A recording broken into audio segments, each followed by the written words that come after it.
Hi everyone.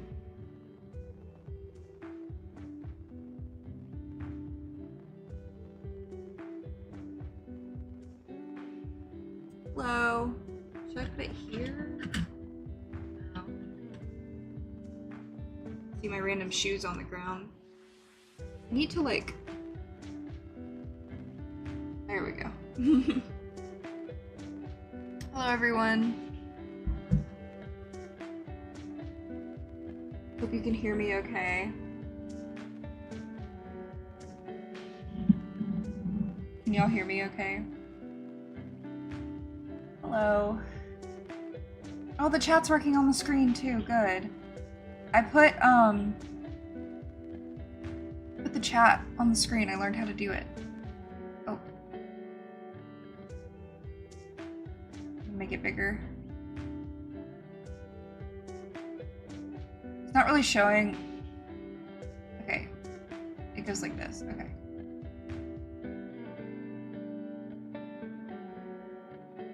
Now you can see the chat. Oh, the chat on the screen.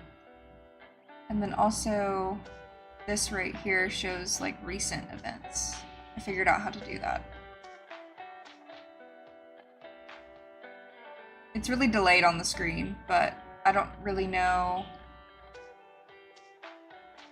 how to fix that. So I'll figure that out later.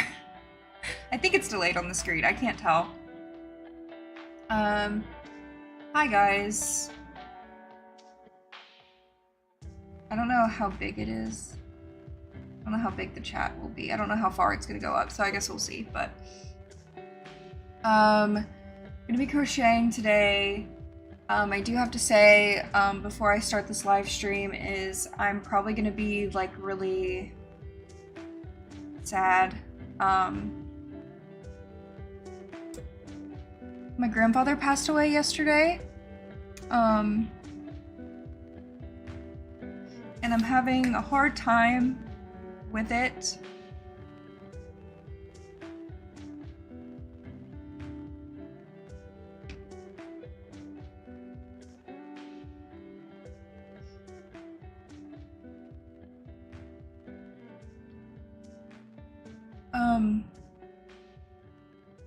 So I'm trying to do things to keep my mind off of it, rather than just like laying in bed and crying all day.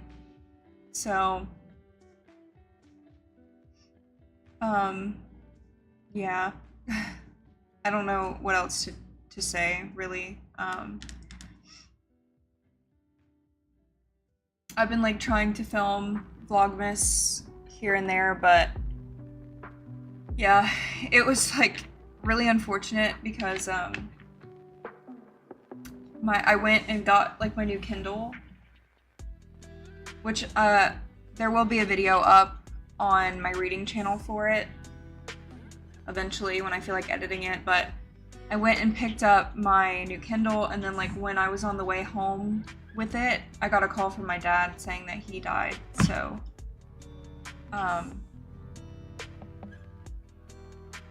I don't know, I feel weird.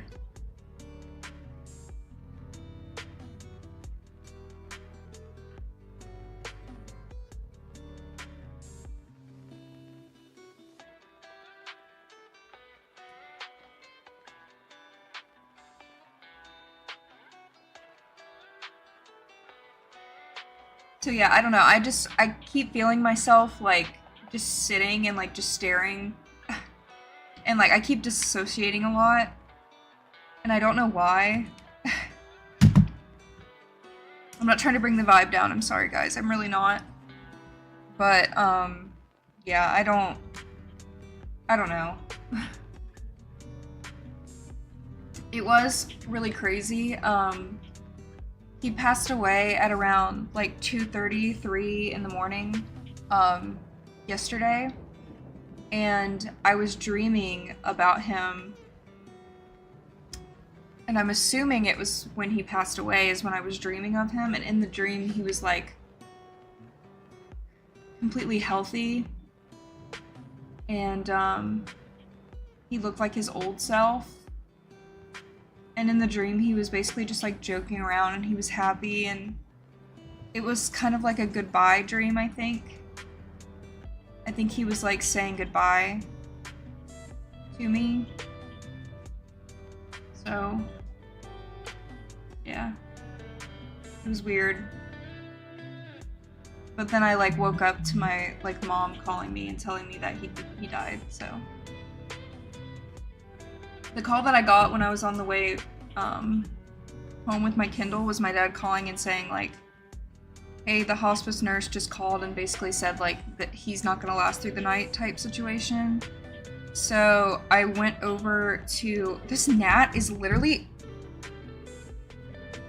if you guys watched my last live stream, I have a gnat problem in my house and I've killed like almost all of them.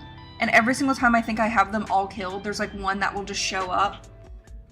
And I thought I've almost killed all of them. Hi, buddy.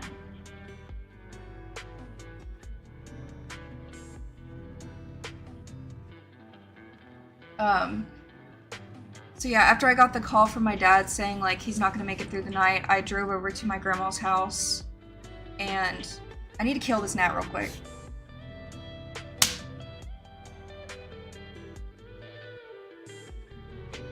Sorry. And I went over to my grandma's house and I just sat there with him and with her. It's really weird watching someone die. It's like a very weird feeling. Death is like really strange to me.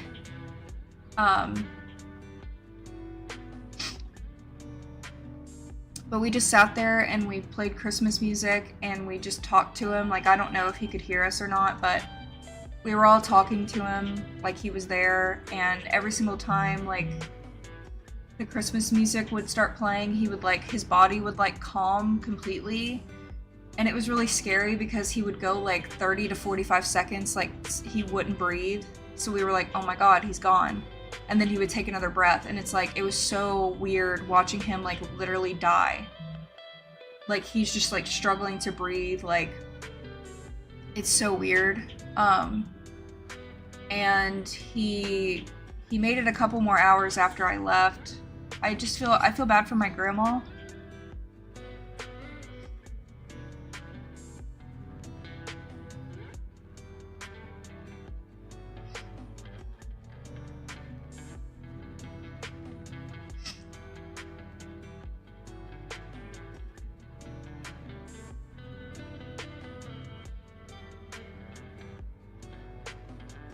But yeah, I'm gonna try not to talk about it anymore because I want to try to be a little happy. Like I said, the grief hits me in like waves. Like I'll be fine and normal for a couple hours and then I'm just like not fine. I'm not gonna be at work this week just because I can't work, which I can't really afford not to work, but I literally like can't do it. So, yeah, I don't know what else to say really, but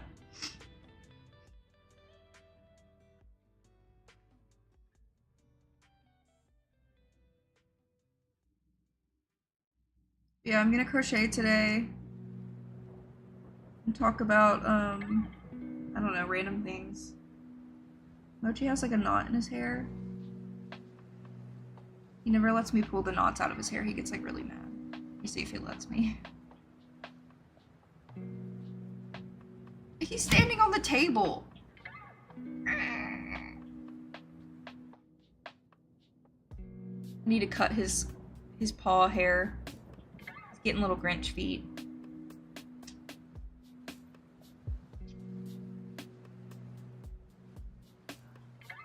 I'm currently working on a Wednesday Addams doll to crochet, and I'm making a pattern as I make her. So I'm going to be making the pattern over here on this other screen of mine. I've just posted a TikTok, and I think it's already going viral because it's getting like hella comments, so I'm going to look at it.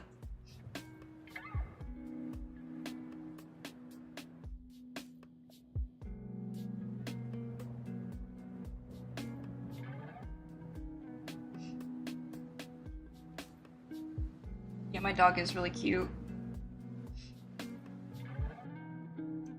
I don't know if they're even coming in from the drains. Because I think they're fungus gnats. Because they're attracted to the pet room, which I deep cleaned 2 days ago, and it killed most of them that were trying to breed in there. Which, I mean, I clean them very often, but gnats breed really quickly. I don't know what their life cycle is, but damn. And I killed, like I said, I killed most of them. I put a trap in every single room, and every trap has like 20 gnats in them. So I've killed a lot of them. My washing machine is done.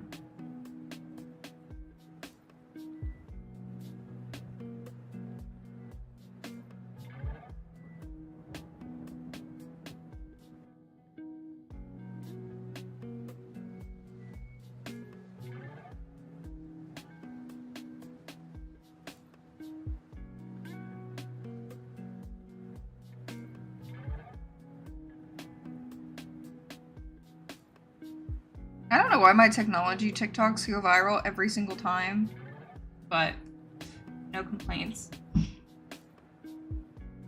Okay, let me pull my doll out. Y'all can't see Mochi. He's like trying to fit in this like little tiny bit.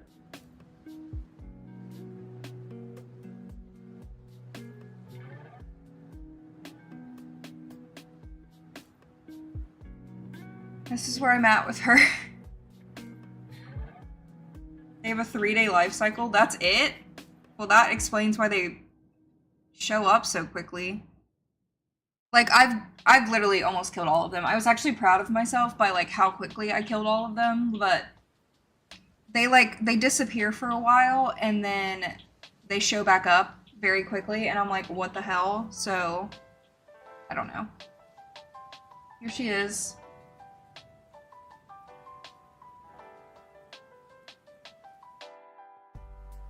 Working on her hair. I really like how I did her face. I think her eyeliner looks really good. And I'm going to be putting like little blush. I do the blush and the like shading on her knees and everything. I do that last so I don't like smudge it on accident or something, which doesn't happen, but yeah. So I'm working on her hair right now. I'm trying to figure out the best way to do her hair. And I think I know what I'm going to do. I'm just going to kind of like practice it, but like I said, I'm working on a pattern at the same time, and when this pattern is ready, I'm going to post it on Etsy, and there's going to be a pattern for how to make her. So I need to find my crochet hook.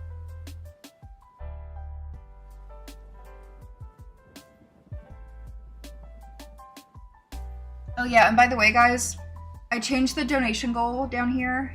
I did have it to where it would be like a 16-hour live stream, but unfortunately, with how much I work in my life, I just would not have the time to do a 16-hour live stream. I would absolutely love to be able to do that, but I changed it to a huge crochet giveaway if we hit the $200 goal, because I have tons and tons of really cool crochet items that I want to do a huge giveaway with, but I don't know, I just want to have some type of incentive to be able to do it. I mean, I think it's always important to have some type of goals.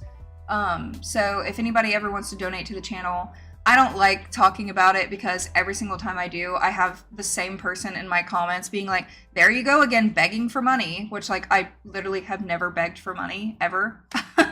So, except for that one time where I had to make a GoFundMe for Mochi because he literally woke up one morning and stopped walking and I literally thought he was dying and I couldn't afford to take him to the vet. That's the only time I've ever asked for money, ever. And it was like, and I ended up spending like only like $120 and I refunded people who gave me more than that. So it's like, whatever.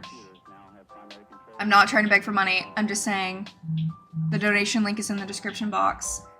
And if you donate, it pops up on the screen and that goes towards this little goal right here. I don't believe the super chats on YouTube go towards this goal. I don't think they're like attached together, but. How did I fix my chat? What do you mean?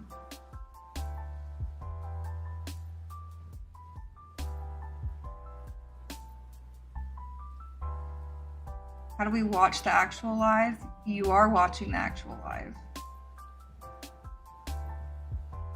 Y'all are confusing me.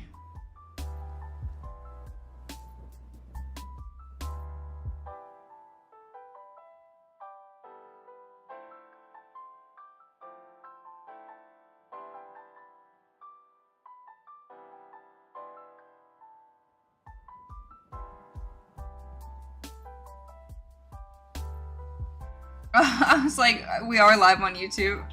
Like, your comments, like, literally. It's literally right here.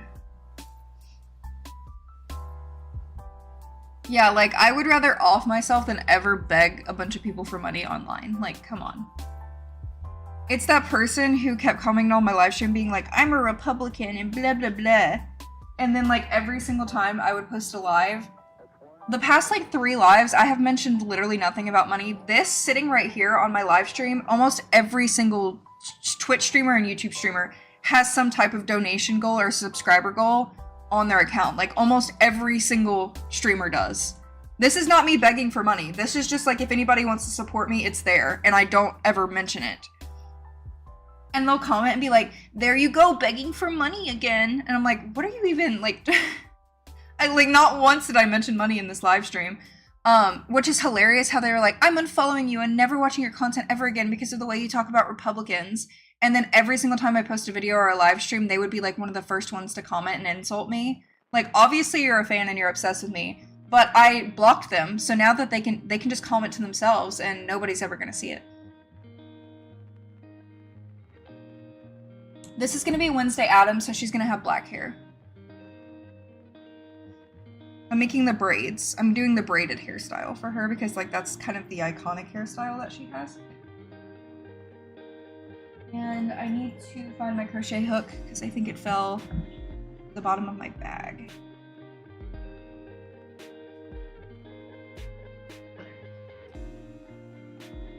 Clover hook.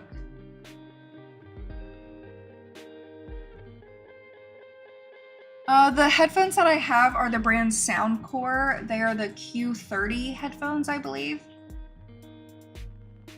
They look like the Beats logo on the side. A lot of people think that they're Beats headphones. They are not. They are Soundcore. I think Soundcore did that on purpose to kind of make it look like they're Beats headphones, but they're not.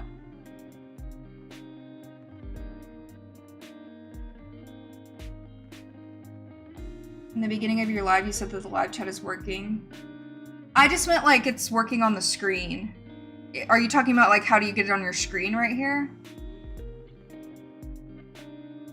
Because this, I do my entire live streaming through Streamlabs. Streamlabs desktop. I used to use OBS, but I switched over to Streamlabs. And on Streamlabs, you can add like all of these widgets and stuff to your stream, and one of the widgets is adding a chat box, and it connects to your YouTube channel, and it just automatically does it. This too, and this, like everything you see on the screen is Streamlabs. Like I can click all different things on Streamlabs, and everything will like just pop up on the screen. And it's free, you don't have to pay for it or anything. If you go to like Streamlabs.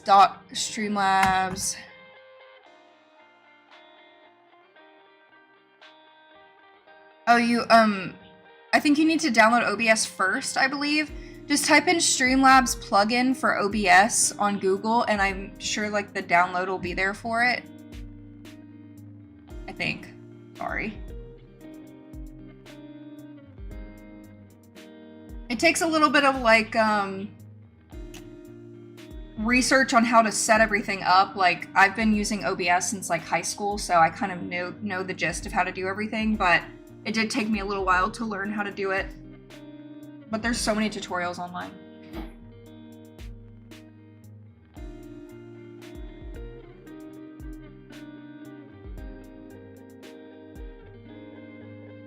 My dog is coughing. He has a collapsing trachea, so he coughs sometimes. Like if he barks too much, he coughs all day. And when I've taken him to the vet, they're like, oh, he just has a collapsing trachea. Like, he's fine. Like, I've gotten x-rays on his heart because I have, like, such a fear that he's gonna, like, he has heart failure because I saw so many Pomeranians with heart failure when I was a vet tech. So every single time I take him to the vet, I'm like, please do an x-ray to make sure that his heart is okay. and they're like, he's fine. Like, he doesn't have,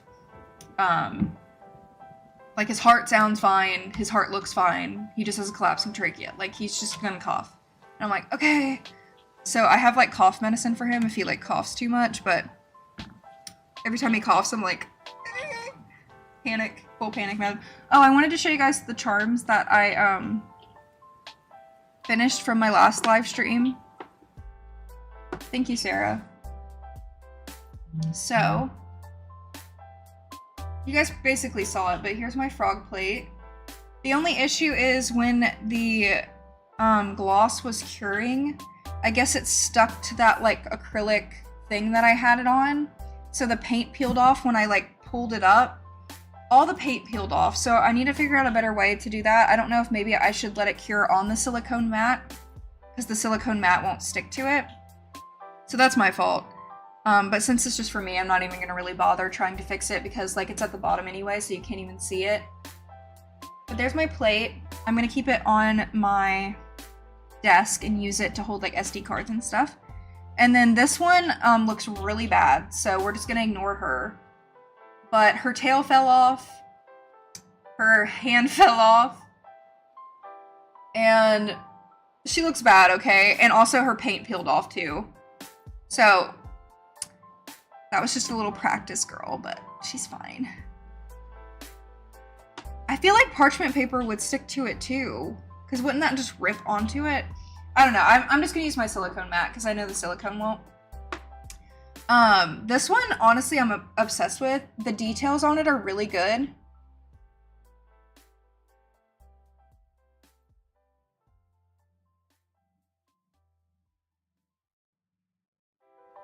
I think I'm gonna use this as the charm on my grandma's strawberry purse that I'm gonna make her for Christmas. And then here is the little ghost charm.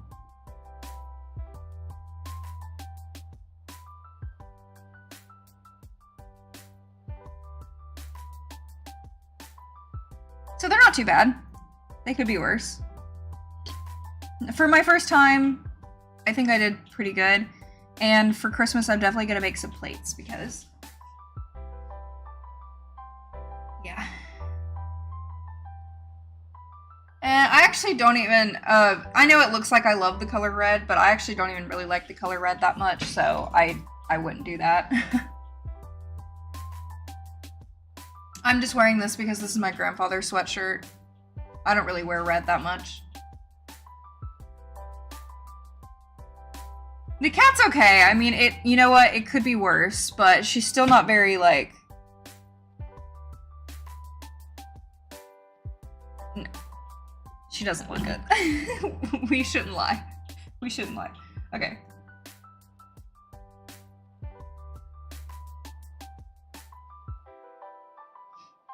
I should probably change my live stream graphics because I've had the same ones for a while now, but I'll do it eventually. Okay.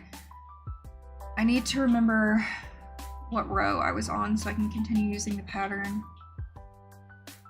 Oh yeah, okay, I was gonna start doing the strands, so...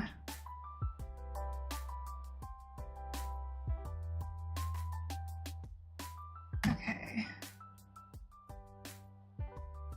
I need to remember to take pictures as I do this too, to add pictures to my pattern, because pictures are very important.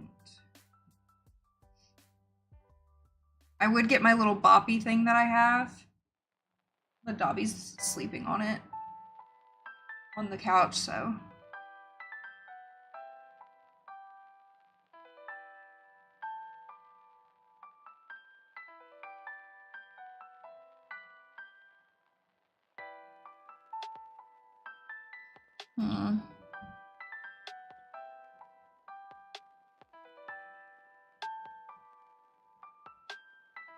Trying to figure out the best way to do the hair.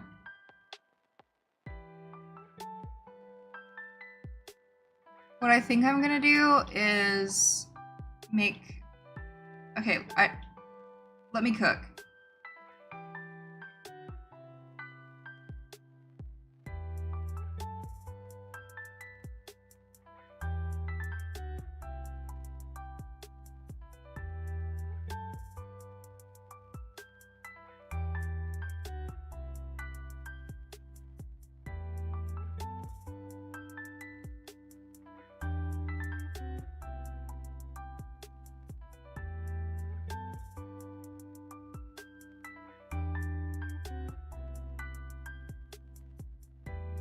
I am working on the Wednesday Addams doll. What am I wearing on my nails? I am actually wearing the Kiss Cosmetic Gel Fantasy Magnetic Velvety Effect Press-Ons. That was a really long name. I really like Kiss Cosmetics because they have small sizes. For people who have small nail beds like me, I have really small nail beds. So I always buy the small. These were actually sent to me by them for free, but I do buy them as well because I really like them. I don't know if there's a color name. But yeah, they're like the velvety ones. They're really pretty though, aren't they? They shine in the light really nice.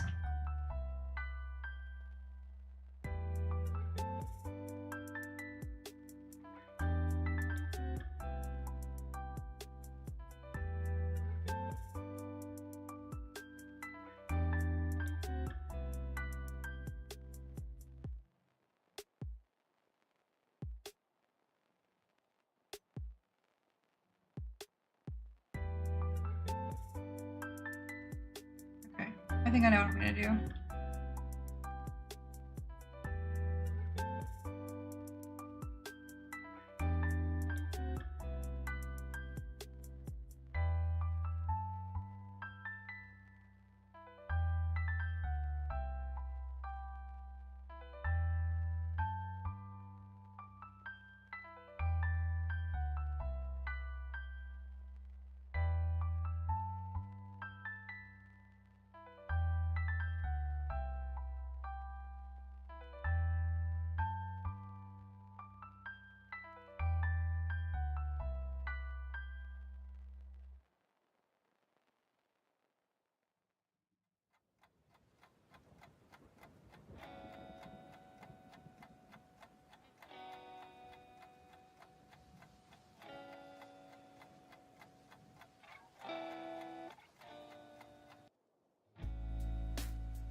I'm waiting for my Kindle accessories to come in the mail from Amazon, so if my Kindle accessories get delivered while we're live streaming, I'm definitely going to pause what we're doing, and I'm going to decorate my Kindle, because I was reading with her last night, and she's so tiny that I can literally hold her without a pop socket or anything, but she feels very fragile without a case on, and I don't want to drop her. But I'm not even joking, guys. This Kindle is so light. It feels so good in my hand. Like, I can literally hold it barehanded.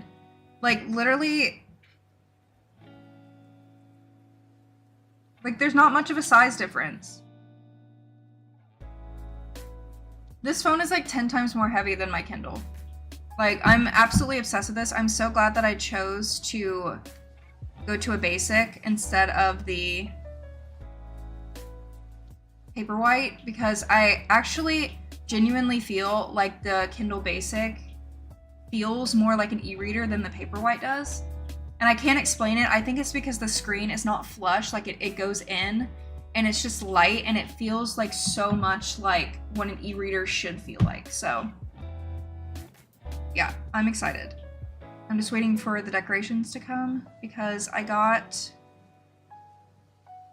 some stickers and a sparkly case for it, and I got a really cute pop socket for it too. So I actually like didn't really even spend money on this Kindle, because what I did is I sold my old Kindle, and I sold it for $100. And it was the Kindle Paperwhite Signature Edition from 2021. I sold it for $100 to one of my subscribers.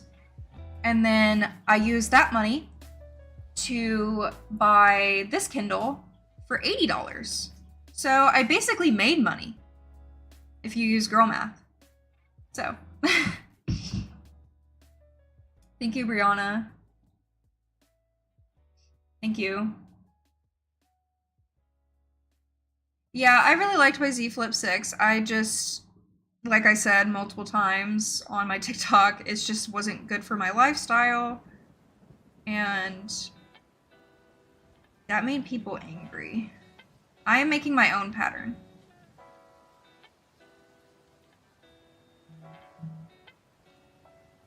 And I think, like I said, I think the TikTok I just posted is going viral because... Exactly, I literally saved $20.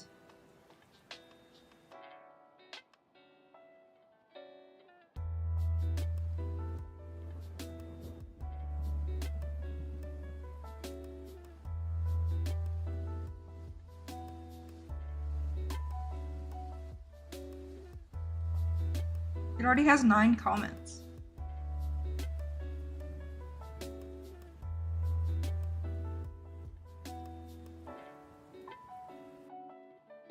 TikTok is such a weird place.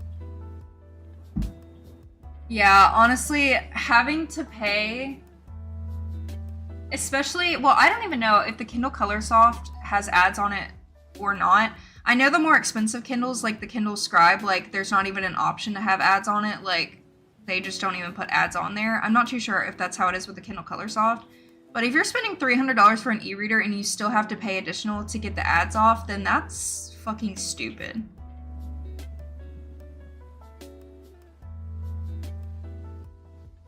Like, honestly, I didn't have any issues with my Kindle Paperwhite. Like, did I need this? No. And obviously, I don't even need a Kindle. Like, I have a Books Palma. I have a Big Me e-reader. Like, I have plenty of e-readers. This is not me saying that I needed one. But I was having a really shitty week. I'm having a really shitty week. And I was working really hard 2 days ago, and I deep cleaned my, like, entire house. It doesn't look like it, because, you know, my boyfriend's shoes are right there, and then mine are right here. But I deep cleaned the pet room, I deep cleaned my house, I deep cleaned the kitchen, I did like 3 loads of laundry, and I was like, you know what? I just sold my Kindle, I'm gonna spoil myself and try to make myself feel better, and you know what? It did. And this Kindle has made me feel better. But the Kindle Paperwhite was really heavy. And as many of you guys know, like, I have a hand disability, so I wasn't reaching for my old Kindle because of how heavy and big it was, and I always reach for this because this is like the size of a phone. So the Kindle had the best battery life ever. Like, the battery life lasts months. And this one, I always reach for my Books Palma because this is my favorite e-reader, but the battery only lasts a couple days to a week if I'm reading a lot. So I was like, you know what? Let's get this. That's almost the size of this. I mean, they're pretty similar in size. And it's the best of both worlds because it has the best battery life and it's tiny. I was like, you know what? I'm just gonna downgrade. But honestly, this is a huge upgrade because it's super quick. It's so fast. So honestly, I gained money and I got a new cute Kindle. So you know what?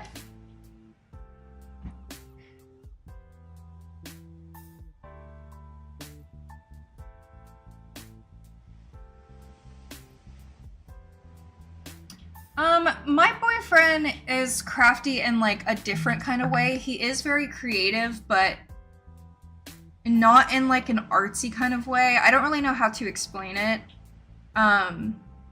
He's actually trying to learn how to play the piano, so there's that. I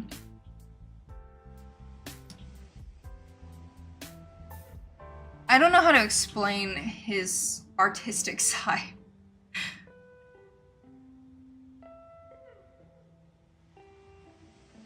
He actually can draw pretty well. Like, he, like, will take my iPad sometimes and, like, start just sketching random things on Procreate, and it's actually, like, really good, and I'm like, what the fuck? Like,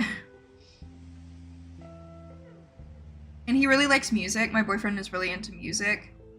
But he's really into, like, really niche rap music. Like, I don't know, if there's, like, a rapper who's, like, gone to jail for killing, like, 20 people, like, he probably listens to them, which, like, I don't know. Like, we'll be listening to a rap song in the car, and he's like, oh, by the way, this guy, like, literally killed an entire family. And I'm like, okay, why are we listening to this?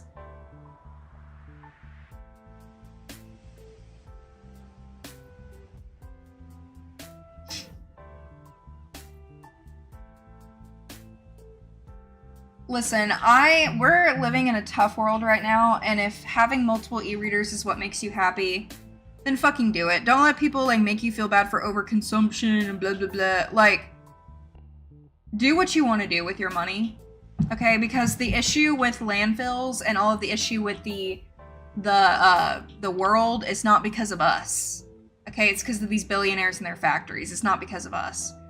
So, enjoy your e-readers, okay? And honestly, you having 2 or 3 e-readers is not, like, it's not bad for the environment. Like, having 600, 700 books that are being created from, like, literal trees, it's paper, has more of an effect on the environment than buying, like, an e-reader where you can have, like, 700 books just on this one device. So it's like, you're not superior for having, like, a bunch of books instead of having an e-reader. Like, I feel like that's the discourse that's, like, on TikTok. On BookTok, I literally cannot stand BookTok, dude.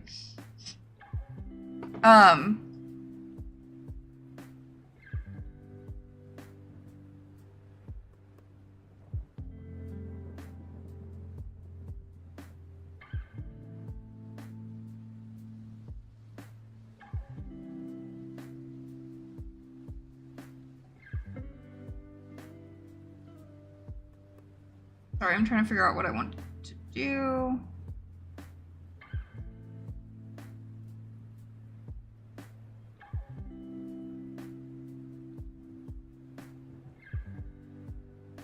Okay.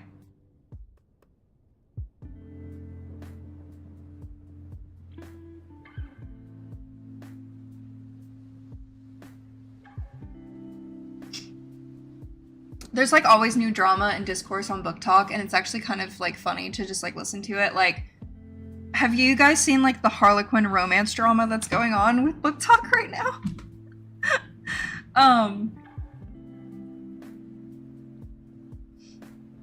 Hi Catcubus. Hello. There's this girl. And I kind of feel bad because everybody's just like destroying her online, and it was just uneducation on her part. And, you know, if you've just started reading in your life, like, you're not gonna know all of these little things, you know?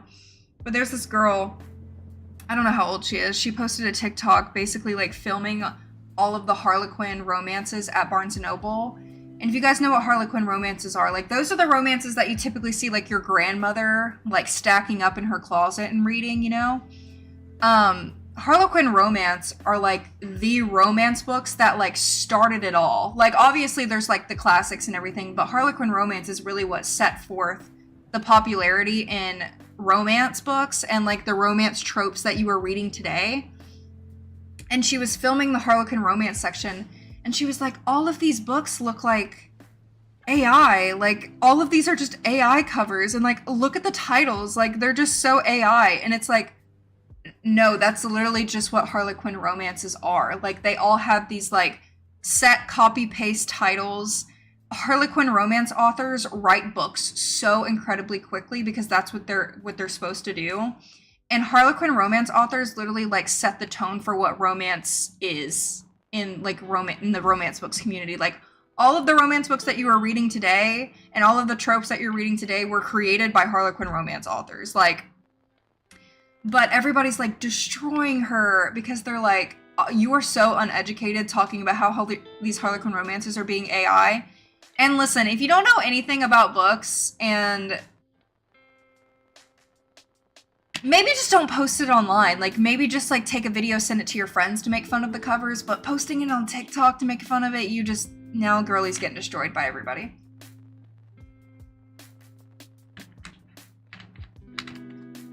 But yeah, there's like discourse on BookTok right now, like people being like trying to roast this girl for like making fun of the Harlequin romance covers, and it's like, ugh, do we really need to like make fun of her? Probably not, but also like I get it, but like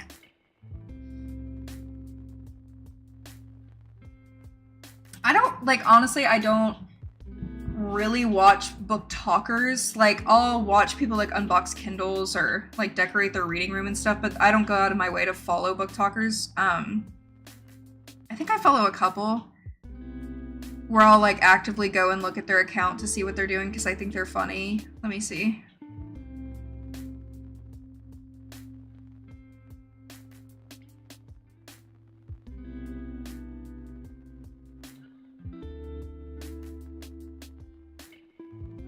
I know I follow a couple. Okay, I really like this girl. I like her vibes, and I think she seems really cool. I think she has 2 TikToks though. She does recommend and like a lot of like basic TikTok books, but Dark Whimsy Rose, I like her. I like her Kindle videos. Oh, I just now followed her. Eden Archives. She's so funny. She's so funny. I actually love... I do go out of my way to watch her TikToks. I think she's really funny. Trey Reads. He's really funny. He's a good book talker. He actually reads like a lot of fantasy books. And there's one more. For some reason, I can't remember her name. Oh no, here. Brit and her books. This is the girl on TikTok who writes on the whiteboard. Like talking about book tropes and kind of like making fun of people and stuff. She's funny. I like her videos. And, oh, here we are. Diana Ortega. She's hilarious, and I love the way that she edits her TikToks. I think she's so funny. Honestly, all the book talkers that I follow, I just follow them because I think they're hilarious. Like, it's never because they're really talking about books. I just like the way that they talk in their comedy. I think it's really funny, so. Those are the only ones I follow.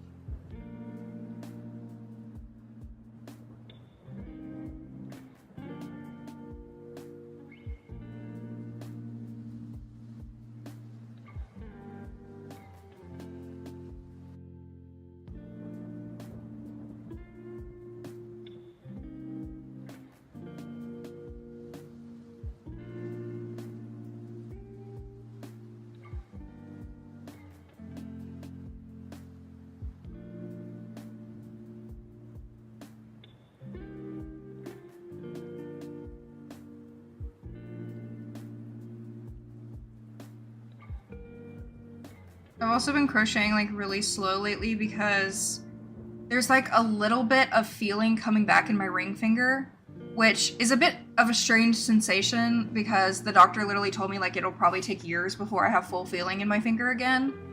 And I'm starting to have a little bit of feeling, but I don't even really know if it's considered feeling. It's like my nerves are slowly working again, but the feeling that I feel is just pain. Every time my finger touches something, I just feel tingles of pain. So, like it's been feeling really strange and my hands have been hurting really bad the past couple of days.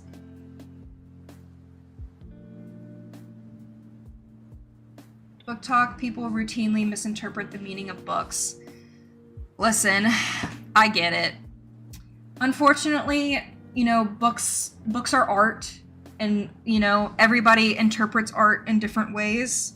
Some people just don't have the mental capacity or the smarts to, like, understand deep meanings behind books. Some people just take and read everything at a surface level, and, like, not everybody's gonna take away the same story from a book. Just like not everybody's gonna take away the same meaning behind an art project or an art piece, you know? So I've kind of just, some people are just like really surface level when it comes to their reading, and you know what? Whatever. I mean, I feel like if there's like a deep meaning in a book, like you should definitely like research it and like educate yourself more, but like some people just don't want to do that, so I don't know.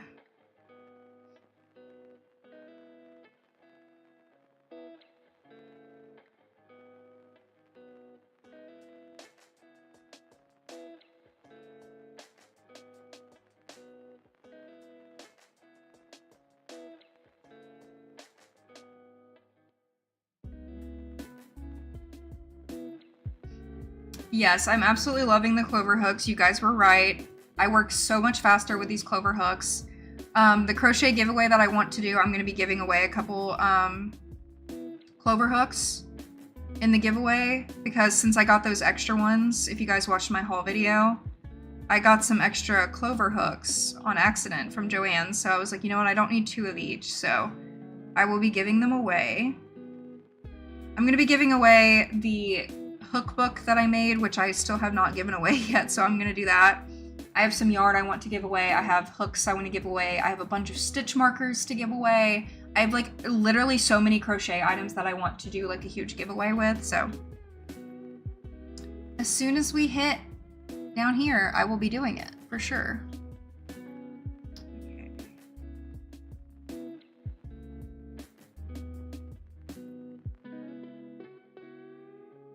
That looks good.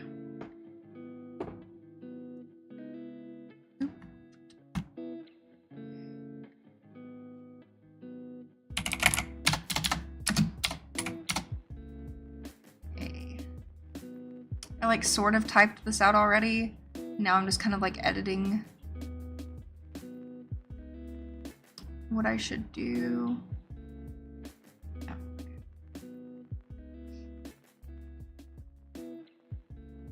Can you connect a YouTube account to Twitch? No.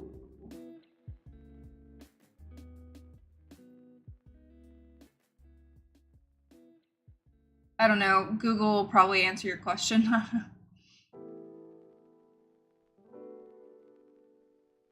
You know what? That's a rite of passage. Your square piece will turn into a trapezoid. That's just a rite of passage of learning how to crochet. Please don't get discouraged. The Prim brand hooks? I honestly, Aubrey, I do not know all these fancy brands because, oh, I did see those. They look really pretty. Because I just learned what clover was like because of you guys a couple months ago. Those are pretty. Are they plastic though? I don't know if I would like the plastic. Or are they metal and they just look plastic? It's hard to tell. Let me read it.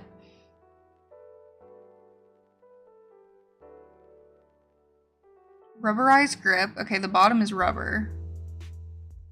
It doesn't say what the top is. I don't really know if I like that.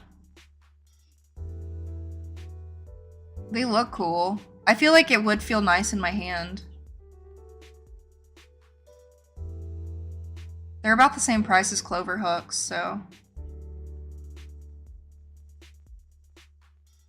Oh, they have both. Yeah, I would not really like the plastic ones for sure.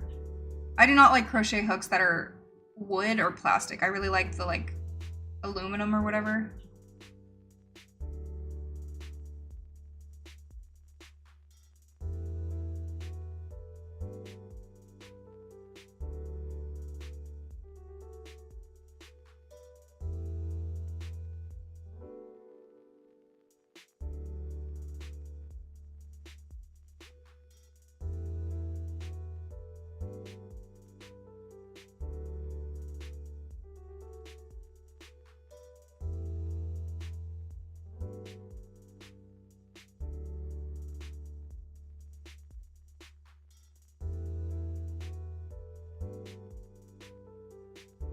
I really hope I can finish this doll somewhat by the end of the week because I feel like Christmas is gonna get here very quickly because we already have like 21 days before Christmas is here and I haven't even finished my first project yet, so.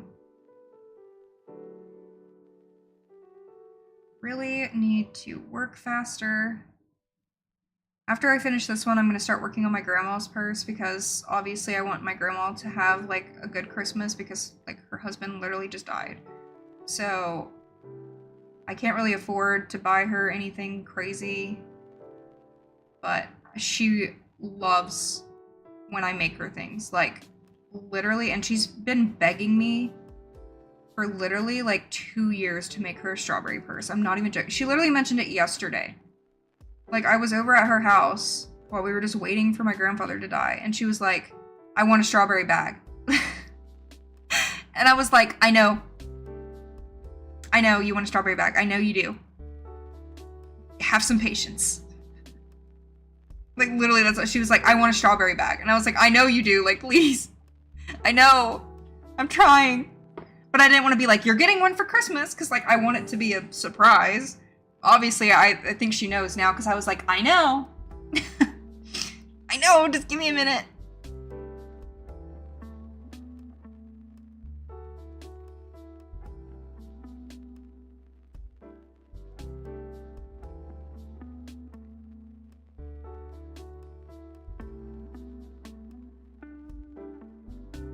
Like, do y'all remember that diamond painting that I made for her last Christmas? That I literally, like, slaved my life away on? She, got it professionally framed at, I think, Joann's. Like, she literally took it to Joann's and they professionally framed that diamond painting. I need to film it for Christmas this year so you guys can see what it looks like in the professional frame, but it looks good. Like, they sized it perfectly to the frame, and it's like, it looks like super professional. And like everybody that was like coming over to the house was like, that looks really pretty. And I'm like, thank you. I did it myself.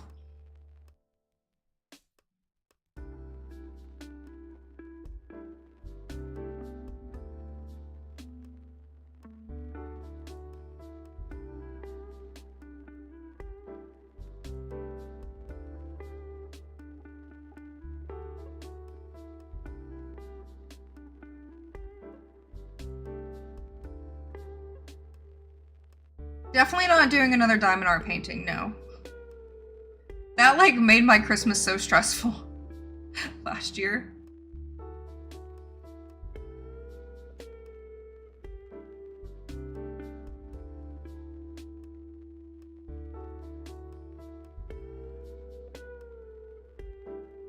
Like, I literally finished it like 10 minutes before I had to leave to go to her house, if you guys remember. Like, it was so stressful.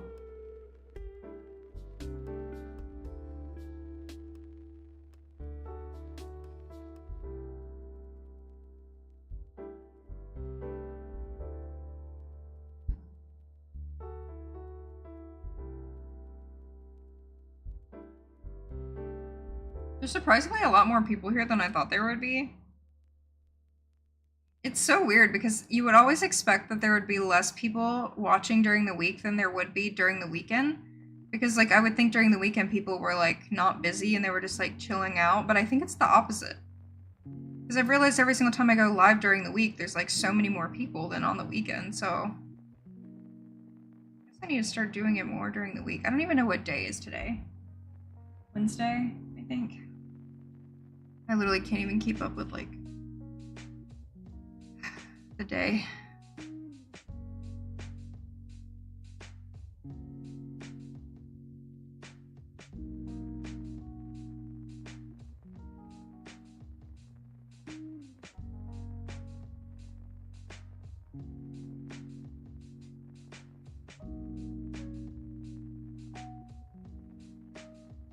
Work from home. Yeah, that makes sense. Maybe a lot of people here are working from home. I wish I could work from home. My mental health would be significantly better if I could just work from home only.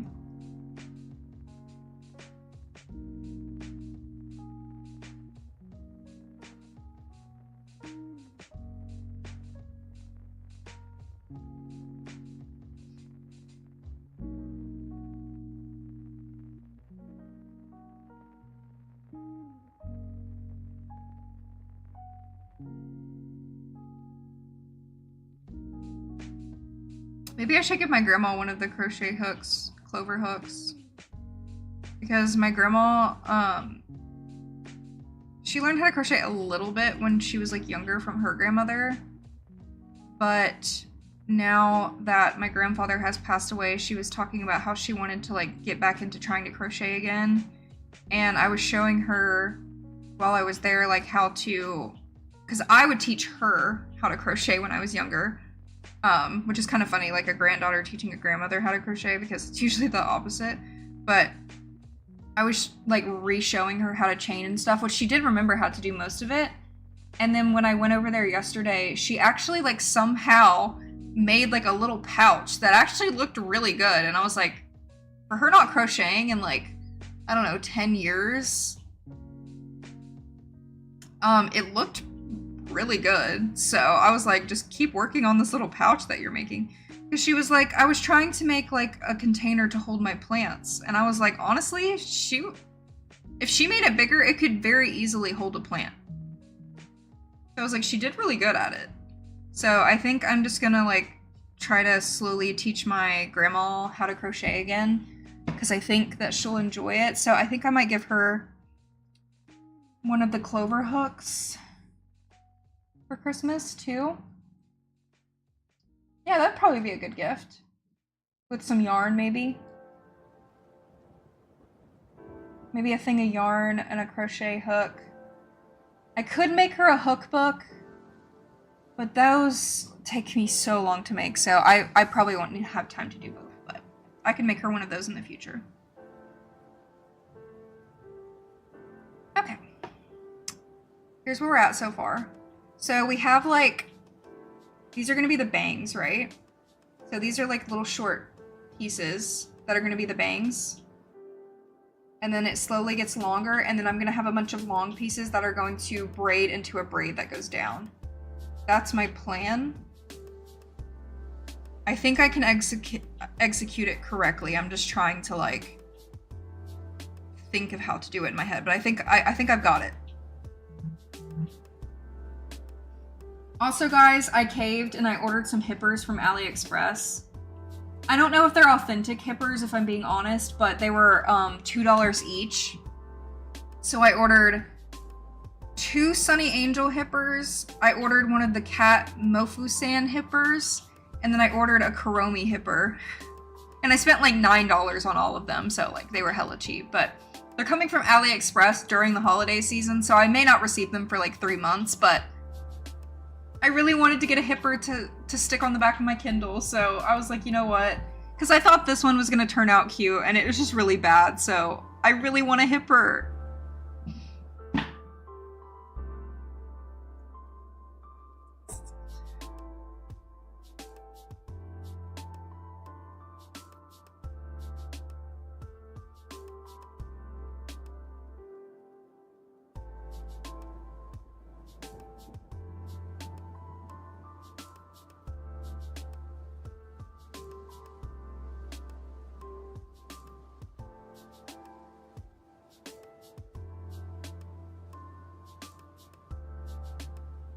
Oh wait, I did too many, I think.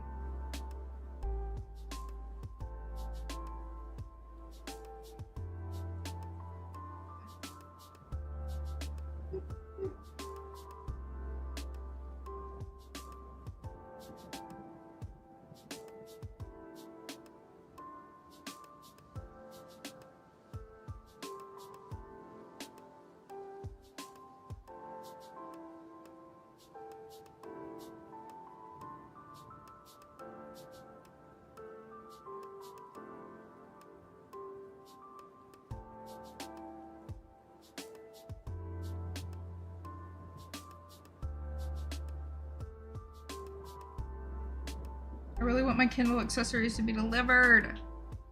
I want to decorate my Kindle.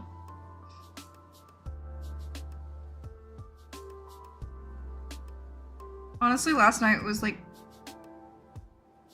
I had like a weird feeling last night. Like, obviously he died yesterday, so like, I'm still in like this weird fog, you know?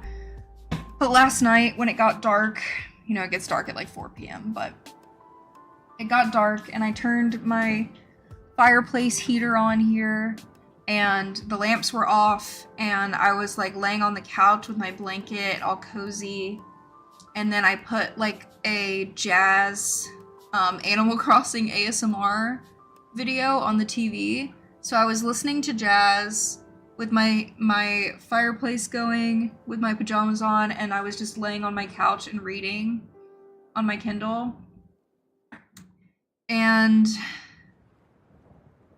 it was probably like the most peace I have felt in a very long time. Just like pure peace. But I also felt like this weird like fog of like, I don't know, like there was like a weird fog in the air, and I don't know if it's like my grandfather like with me or what, but like I don't know, I felt like this weird overwhelming feeling of peace last night that just kind of like rushed over me, and then I got like super tired. And then my boyfriend came over and we watched like 8 episodes of Smallville.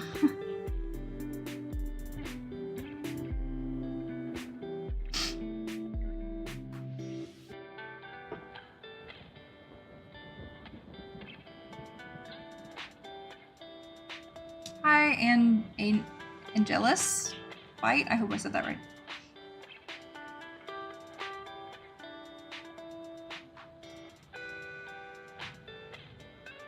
Yeah, like, I don't know. It's like a feeling that I've definitely never felt before. It was like literally like just this like heavy feeling of like peace, but also like I felt nothing at the same time. It's an extremely weird feeling, and I've never felt it before.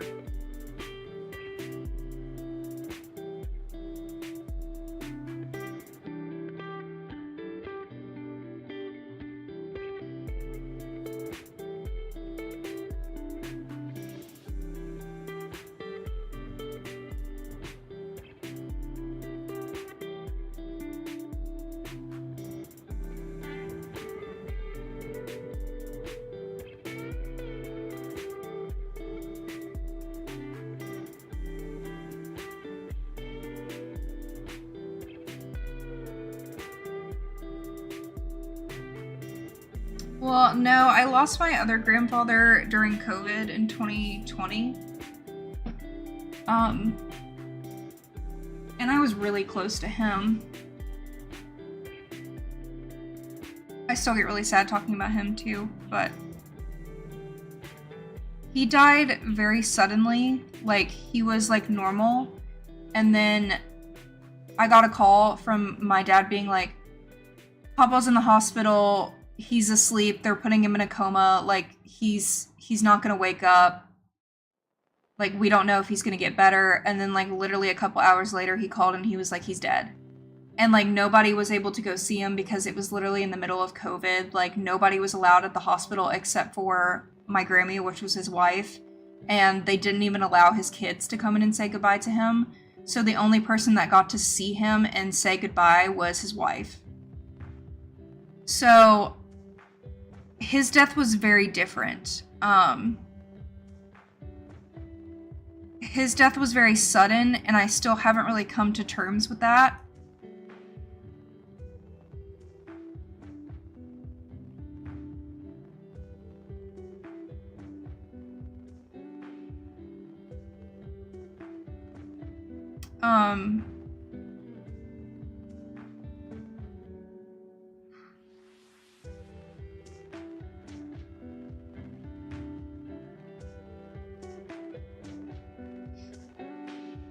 Sorry, I just need a second. I really, believe it or not, I don't really like crying on camera. So I'm trying to breathe.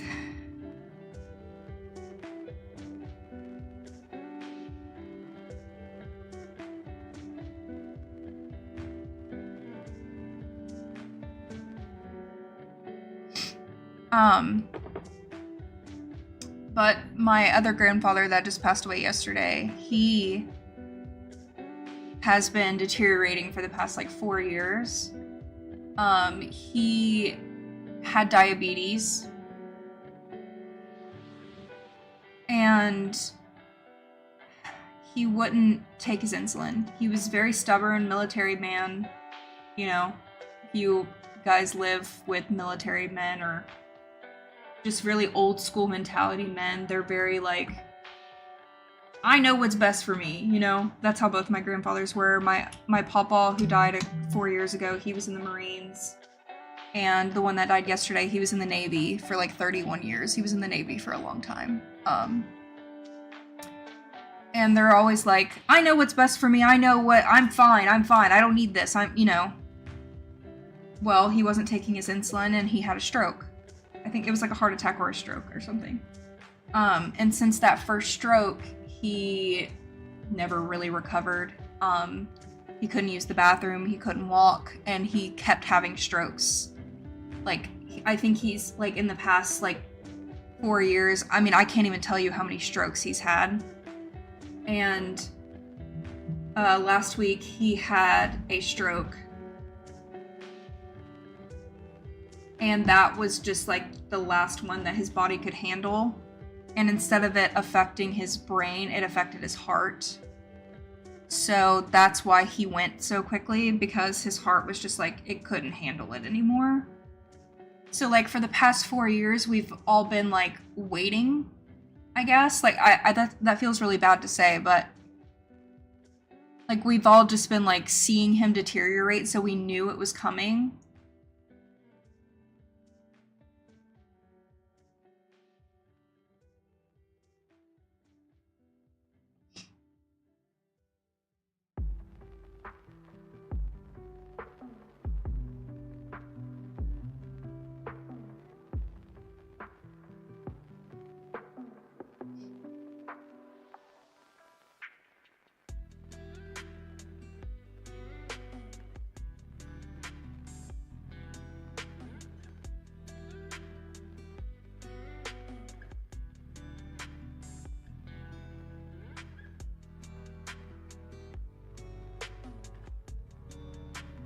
I don't know, I guess it sometimes is a little bit easier to be able to like slowly grieve them until they die, rather than just like them dying suddenly and like you have to like just grieve immediately. It's very weird.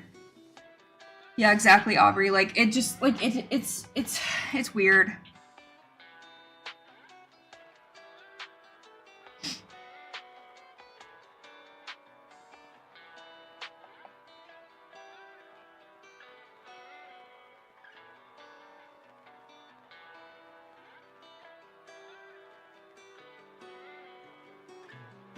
I don't know, and like the way he went was very peaceful, which I'm happy about. Like I really can't talk about it without crying. I'm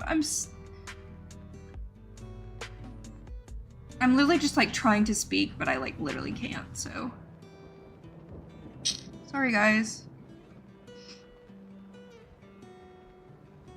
Like I feel like I can speak like 5 words and then I just like can't get it out.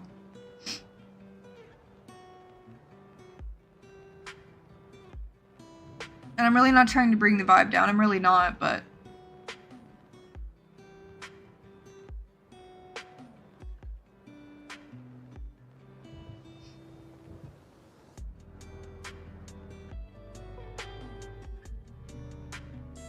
on Thanksgiving, he was still kind of lucid enough. Kind of, I mean, not really. He knew that we were like in the room with him on Thanksgiving. I like walked up to his chair on Thanksgiving and my grandma was like, "Do you know who this is?" And he said my name. Even though he couldn't really open his eyes.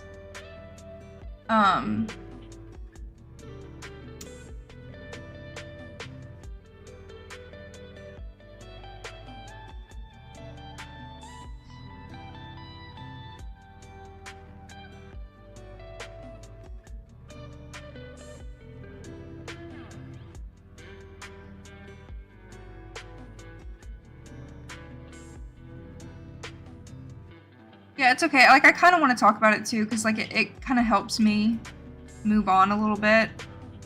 Because, I mean, I can't afford therapy or anything, so I guess this is my form of like therapy a little bit. I don't know.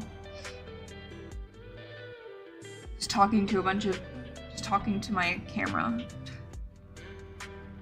But he said my name and he told me he loved me because I said I love you, and he kind of mumbled like I love you back.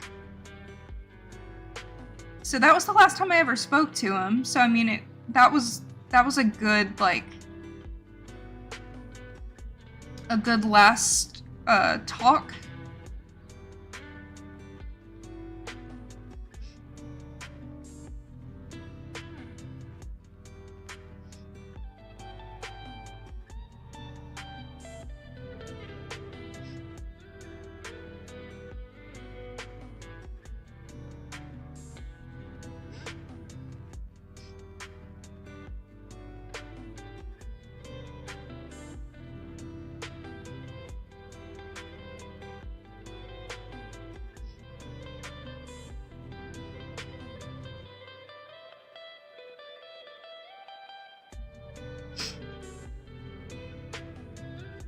that was like a good last talk with him. You know, he told me he loved me. And his last day was extremely peaceful. I mean, he was, you know, he was in hospice, and basically when you're in hospice, like, the nurses just give you, like, a shit ton of morphine to give them. And, like, every hour we were just giving him morphine to put on his tongue. And he had, anti-anxiety medication. He had, like, anti-pain, anti-anxiety, he had morphine. Like, they basically just, like, keep him on really strong medications until they pass. So he was not in pain. And I think he could hear us. He was, like, his body was, like, kind of reacting to our voices. Like, his brother showed up and, like, spoke to him, and he would, like, make groaning noises on his last day. And you could tell his body was, like, reacting to us, so I don't know. I don't know if he could hear us or not.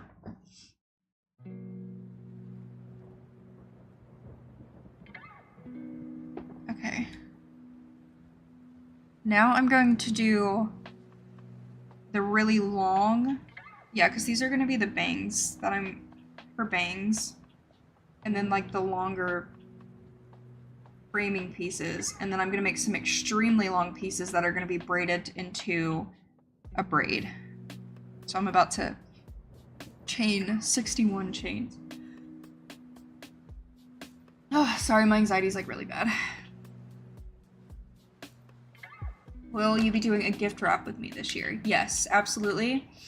I'm gonna be wrapping mainly homemade gifts. I also still don't know if all of my wrapping paper and everything is in the garage or not, because I know I moved in April, but half of my belongings are still sitting in my garage right now. And you know, I've kind of come to terms with, like, all of the stuff sitting in my garage right now, do I really even need? Because obviously I've been here since April and I have not touched any of it. So maybe it's best that I just throw it all away. Oh my gosh, Jade! Thank you so much. There's no message or anything, but I really appreciate that. That is so kind of you.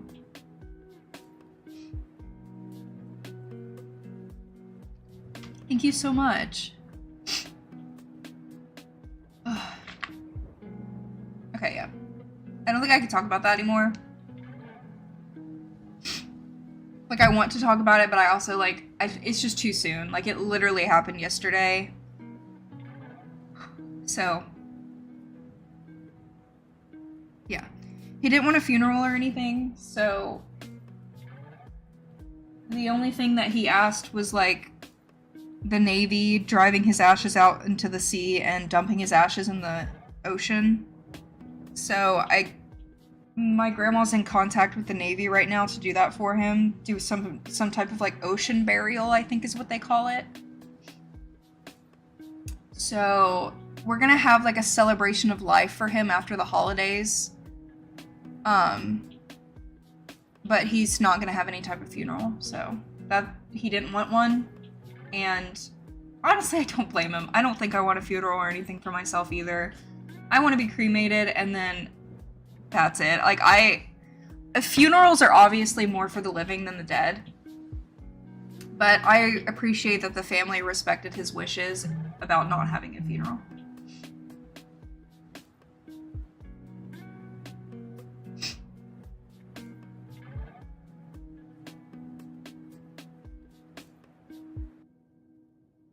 Have you put up your Christmas tree? I don't think I'm going to decorate this year. Oh, thanks, Aubrey. I just saw your Instagram post. I'm not really in the mood to decorate. I might, I don't know, maybe this weekend, maybe my boyfriend can help me. I just don't want to do it by myself. I find decorating for Christmas by yourself extremely depressing. I don't know why. It feels extremely depressing. And really tiring.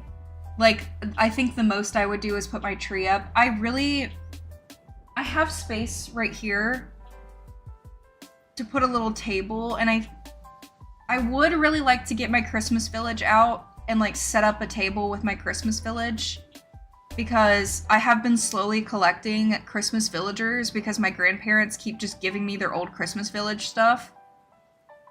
But I didn't have anywhere in the old house to really put my Christmas village, but I have this little space right here, and I have a little table.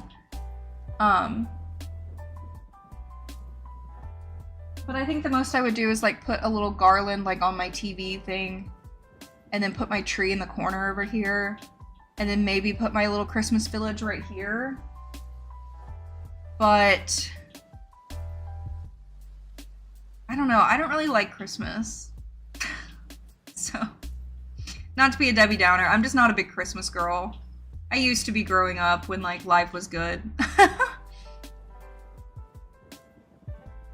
What do I want for Christmas? I didn't really ask for much. I do need a new computer chair. This one's just like completely worn out and it hurts my back really bad. So the only thing I asked my parents for was a new chair. I want one of those chairs that you can sit like crisscross in, so I sent them one of those. That's all I asked for. I do need a new vacuum cleaner, but I know vacuums are super expensive, so I don't know if my parents are getting me a vacuum or not. That's all I asked for, and then I just, anytime somebody asks me what I want, I just send them my Amazon wish list because, sorry, there's a gnat. I send them my Amazon wish list because I just put like all the random shit that I want on on my Amazon wish list, and I just tell people like, here's random things that I like, and then they usually just buy from my Amazon wish list. So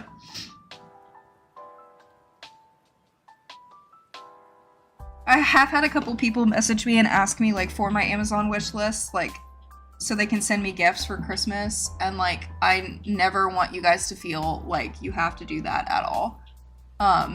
It is really fun though, like honestly. If I get any Amazon like wish list items, what I think I'll do is put them under my tree if I put my tree up, and then open them on Christmas Day. So I can like open presents from my parents, open presents from like my family and my boyfriend, and then open presents from you guys too, because I got a couple presents from you guys last year and it was really, really fun. So I think it'd be cool if I like opened presents from you guys too on Christmas Day, because I've never done that before. So that'd be cool, I think. I have a little black tree. So it's like I could put that up rather than just like put up my huge like green tree. But I don't know what I want to do. American Girl Doll of the Year for 2022 and 2023 was on sale. I surprisingly did not ask my family for anything American Girl, which is like, anybody that knows me knows that that's like super surprising, because like I love American Girl, but I'm not trying to have anybody in my family spend like $100 on a doll. So I have a couple Amazon wish lists. I have a just random Amazon wish list of a bunch of things that I just like, that I want. And then I have an Amazon wish list of dolls and toys that I want that has like all American Girl stuff on it. And then I have a Amazon wish list for the books that I want. So I have 3 separate Amazon wish lists that separate everything, because sometimes people from like my book channel will be like, are there any books that you want for Christmas? So I'll just like send them my book wish list instead of like having my books just like randomly in the things I want wish list. I don't know, I literally have like 20 wish lists on Amazon. I have like so many, and like I have a whole list of just random Christmas things to buy. Like I've been adding random Christmas things to this Christmas list to just buy my family, just so I have ideas, but like half of the things are sold out already, so.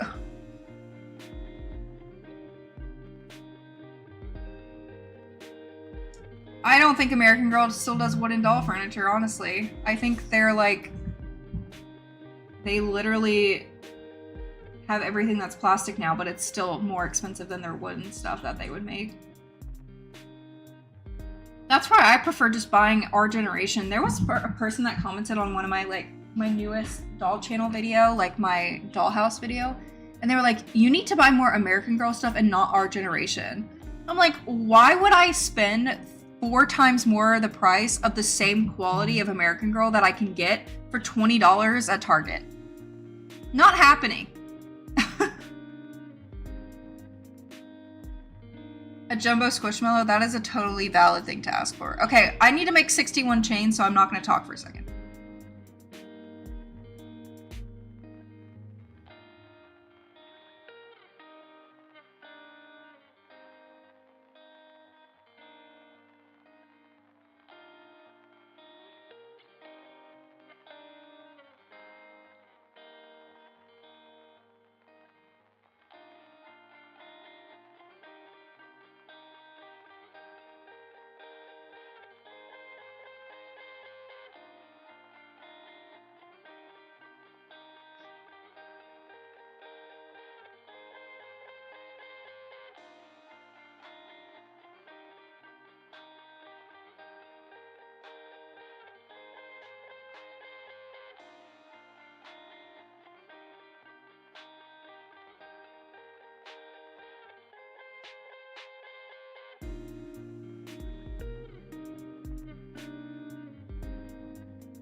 $47, $48, $49, $50, $51, $52, $53, $54, $55, $56, $57, $58, $59, $60, $61. Look how long these braids are gonna be.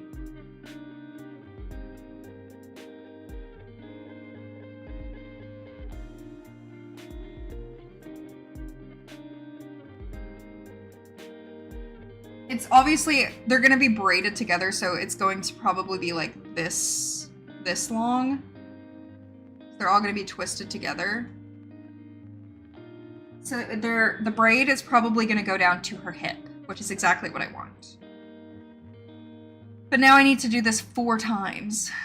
But I need to go back down. I gotta do this 4 times.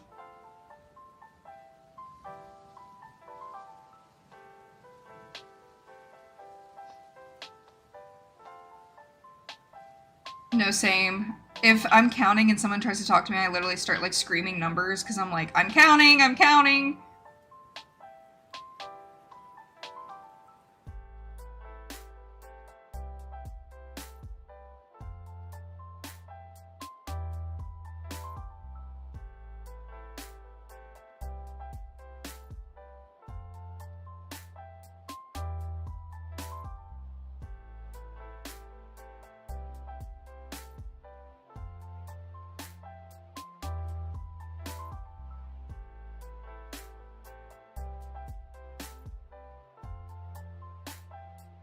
Yeah, I remember when I was younger, like my favorite thing every year during Christmas was like getting all of the catalogs from like all of the different stores and circling what I wanted. Kids these days would never understand. Dobby, stop it.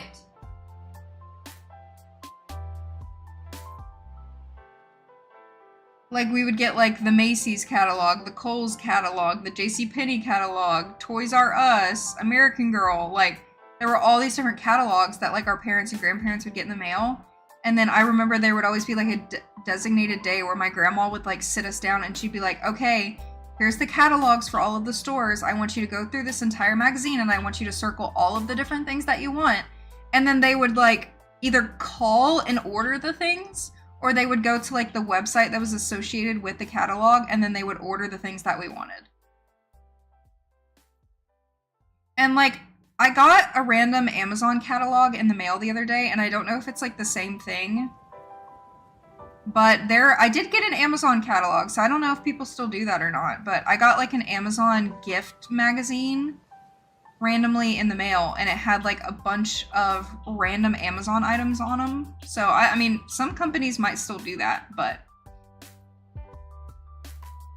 it's just not the same as it used to be. My Grammy taught me how to crochet.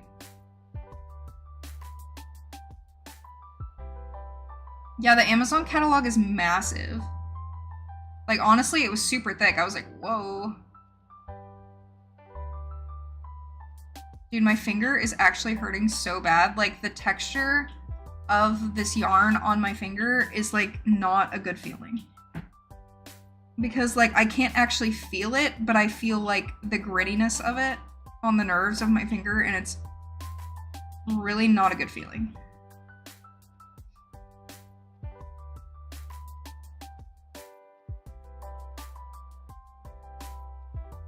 I didn't even request it. I don't know if they sent it to everybody, but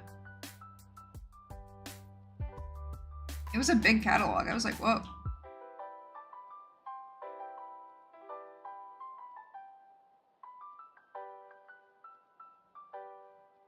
I do get the American Girl magazines too, which is really strange because I've never gotten American Girl magazines before.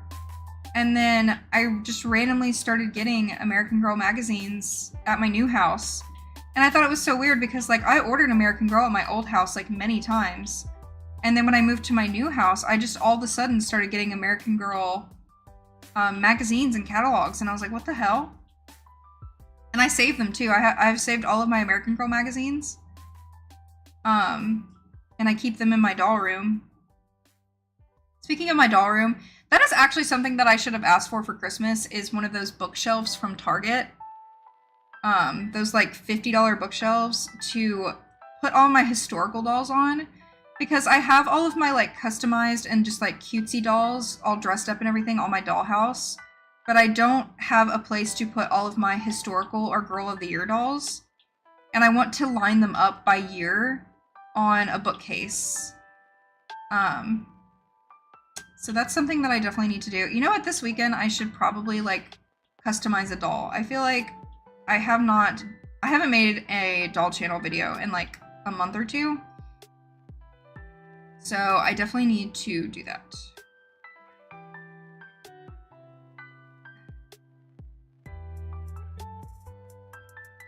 Are we just typing keywords right now? Is this like a weird spam thing that I don't know about? Alyssa Nicole's sister Taylor. Why are we talking about my sister? BTS album pullover, BT20. Like, you're literally just typing in like keywords of things on my channel, which is a little weird. What is this?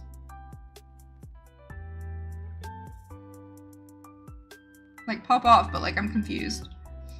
Yeah, same. I love doing it.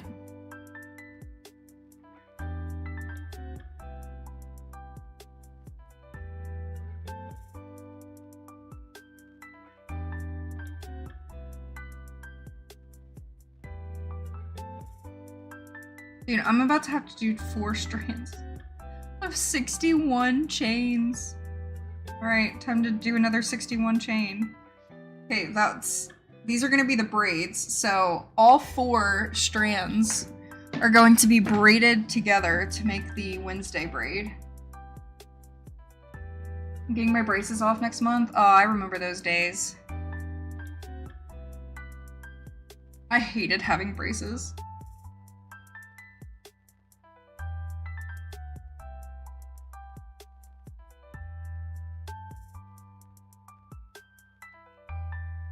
I don't know. I get those weird spam comments on all of my videos.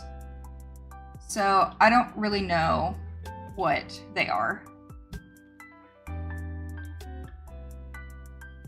Like, I feel like it's like some type of like spam, because like they type in like random keywords of things that like happen on my channel. And it could be a normal person, so if you're a normal person, I'm sorry. Because it's not like you really commented anything bad, but it doesn't really make much sense. And like, there's a couple spam people that will comment these things on like every single one of my videos, and it's a different account every time. That's why I feel like it's a spam thing, because there's a bunch of different accounts that comment like the same keywords, and it's really strange. Okay, let me count to 61 real quick.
50.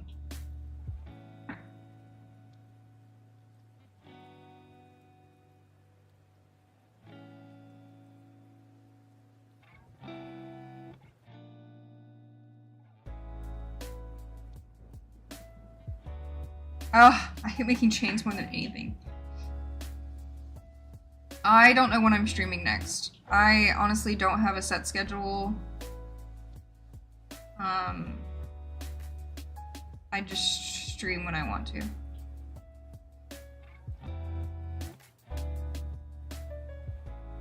Love watching and listening while I work. Seems like a lot of you guys do that, which is pretty cool. I wish I could do that at work, but I can't.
I'm gonna check on my Amazon delivery. Because sometimes they show you, like, if they're close or not. Okay, one of them was delivered in my mailbox, so I'll go out and get that later, but... No, it doesn't say how far they are. I hope it comes when it's still daylight outside.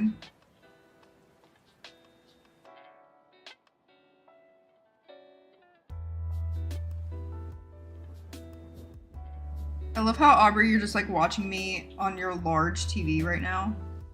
I love that for you. Just my face on your TV.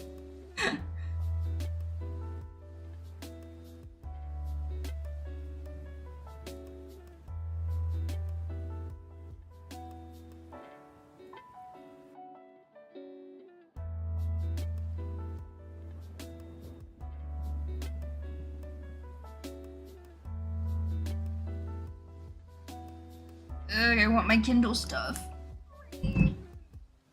I wish you could buy Kindle cases, like cute Kindle cases and stuff from Best Buy, because I would have just ordered everything from Best Buy, but I ordered these like really cute, like plant witchy stickers, and they're like all green and black.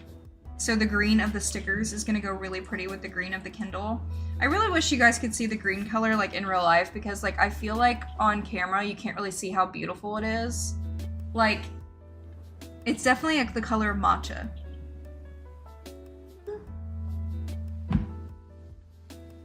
Pat, pat, pat, pat, pat. He wants to come up here, but there's no room for you. Nope, there's no room for you, little man. And I got like a sparkly clear case too. There are some skins that you can get on Etsy that are just like clear glitter skin. So I'm thinking of getting like a clear glitter skin for the front here. Just so like the green is still visible, but there's like a slight hint of glitter. I don't know, but I'm literally obsessed with this thing. The only thing I wish it had was warm light, of course, because I love warm light, but reading in dark mode gives like the same effect, so honestly it's not that big of a deal. Like it doesn't really affect my reading at all. But I do read pretty much only at night. Very rarely am I reading during the day. So warm light is important, but reading in dark mode is like basically gives me the same effect, so it's fine. Also, this Kindle, the Kindle Basic is not waterproof. This is why this one is so significantly cheaper than the Paperwhite, because there's no warm light. It's only 16 gigabytes instead of 32. Not waterproof. Did I already say that? Not waterproof. No warm light. 16 gigabytes. But listen, I have like over 200, 300 books on my Kindle, and I've only hit 1 gig of storage. So I could put like 20,000 books on my Kindle with that amount of storage. Like who needs 32 gigabytes of storage? I guess the only time that you would really need that much on a Kindle is if you're also downloading like Audible audiobooks. Then like that would be understandable why you would maybe need the 32. But like on my Kindle Paperwhite, I have the 32 gigabytes, and like I literally wasn't even hitting like a percentage of storage in that thing.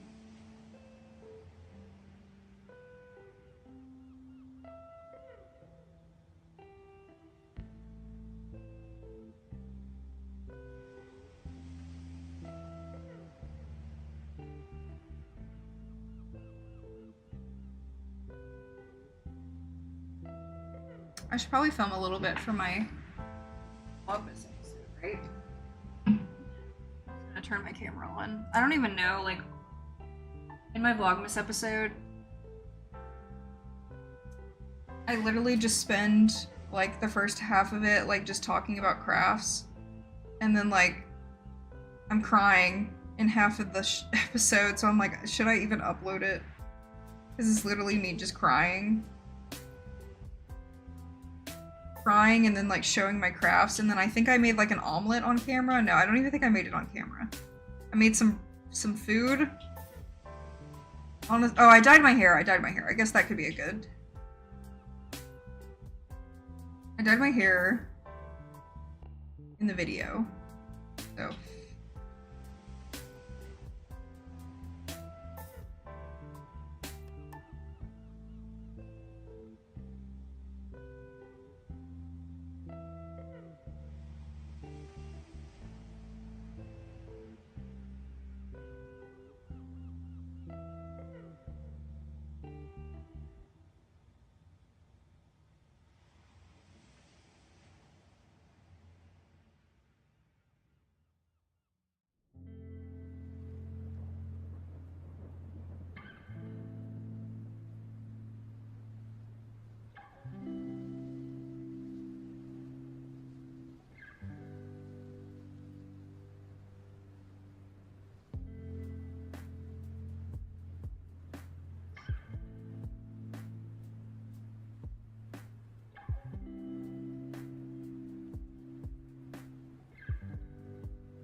oh my gosh, we're getting there. I want to finish the hair by the end of this live stream. It's already almost been 2 hours, which is kind of crazy. I don't feel like I've been live for almost 2 hours. I did start a little bit earlier. I normally start at like 2. But I wanted to start earlier so I had time the rest of the day to edit videos. And then probably take a nap. My head kind of hurts. I'm trying not to like order food. So I'm trying to like make meals that I have at home. I really need to go to the grocery store, but I hate the grocery store. I got some chips. I'm gonna take a little chip break. Sour cream and onion. What are y'all's favorite chips? Sour cream and onion are not my favorite chips, by the way. If I had to choose my favorite chips, there are these like Korean barbecue chips that I literally used to eat all the time in high school, and I don't remember the brand, and I think about them all the time, and I cannot find them in stores anymore. And I think about them all the time, and they were my favorite chips forever.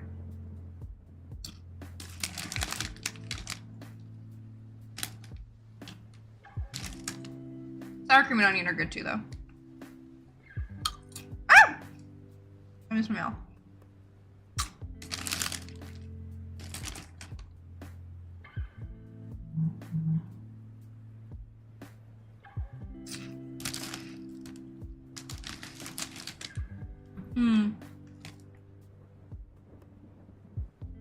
Jalapeno kettle chips are great.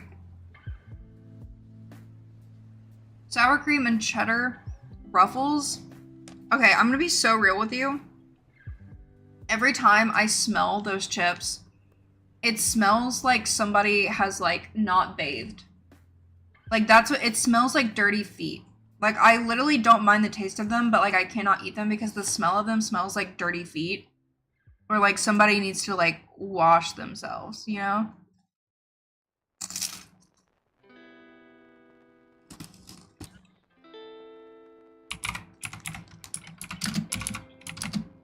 Like you got a dirty ass, bro.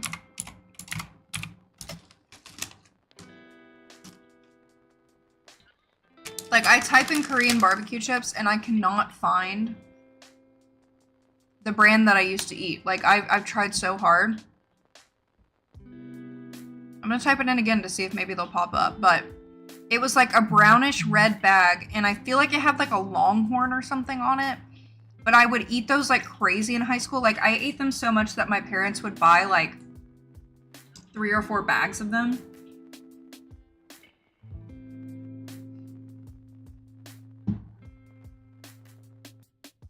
You take them outside to eat them? Okay, I'm so glad that I'm not the only one that thinks that they smell like coochie. Like dirty coochie, like bad. Like they smell bad.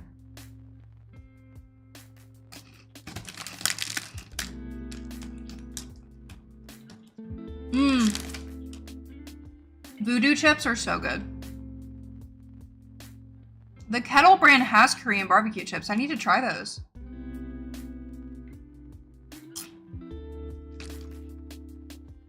Hi, Brittany.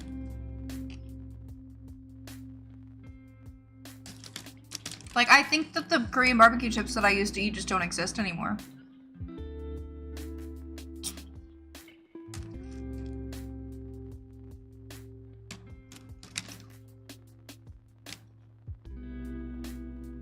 Oh, there's Hello Kitty barbecue chips. $34 for a bag of Hello Kitty chips. Okay. Oh.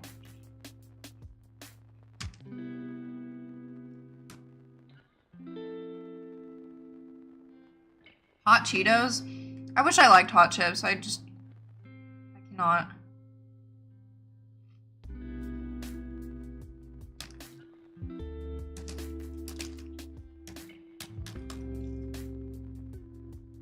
Oh, there's a tteokbokki flavored chip. I love tteokbokki. That's like my favorite Korean food.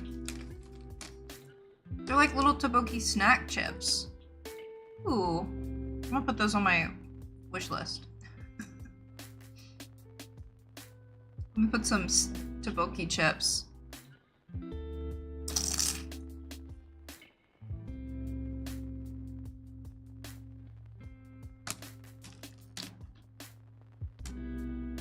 Me just putting food on my Amazon wish list. I do like plain wavy potato chips dipped in like sour cream dip or whatever.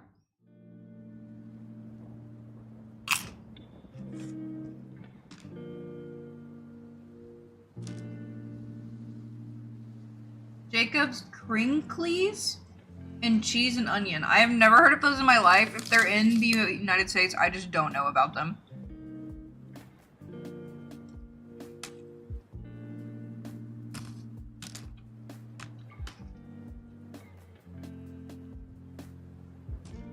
Honestly, these sour cream and onion chips are hitting right now. I don't normally like them like this, but they're like really seasoned well.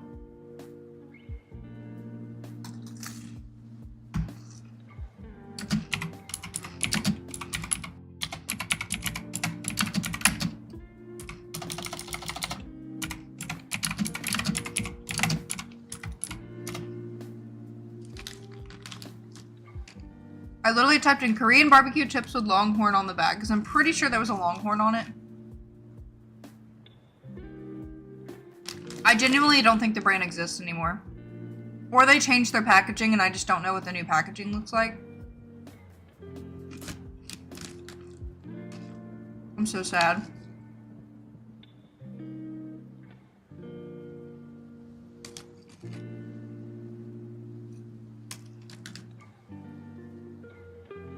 Do you like spicy stuff? I like it, but I cannot eat it. It really fucks me up. But I love spicy stuff, but I have IBS, TMI, so your girl can't handle it.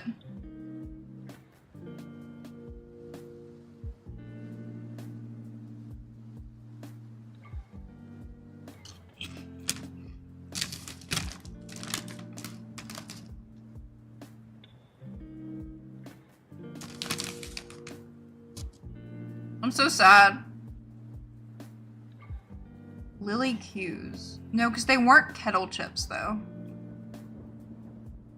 I've just come to terms. You know, I need to try this Kettle brand Korean barbecue chips. I might like these, because I really like the Kettle brand.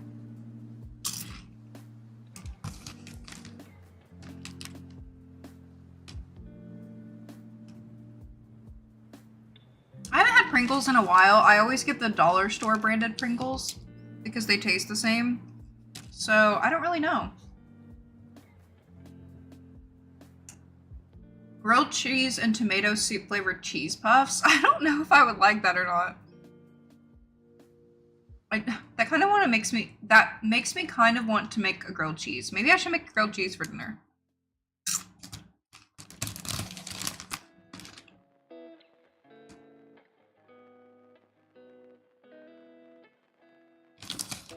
Yeah, I feel like all the good stuff gets discontinued. It's quite unfortunate.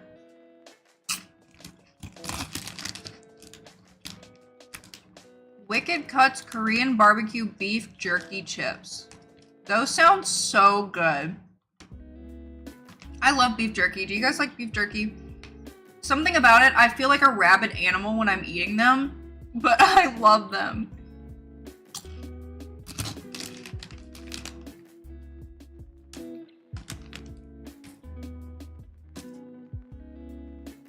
Yeah, Kroger definitely for sure. It's an unfortunate too because Kroger has like the best things, in my opinion. Like Kroger is the only grocery store near me that sells like international foods. It's the only place where I can buy tteokbokki. And it's the only place where I can find like authentic Korean food without having to go to like an H Mart. And I don't have an H Mart near me. The closest one is like an hour away. So I either have to order the Korean food I want online, or Kroger usually has it. But like Kroger has like the best tteokbokki that I love making, and my boyfriend really likes it too. My boyfriend is Korean, so like obviously he's used to like authentic Korean food. And I try my best to cook Korean food, but it's obviously not going to taste like authentic Korean like his family would make. Because every year, my boyfriend's family has like a Korean New Year dinner where they make like a whole feast of like authentic Korean food.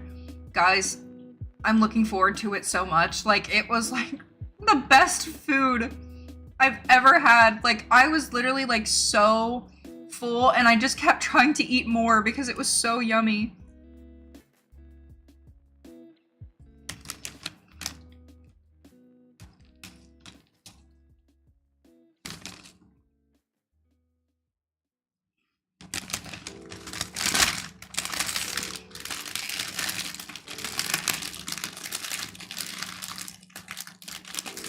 Oh yeah, beef jerky and braces. Do not do that to yourself. That's just painful. I need to wash my hands now. I don't want to put like my chip dust all over this crochet project. I'm wearing my Stranger Things pants that are like 8 billion times too big for me. And I actually don't even really care about Stranger Things that much, but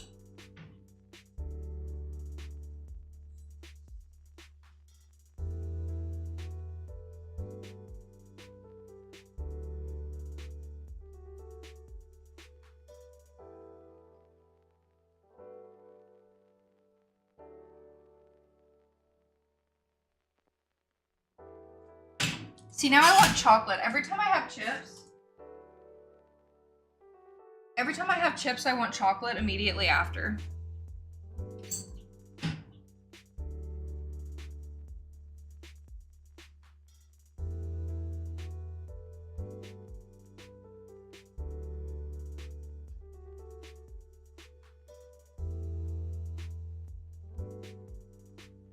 guess what I have?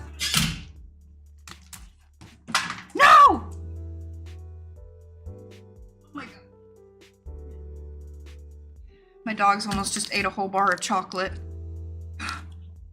That would have been really bad.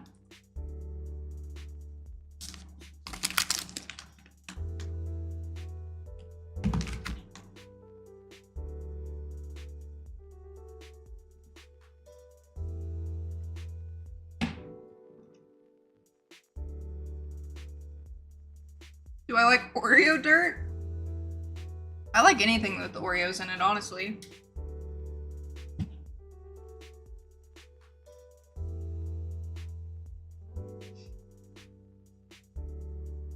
Yeah, Wednesday doll with chip dust. It's just a little bit of an added effect, you know? Hey, what are you doing? My dogs just sit underneath me and wait for me to drop food. I guess because I drop food quite often.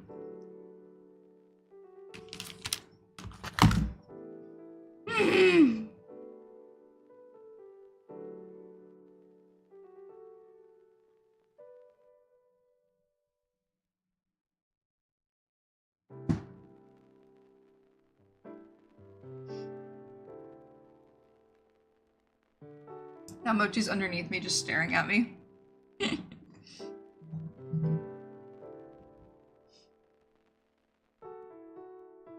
Okay, I need to do another chain of 61.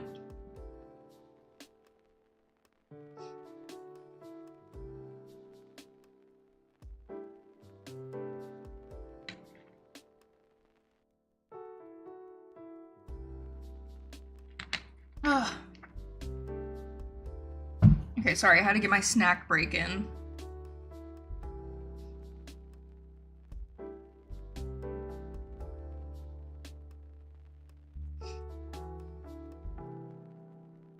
Can I help you?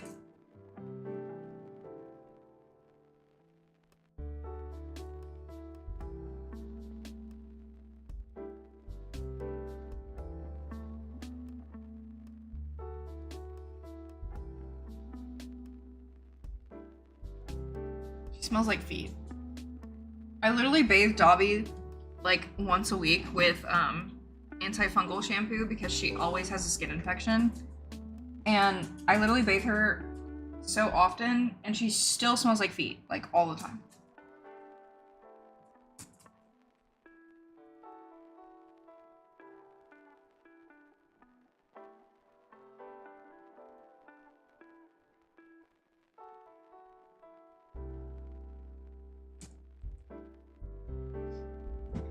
Okay, I'm getting my boppy or whatever the fuck it's called.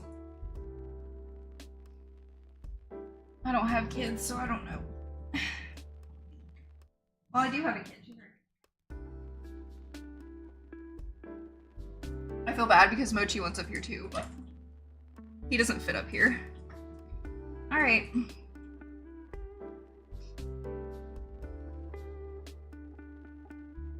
She smells so bad. Yeah, you smell terrible. Hi, Holly. No, Mochi, stop it. Are you gonna count with me, little dog? Ready?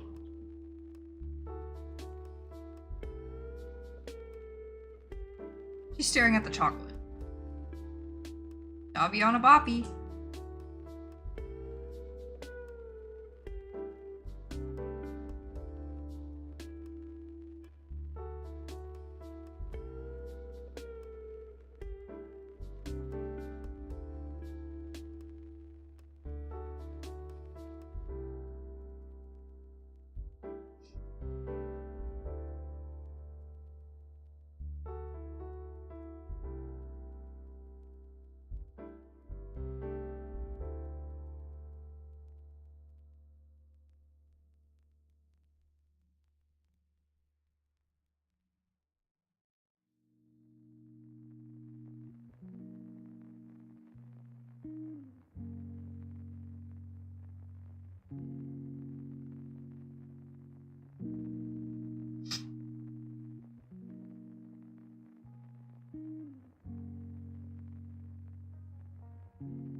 actually that made me more uncomfortable.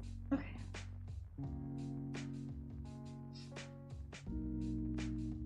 No, I've actually never thought about taking my snake bites out, like, ever. Like, I love them. They're my favorite piercings. I honestly forget that I have them all the time. And then, like, a random stranger will, like, mention them. And honestly, I haven't had any, like, at least to my face, I haven't had anybody say anything negative to me about them. Not that I remember anyway. I mean, I'm sure I have, but whenever people talk to me about my snake bites, they're always just like complimenting them.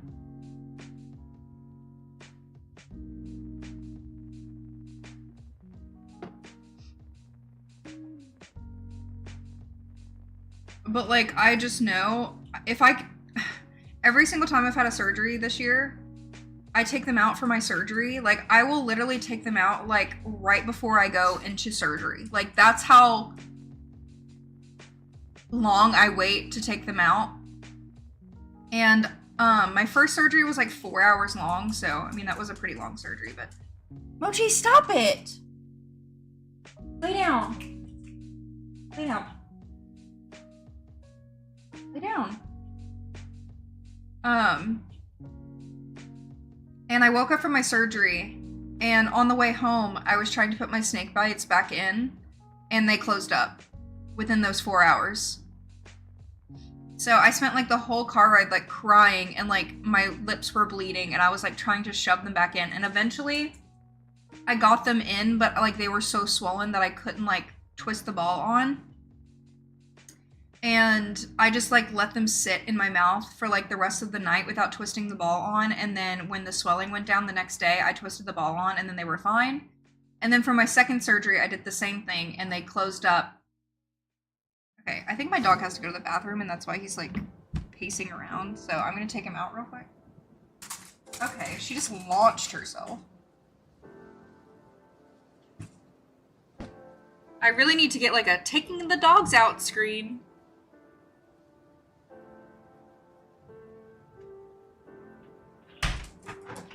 Why does my boyfriend close the door like that? Oh my lord.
Every time my boyfriend's over, he keeps like every single lock of mine in my house locked. Like I have those like emergency locks, like where at night you like lock the top of the door.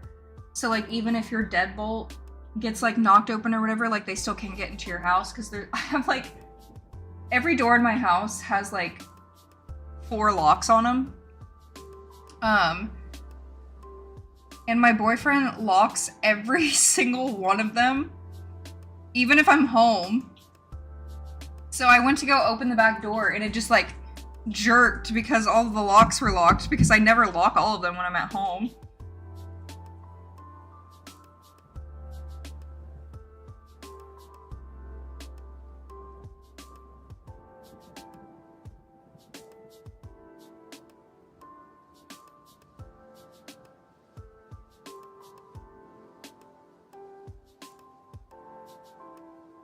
Yeah, I know he wants me to be safe, but it's just like jarring when you go to open a door and it just like hits this like metal bolt and it's really loud. Like it honestly sounds like a gunshot.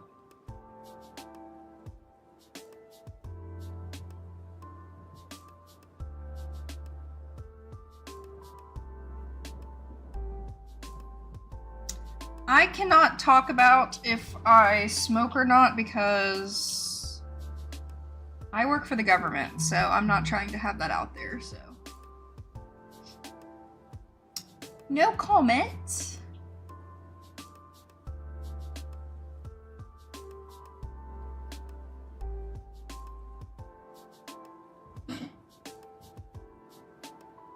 You good?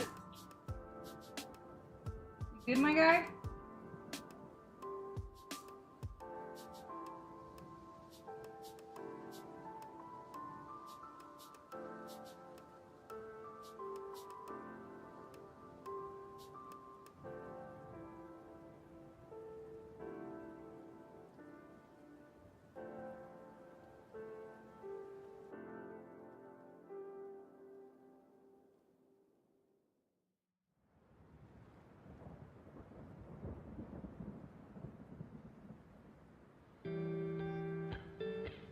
Me checking my Amazon packages again.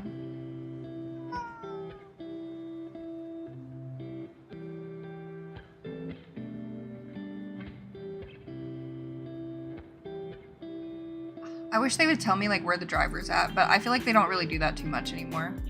I need some chapstick. You know what I've started doing? I've started keeping chapstick here on my desk in my little drawer.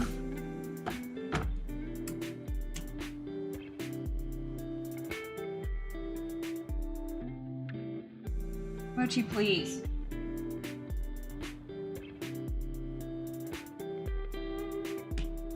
I have random stuff I have this like pop filter for my microphone in here. Dee, what are you doing? Some old Apple headphones, which I don't even know if these have like the aux cable or if these have the USB. Oh yeah, they have the iPhone bottom, so I can't even use them. And all of the new phones are USB-C, so I literally can't even use these. Unless I had an adapter, I guess. Apple are so stupid. Okay. I have 2 converters. I know nobody asked for this. I don't know why I'm doing this right now. I have micro SD, or an SD and a micro SD reader. I have a USB-C to USB converter. I have a screwdriver, a little one. My Samsung watch case. I have a random earring. Literally nobody asked for this. I don't even know what I'm doing right now. Okay, don't know what this is.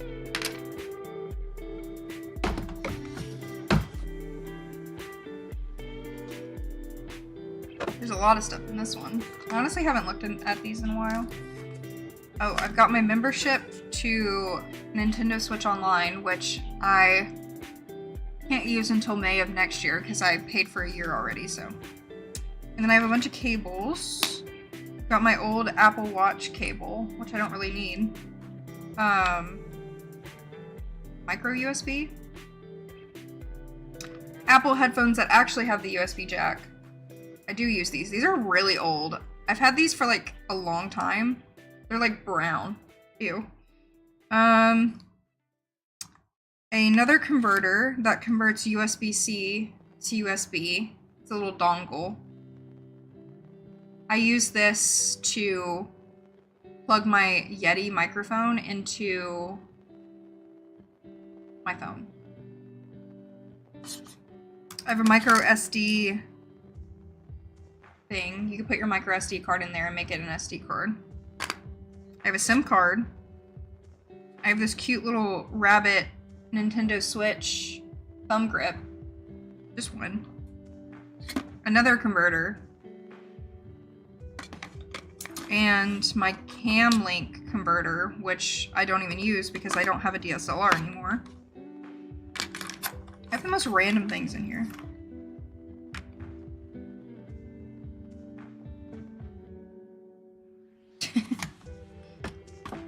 There's a tour of my drawers that nobody asked for.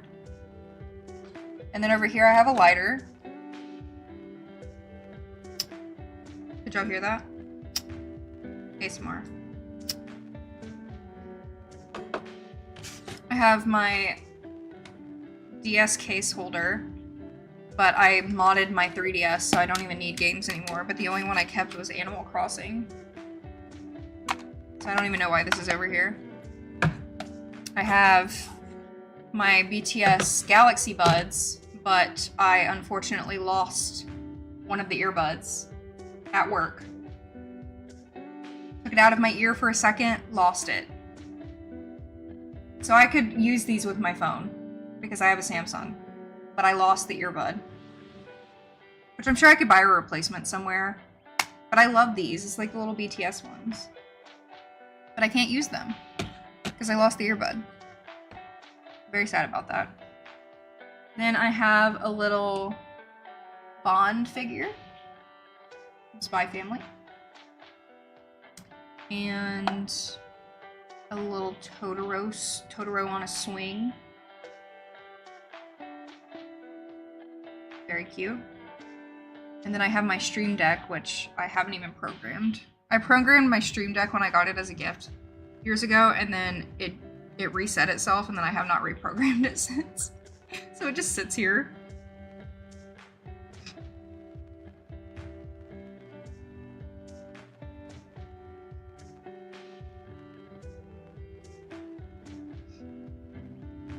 Microbio? Damn. Good luck.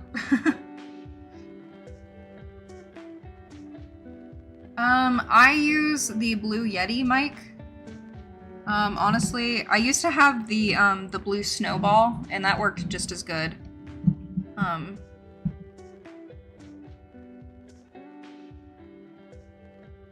know it's kind of messy. I have all my food over here, but I have it decorated with glitter and a little pop thing to make it prettier, but it's like $100. I feel like it's like a pretty good price. And you can plug it into your phone if you have the right cable.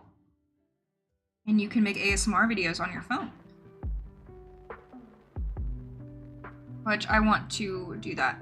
I convinced my boyfriend to do an ASMR video with me. Hehehehe. So, get ready for that. He's gonna wear like a full face mask to cover his face just to be funny, but I convinced him to do an ASMR video with me this weekend because I love watching videos of people doing ASMR for the first time. Like, they're always just so much better. I feel like he wanted to do it this weekend instead of last night so he could research how to do it. But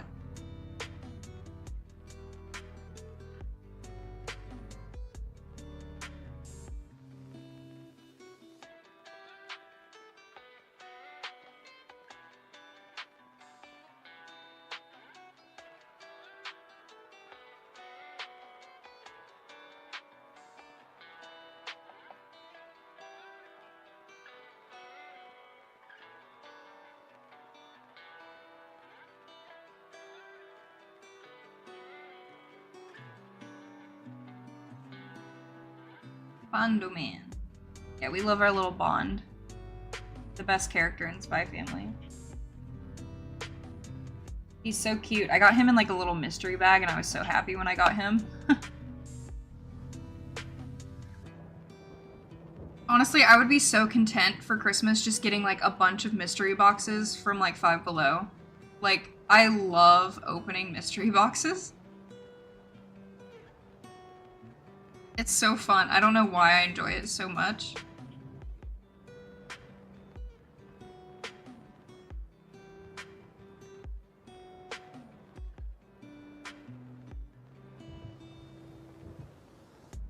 I am crocheting a wig for a Wednesday Addams doll.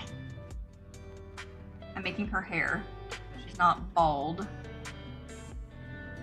She needs clothes too because she's naked, but that's the last.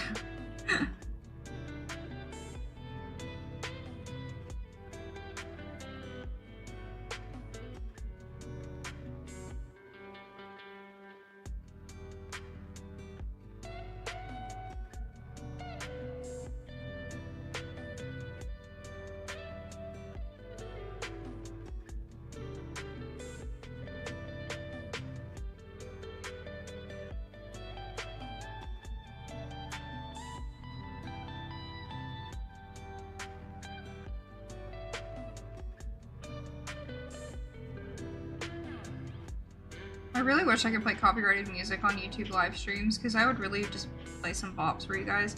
Oh, did y'all do your Spotify Wrapped this morning? My Spotify Wrapped was literally giving, like, 2014 realness, honestly. It's weird because all of my, like, top artists didn't match my top songs, which I felt like was a little strange. My top artist was One Direction, to be expected. When Liam died, I went through like a full mourning era where I just literally listened to One Direction like from morning till night, literally. Number 2 is Tomorrow X Together.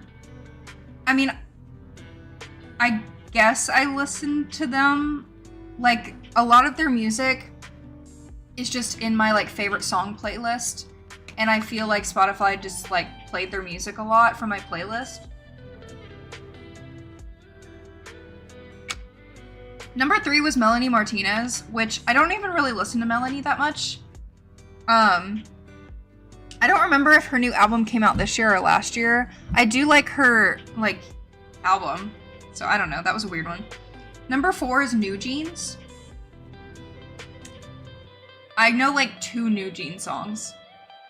So I didn't really understand the top artist versus the top songs, but, and then number 5 was Stray Kids. Stray Kids makes more sense because I'm pretty sure I went to a Stray Kids concert this year, or it was the end of last year. I don't know. I don't know.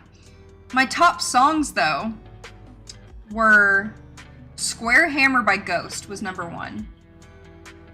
Random. I mean, I do really like that song, but I didn't feel like I listened to it that much. Number 2 was Shake It by Metro Station. What? Metro Station? Like, what? Number 3 was Rose by Anna Tuccia, which sings, that's the intro to Nana, which I did go crazy with the Nana playlist, so like, that's fair. Number 4 is Cloud 9 by Beach Bunny.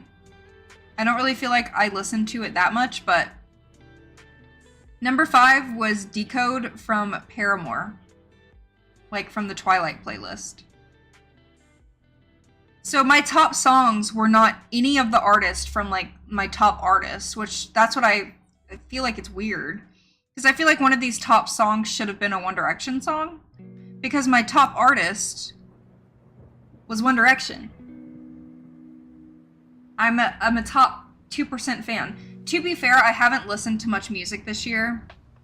I've only listened to almost 6,000 minutes this year.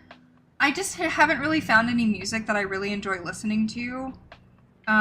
If I'm being honest, like, I used to be a big music girly, like, especially like metalcore, like pop punk, like that was my shit. I would listen to music like 24/7. But I really just don't listen to music too much anymore. Everything is just kind of sounds the same to me, or I'm just bored of it. So I didn't really listen to too much music this year, if I'm being honest. The only time I listen to it is when I'm in the car going to work. And even then, I usually just turn on an audiobook instead of music. I don't know why.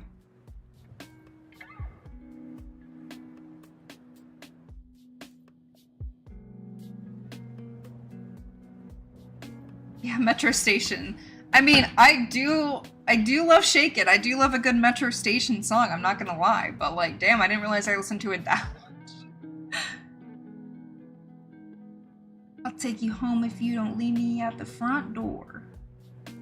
Body's cold, but girl, we're getting so warm. Top 3 artists were Ozzy Osbourne, Paramore, and Ed Sheeran. So random.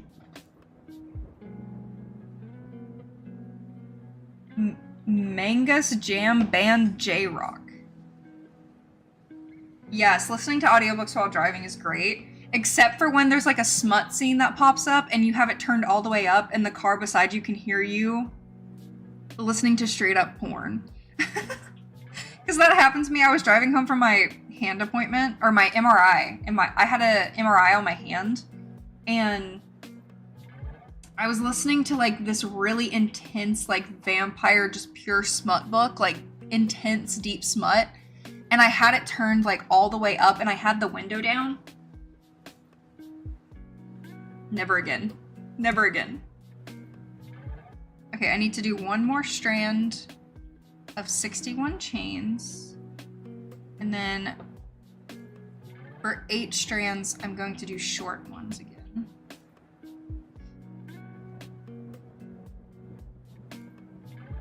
I know, I honestly begin embarrassed too. Okay, let me count to 61 again. 1, 2, 3, 4, 5, 6, 8, 9, 11, 12, 13, 14, 15, 16, 17, 18, 19, 20, 21, 22, 23, 24, 25, 26, 7, 29, 30, 31, 32, 35, 36, 37, 38, 39, 40.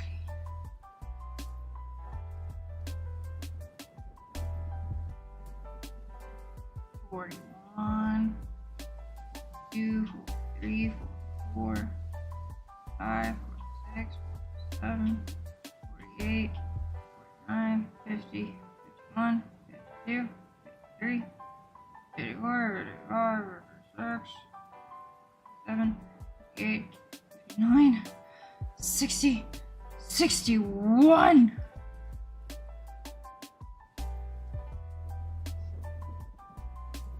Yeah, honestly, every single year my Spotify Wrapped like doesn't feel right. So like I don't even really care about it anymore. The only time I ever felt like my music thing was right is when I actually used Apple Music instead of Spotify. My Apple Music was like pretty spot on because Apple Music does their own little wrap up thing. I don't know, like I definitely believe One Direction was my top artist because like I listened to One Direction like quite often. But the like Melanie, Stray Kids, TXT, like definitely not TXT. I have not listened to them since like I went to their last concert. So I don't know. I just feel like, whatever.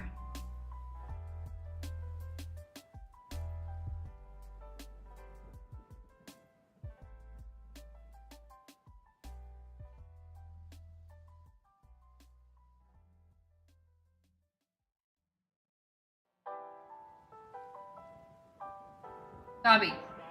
Stop.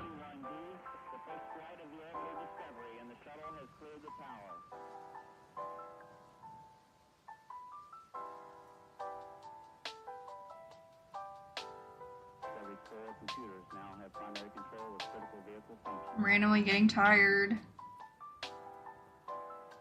Ugh. Tired of taking naps. But I'm tired all the time. I've also had a migraine like every single day this week.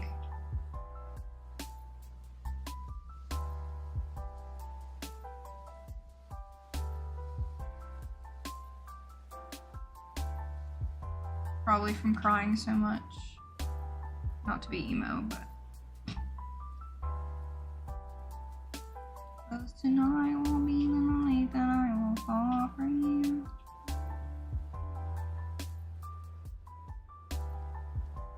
Real talk though, Secondhand Serenade is my favorite band of all time.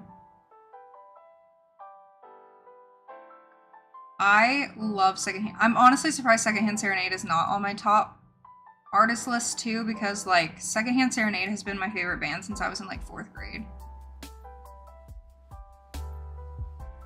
And like he doesn't even sing anymore. Like I think the last song he ever posted was like a song that he wrote for his wife on their wedding day. And honestly, it's giving Christian core and I really hate it. So like I only listen to like his old music. Why? Why? Why? No! No. No. But they do that all day, by the way. That's why I have to keep the TV like on full blast so they can't hear anything outside, because if they hear the wind chime blowing, if they hear like a school bus, they do that. And like they won't stop. If I don't say stop, they will literally like egg each other on and they will just bark back and forth. Ooh, ooh, ooh, ooh, and they'll just like bark at each other. And they'll do it for literally like 20 minutes straight. I'm not even joking. When they have to stay at the dog kennel, like if I have to go out of town or something, the kennel people like hate them because they're incredibly annoying. And you know what? I don't blame them, because I don't know why they act like they don't have any manners. Do you like Taylor Swift? No. Sorry. I'm not a Swiftie. I don't really like girly pop music. Like Chappell Roan, I do really like her, but like even her music I'm not really like, I don't vibe with too much. I'm not even gonna lie, I'm kind of a Taylor Swift hater. Oh. So sorry to all my Swifties out there. I love that for you, that you love her, but she's very bland. Deanie's fucking up my shoe over here.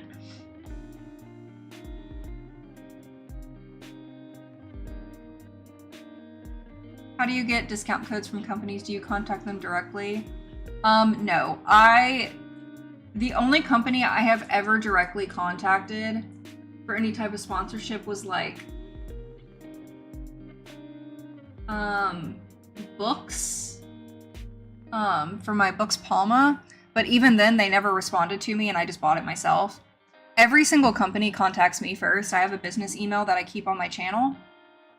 They contact the business email. They usually leave like a pretty, just you can tell what's fake and what's not after you've been doing it for a while.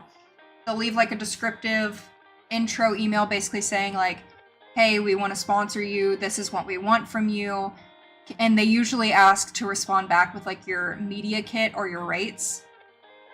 So I have a media kit. If you have a YouTube channel, YouTube creates you a media kit.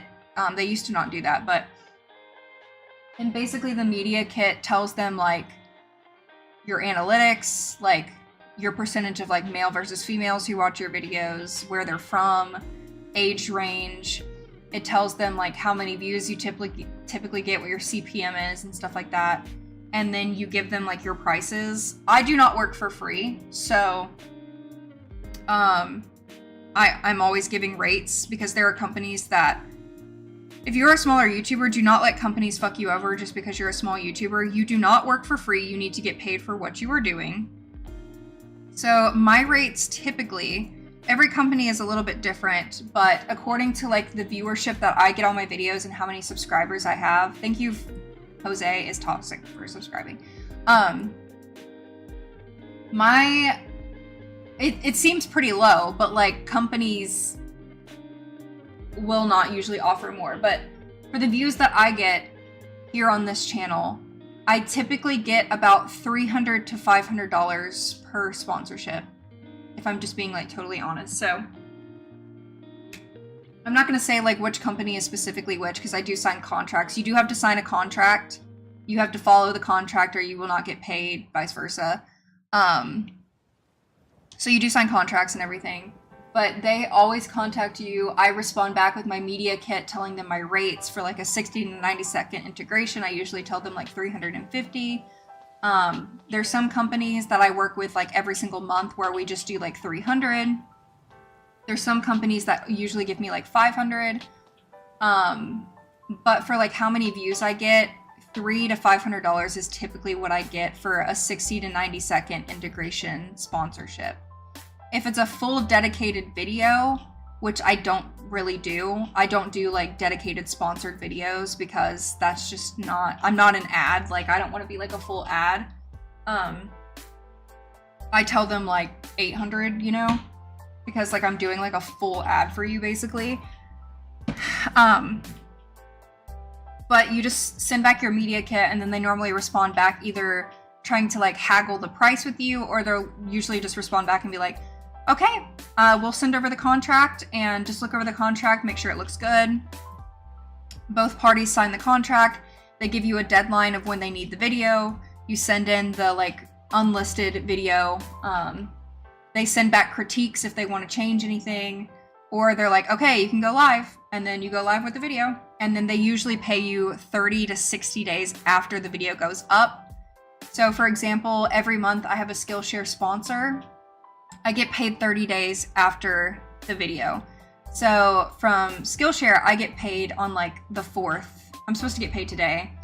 I get paid on like the 4th of every single month from the previous month. So like the payment that I am getting today is from November's sponsorship that I did, or October sponsorship that I did.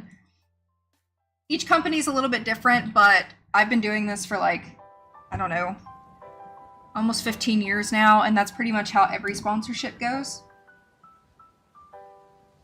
The most I've ever been paid from a sponsor was when Chewy sponsored me on my pet channel. They paid me $3,000. That was actually fucking insane to get that email. Still proud of that to this day, but I do have to say, the higher the sponsorship money is, the more strict they are, and they don't really let you be yourself. That Chewy video, I wasn't allowed to wear like any type of shirt that had any branding or cartoon or anything on it. Like I would have to wear just like a plain shirt like this. They complained about like my cleavage showing too much, even though like I don't even have tits, so it's like, okay. They would like make me edit out the way that I spoke, and they're like, you need to say this instead.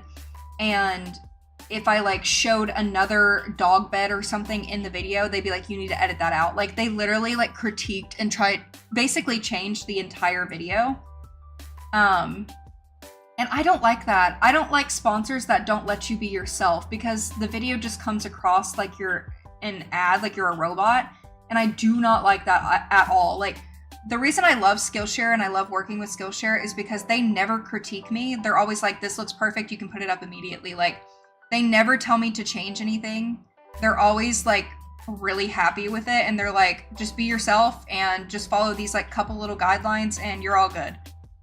And Skillshare has never made me like change what I've done, which is really nice. Redbubble, they paid me a decent amount, but they were pretty strict on their rules too. So the more a sponsor pays you, the more strict they are. So yeah, you're more like a robot for them rather than like a small company. So keep that in mind.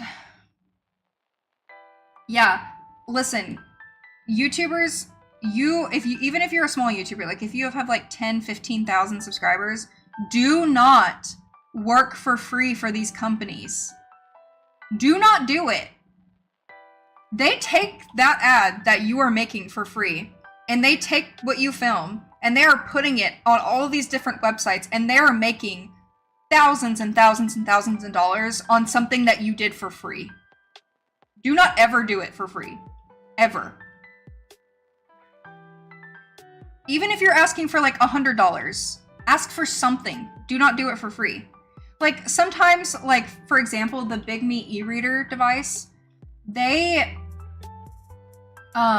sent me that entire e-reader for free, and I didn't ask for money because like I just genuinely wanted the e-reader to review.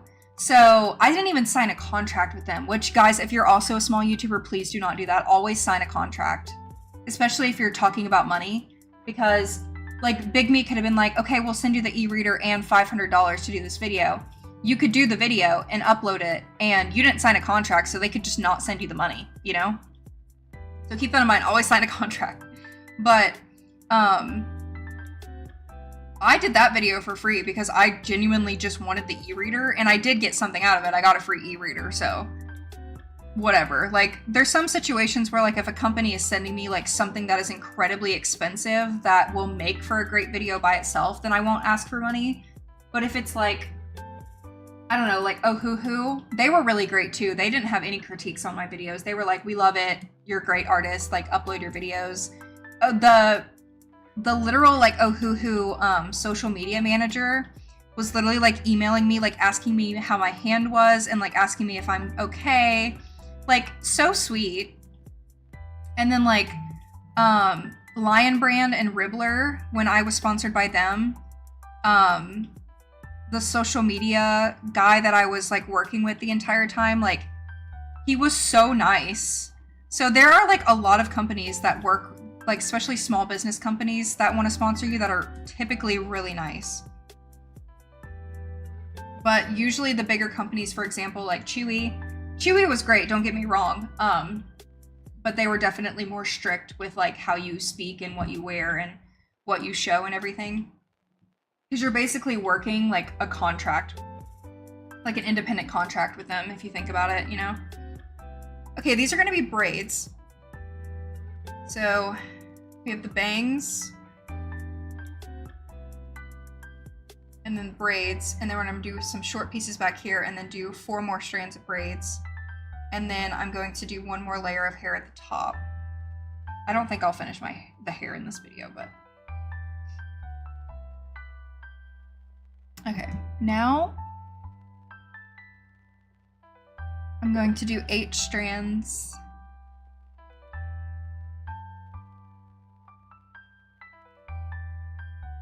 Yep, okay.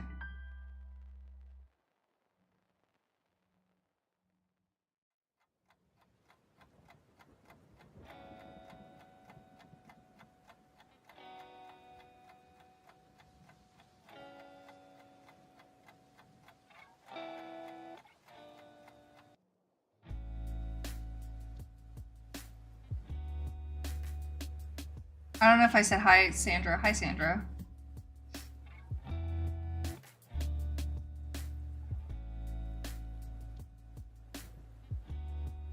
I mean, these companies investing in YouTubers, like, and TikTokers, like, they're doing it the smart way because, like, Gen Z, like, they don't watch TV, right? Like, commercials don't matter. Like, you have to find creators that are going to, like, appeal to the audience that you're searching for. So they're being smart with it. I can look it up right now. Do y'all want to know how much money I have made Arctic Fox with my discount code? Because the paychecks that I get from Arctic Fox every single month are more than my paycheck from the library. Like, I can pay half of my rent with the paychecks from them, literally, which is insane. Okay, I don't have it on this computer. I'll look on my phone.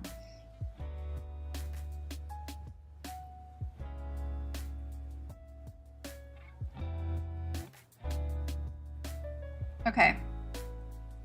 Since I became an Arctic Fox affiliate, I have made them $35,000 with my coupon code that you guys use. So keep in mind, like, YouTubers can make a lot of side income just from being an affiliate. Like, I get paid from Amazon, from when people buy stuff from my Amazon storefront. If I give them an Amazon link, it's usually an affiliate link. You get residuals from being an affiliate too. So like content creators, really, if you're like a smaller YouTuber, use affiliate links. There are some companies where like you can just apply to be an affiliate. You don't even have to like work with them or anything. Like usually if you scroll down to the bottom of like a lot of different websites, there'll be a link that says like become an affiliate or like rewards or something like that, and you can sign up and you can give people your link and you can make residual income from it. That's what so many content creators do to make residual income. So I have made them $35,000 just from them using my coupon code. And in return, I have gotten $5,140 from them back. So, if you're a smaller creator, look into affiliate links. No matter how big you are, always use affiliate links.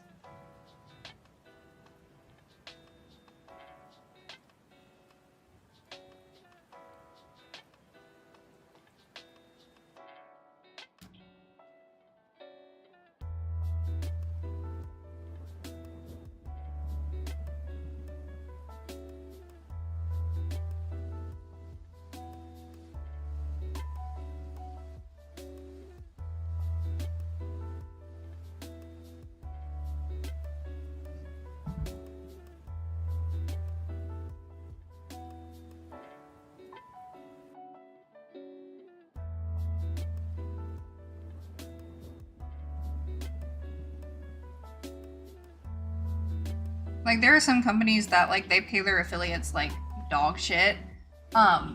Arctic Fox is, like, the biggest company that gives me, like, the most percentage back. But most companies give you, like, 1% of the sale. Like, Big Me and Books, like, for the Books Palma, they literally give me, like, 1% of the sale. Or, like, 0.2%. It's, like, really little. So, like, somebody will buy like a $400 e-reader with my code and I get like $3 of it. So like there's some companies that are pretty shit and frugal with it. But like Diamond Art Club, for example, Diamond Art Club, I've made a lot of money through them. Diamond Art Club is another company I really love working with. Like their marketing team is so nice. Let's see if I can log in to Diamond Art Club. Oh, I have to do it on my phone.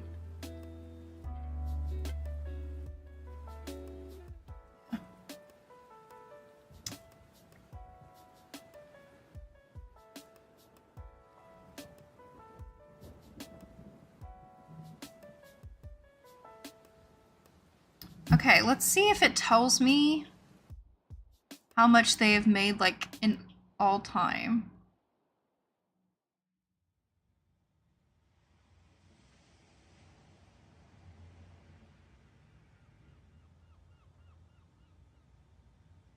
Okay, it doesn't tell me how much they have made from me on their affiliate page. Okay, see, with Diamond Art Club, I get 15% of each sale if my code is used. 15% is crazy, guys. That's like a really big conversion. I have made almost $2,000 in affiliate money since becoming a Diamond Art Club affiliate. So I'm telling you guys, like even if you're a small TikToker, if people are asking for links for something, always see if there's an affiliate link that you can give them. You always need to disclose it though. Like if you have it in your description box, you need to disclose that it's an affiliate link. Because if not, that's illegal. So you do need to disclose it with people that, you know, you are getting some type of income from this purchase. Because if you don't, you could get sued. So always disclose that it's an affiliate link. But 9 times out of 10, people really do not care if they're giving you some percentage of income. But so basically, you have to make over $600 from a company to have to pay taxes on it, from what I understand. Obviously, I've made more than $600. So what they do is I get a 1099 in the mail, or I get an email with it emailed to me. I think I have it.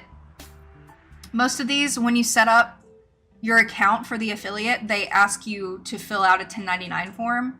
So you have to fill out a tax form when you become an affiliate for any company. And during tax season, they send you the 1099 in the mail, and then you file your taxes with that 1099 form. So yeah. All of my income is literally 1099 forms except for my library job. So YouTube is considered self-employment because you're like a self-employed contractor for Google, basically. So all of my YouTube income is non-taxed and it's a 1099. So I usually get like fucked during tax season. My library job is a W-2, so that is taxed. And luckily, my new library job offsets the income that I make from YouTube. So during tax season, I actually normally get a tax refund now instead of having to pay taxes because my normal job offsets the taxes that I do not get taken out of my YouTube paycheck, if that makes sense. So I am actually usually pretty good about it.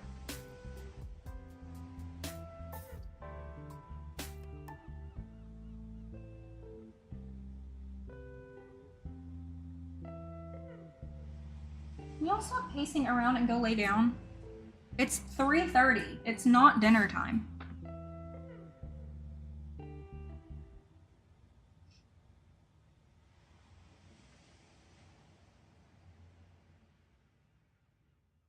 I mean, I'm gonna be honest, guys, like, becoming a YouTuber is not as easy now as it used to be. Like, I think if I would have started having a YouTube channel like now, I probably wouldn't have gone anywhere with it, but since I became a partner when I was like 11, it was just easy for me to grow. Everyone wants to be a content creator. Everybody wants to be a YouTuber. Like, there are kids saying, like, my dream job is to be a YouTuber. But, like, back when I was younger, saying that you wanted to be a YouTuber, you were gonna get bullied, right? Like, they would be like, that's not a job. But now, it is a job. Like, you tell people you're a YouTuber, and they act completely different now than when people acted when I was younger, believe me.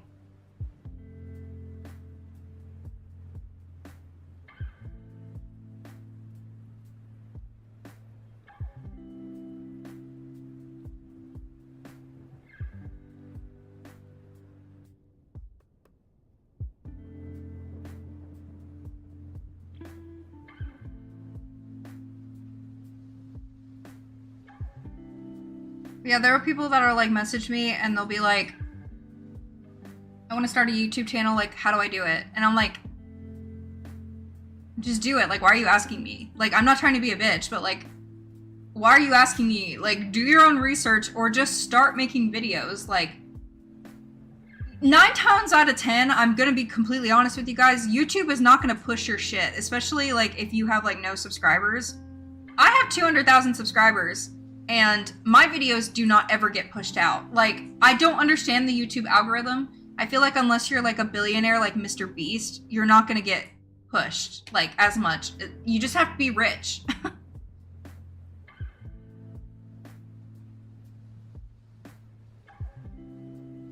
I mean, I've been recognized in public, but I've never had like any type of... Dobby? I'm gonna put them up because they're getting like antsy and they're stressing me out.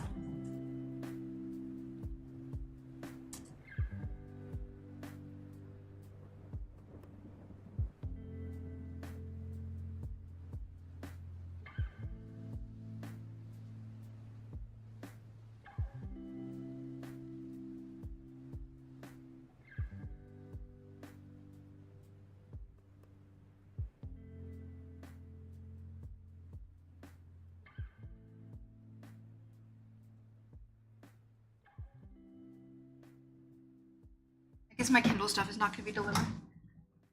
I don't remember what I was saying, but... Oh yeah, I have been recognized in public. I don't know, maybe like 15 times. It's never been a bad experience. I mean, usually it's kind of awkward. Because, like with Peace and Love, you guys are very nice, but like a lot of you guys are also very awkward. I'm also very awkward, so... If you're coming at me with very awkward energy, my response is probably also going to be very awkward. So I would rather you just not say anything to me if you see me in public, rather than coming up and like, or just like standing far away and staring at me, or coming up and like saying hello and then just like staring at me, because it just makes me uncomfy. But for the most part, it's normally pretty pleasant experiences. It's normally like, oh my god, I watch your YouTube videos and like I really love your videos and like, can I take a picture with you? And it's never really like uncomfortable. I mean, some people have like made me feel awkward, but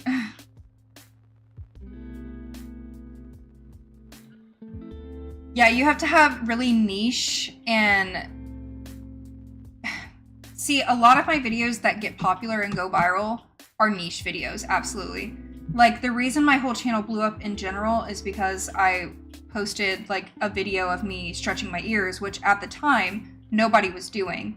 So you kind of have to start making content that like nobody else is making, and then after you create a little bit of a following, I feel like you can kind of spread your wings and start making other content. But yeah, on TikTok you kind of have to upload like multiple times a week for your TikTok to grow. And I'm not gonna lie, I'm pretty proud of how well I've done on TikTok. My TikToks on my reading account do really well. I'm at 7,500 followers.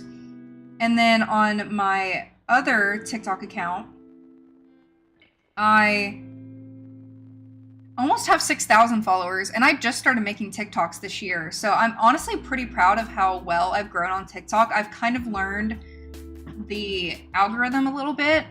I've learned what kind of hashtags to do, and I've also learned, like, if you respond to people's comments with TikTok videos, TikTok will push your videos out more.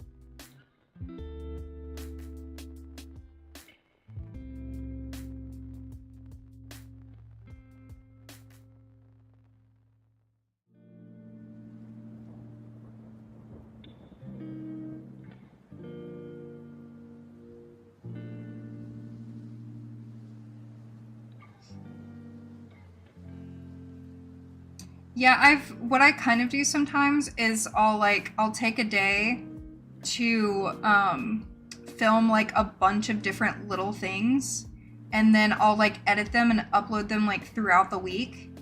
But there are some TikTokers, like people who are like full-time TikTokers, I mean, they'll upload like multiple TikToks a day, and I'm like, okay, but like I guess it kind of makes sense because like I'll post like an hour-long video on YouTube that comprises of like a week of footage. On TikTok, you're just posting like little 30-second videos. So, I mean, I guess that's kind of the same thing. You're just posting them in little content every single day instead of comprising them into one video on YouTube. So, what I do is I just like record a bunch of things that I'm doing and then I'll just like upload them throughout the week. Like, I've noticed that like on my Alyssa in Things TikTok, I'll just like record myself like unboxing something, even if it's just like a mystery box and people will watch it, or I'll show like a little haul, or I'll like take you guys shopping with me, and like just little things like that, and for some reason people love it.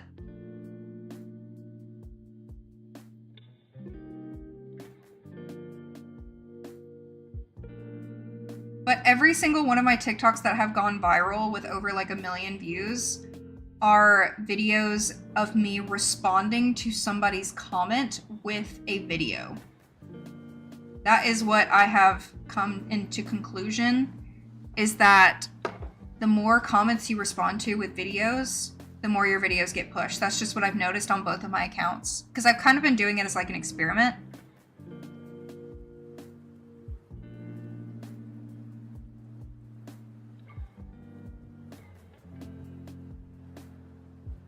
How many hours of editing do you have to do? It depends on how much content I've filmed. It's different per video. Yeah, like window shopping. Yeah, same, honestly.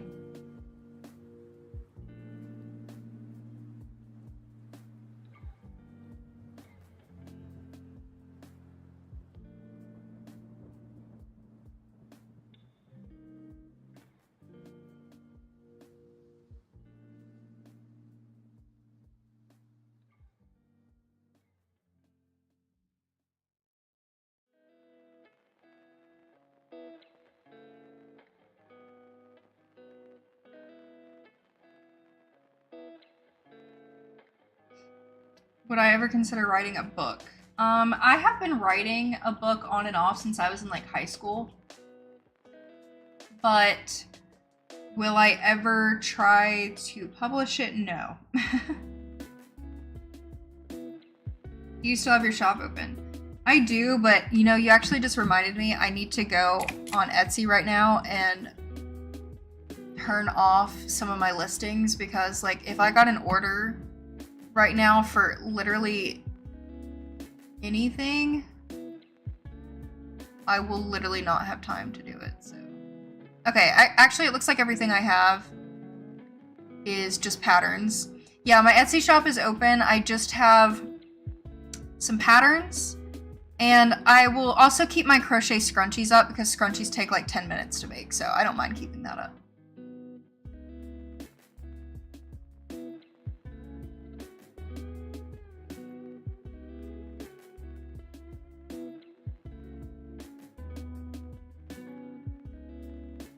Oh, I just realized that okay, I'm gonna reactivate my flower bookmarks because those also take like 5 minutes to make, but I didn't realize some of my listings expired.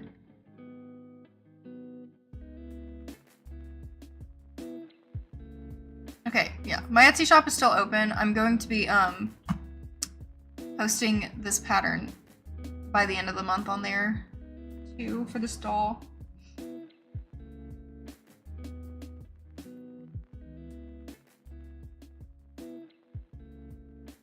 Oh, for the crochet gifts, I'm making these gifts for my family, not for Oh, did I do half double crochets on these? I don't think I did.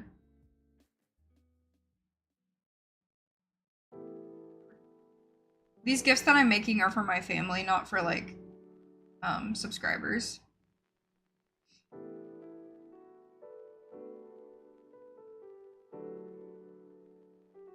Which if I had the time, I would try to sell some stuff on Etsy so you guys could buy them, but I don't have time to do both, so.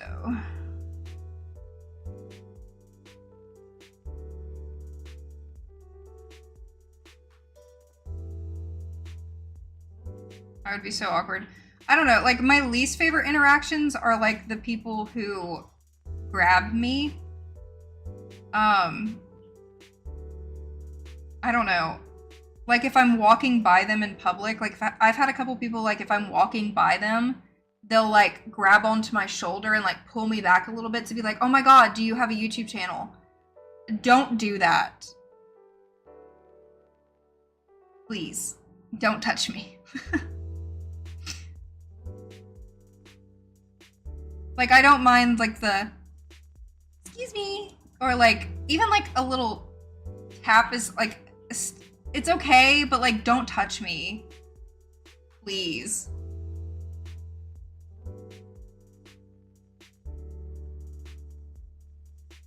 Or like please don't scream in my face. I don't know. Like I guess I'm just not used to like people treating me like a celebrity of some sort because I'm literally just like the most boring person. I just sit in my house and crochet and then go to work. Like I'm just like a normal person. So I don't know, like don't scream in my face either. Like I was at a concert, I think it was like Stray Kids or TXT, and this one girl, she was really sweet, like don't get me wrong, but I think she was like already hyper from like screaming all night at the concert, and she was like walking by me and then she like screamed like, "Oh my god, I watch your YouTube," like screamed, and I was like, and then everybody around is like looking at you too, like, "Oh my god, a YouTuber's here," you know? So it's like, please don't do that either. Please don't like exclaim my presence to everybody in this building right now, please. Even though I'm not like famous enough for it to matter, it's still like, oh my god, please don't scream.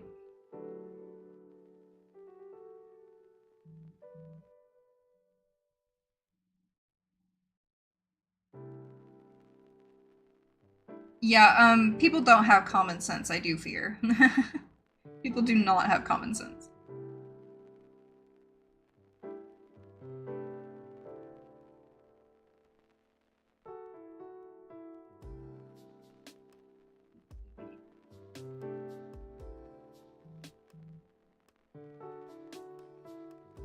Okay, I was not... Whatever.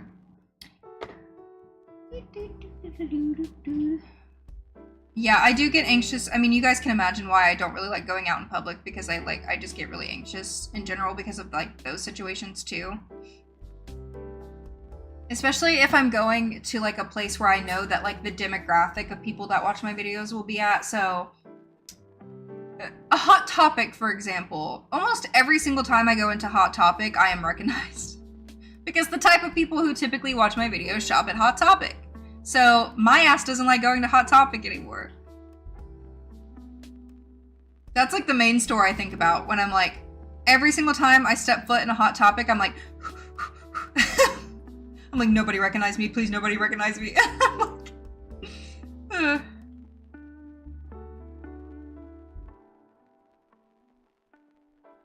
And like at a K-pop concert, I usually get recognized at K-pop concerts.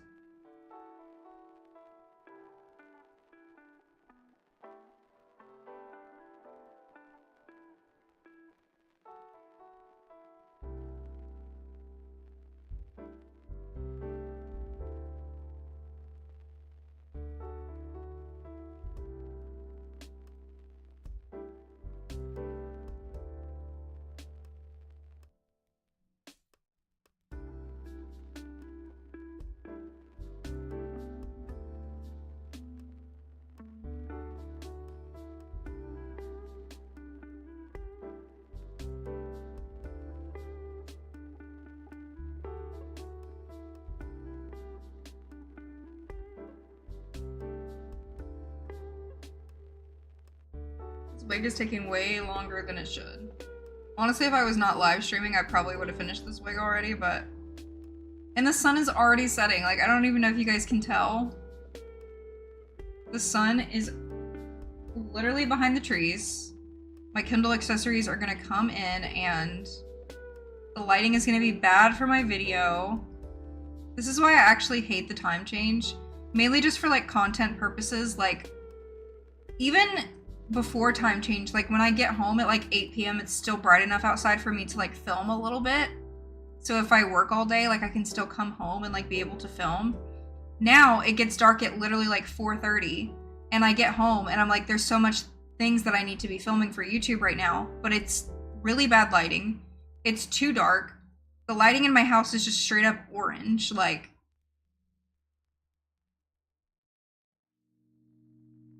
I love my new Kindle. It's sitting right here. I'm just waiting for the accessories to come in the mail. Look how tiny it is. It's so cute. It's literally like a little bit bigger than my Books Palma.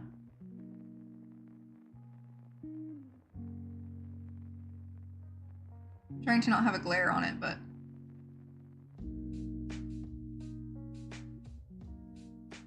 Like, the size is perfect. And it's lighter than my Books Palma. It's so light. I need to weigh them. I have a little weight scale. I really need to weigh them to see like the difference. Should we do that right now? Honestly, just for fun. Let's weigh the Books Palma versus my Kindle Basic and my phone, because my phone is like hella heavy.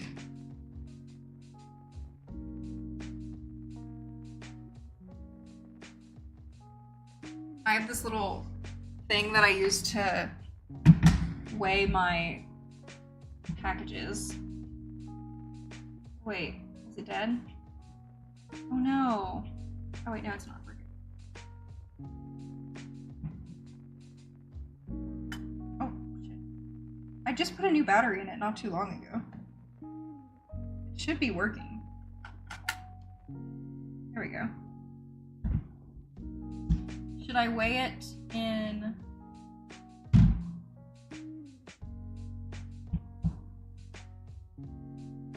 Okay, I think it's broken. Oh, fuck.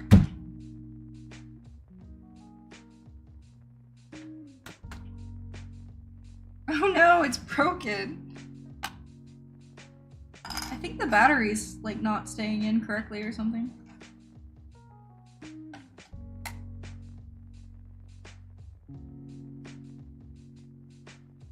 Okay, I'll weigh it in ounces.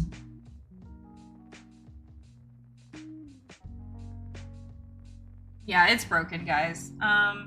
Never mind. Oh. Wait, will that work? Damn it.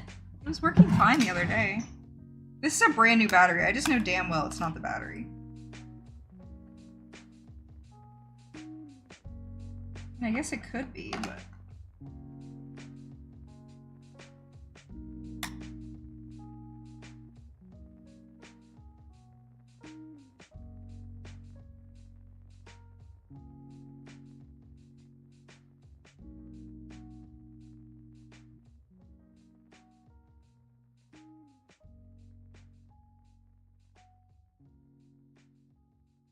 Yeah, it's broken. Never mind! And my pants are stuck in the freaking chair. Never mind, guys. Oh wait, it might work, it might work. Let's do it quickly.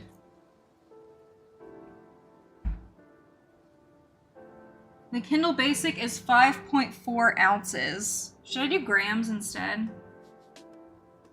5.4 ounces. The Books Palma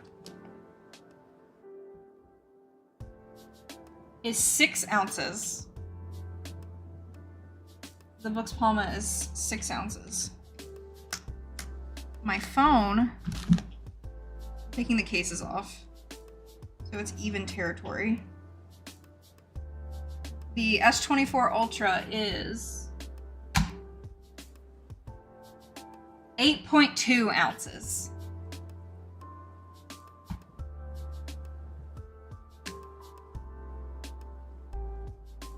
So, Kindle Basic is the lightest. I'm gonna try to see. I think the sensors are broken.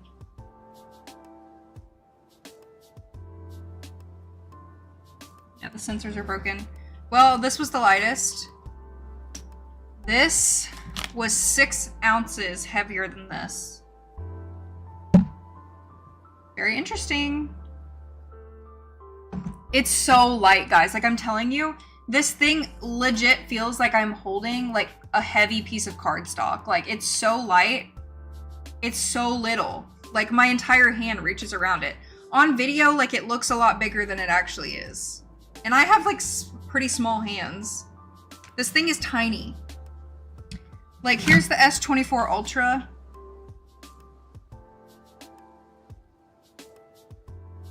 Like, I don't even know what I could like put it next to like give you some type of like example of how small it is, but like the S24 Ultra versus the Kindle, like, it's so small.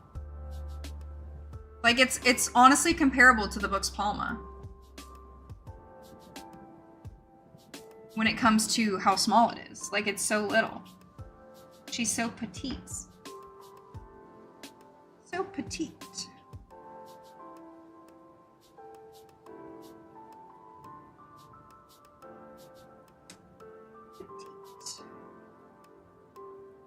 My head hurts.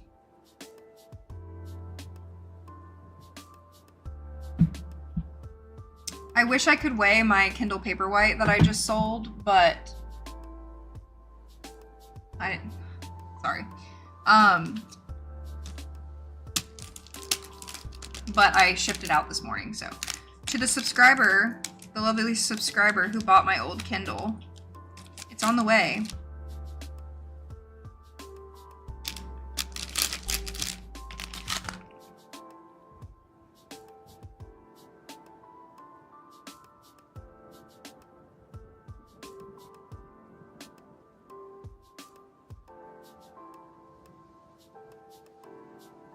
This could literally fit in like your jacket pocket, literally.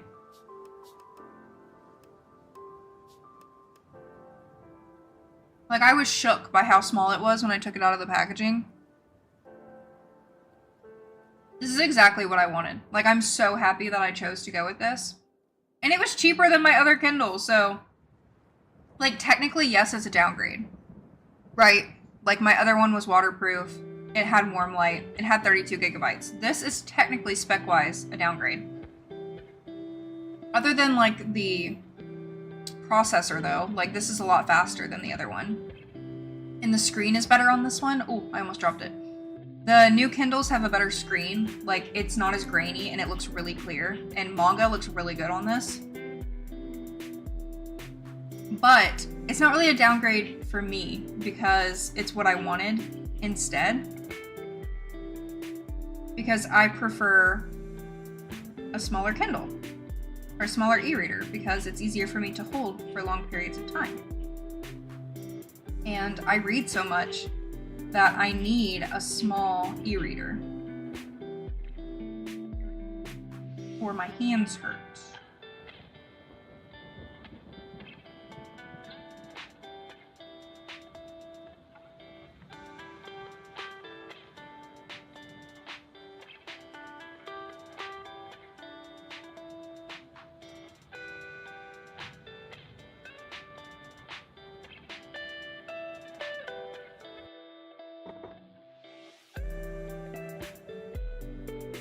Do you think the screen display is harder on your eyes? Only because there's no warm light, but like I said, I turn on dark mode, which I'll show you.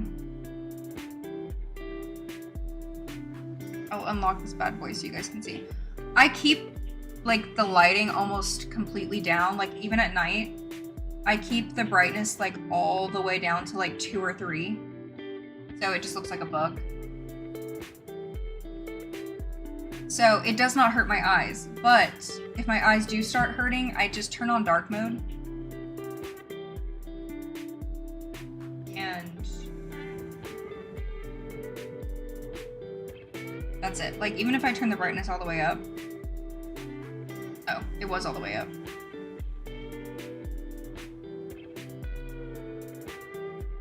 Like, the blue light is not bad at all. Like, it honestly doesn't even really feel like it's on.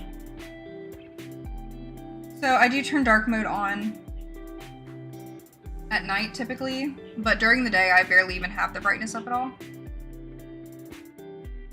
Let me show you guys how fast it is. I know like a lot of you probably don't even read and you don't care, but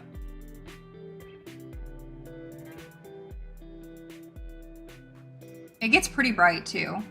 Like, look how fast it is. My other Kindle can never. Like, this device is incredibly fast. That's one thing I have to say about it. I don't know if you can see it. Like, there's almost no delay. And you guys know with e-ink, like, there's always a delay and there's always ghosting. There is no ghosting, no delay. This bad boy is fast, okay? One moment. One moment.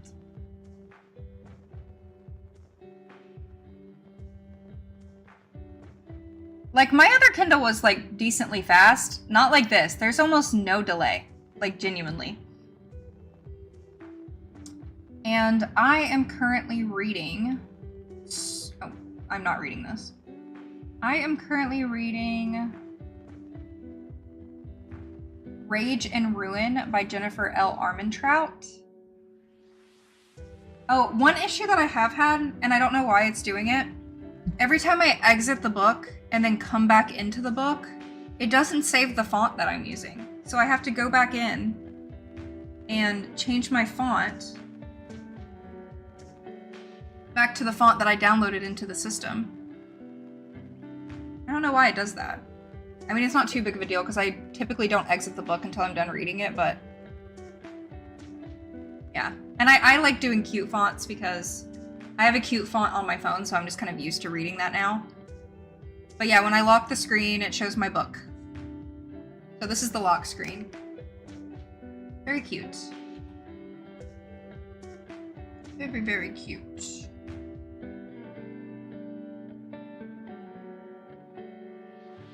Yeah, some of the, like, I feel like Amazon does the same thing that, like, Apple does, where, like, when a new Kindle comes out, they make the old ones slower, but...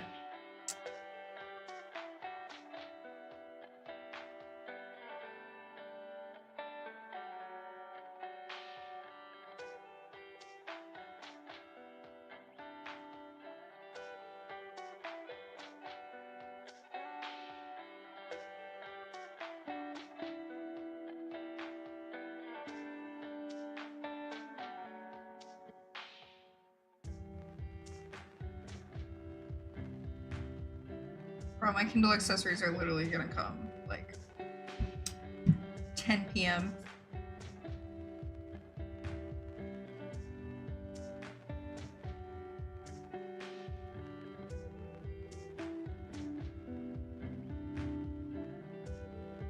I just hope they come at least.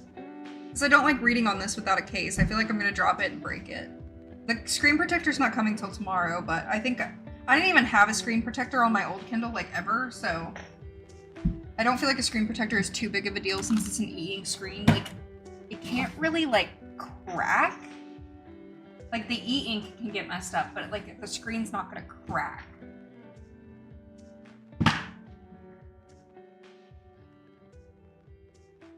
Dude, books are way too expensive. Way too expensive. Go to the library. Go to the library. What's your recommended read for someone who doesn't have a preferred genre? Shall I just give you my favorite books of all time? My favorite book of this year was Fairy Tale by Stephen King. I still think about it frequently. And since my grandfather died yesterday, I keep thinking about the book more because the main old guy in the book reminded me a lot of my grandfather. So yeah, definitely my favorite book of the year. My favorite book of 2019 was The Institute by Stephen King. My favorite read of like 2018 was Pet Sematary by Stephen King. A lot of my favorite books are Stephen King, I'm not gonna lie.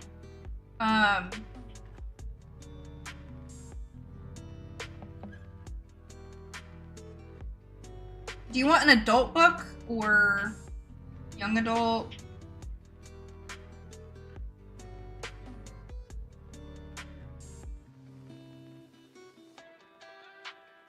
Because most of my book recommendations are going to be paranormal romance, or they're going to be fantasy, because that's typically what I read. I don't really read, or dark romance. I do read dark romance. I do not read fluffy romances typically, and I also don't really read contemporaries because I get bored.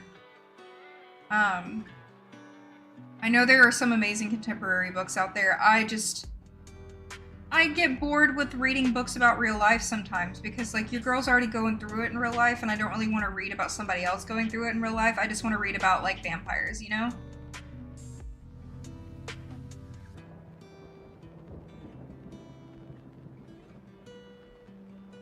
Yeah, unfortunately, libraries don't have a big budget because the government doesn't really care about the library, so unfortunately, it is hard for some libraries to be able to order what they want because they don't have the budget to.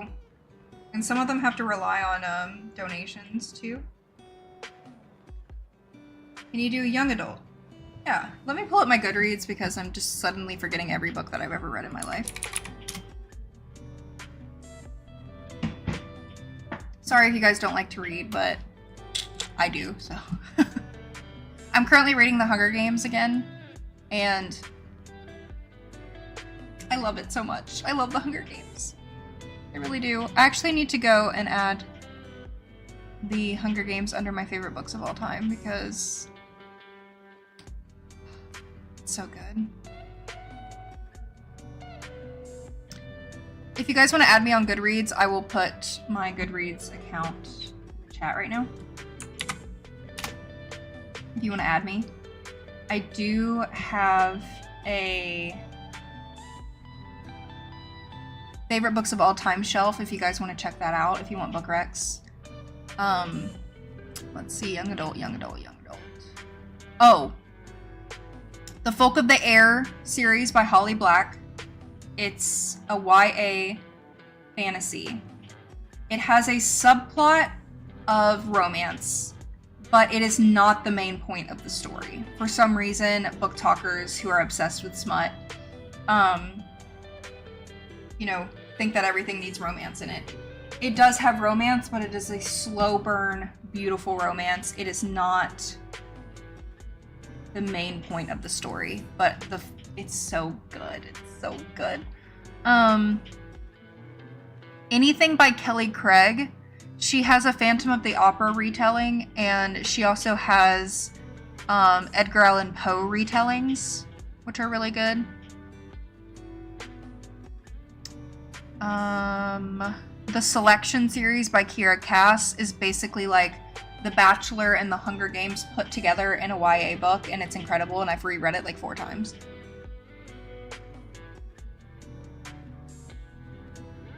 The Folk of the Air is just... Holly Black is just amazing. Yes, ghosting is like when you have a residual image when exiting the screen. I will show you an example if I can. Let me see if it'll let me. My book's Palma ghosts pretty bad sometimes.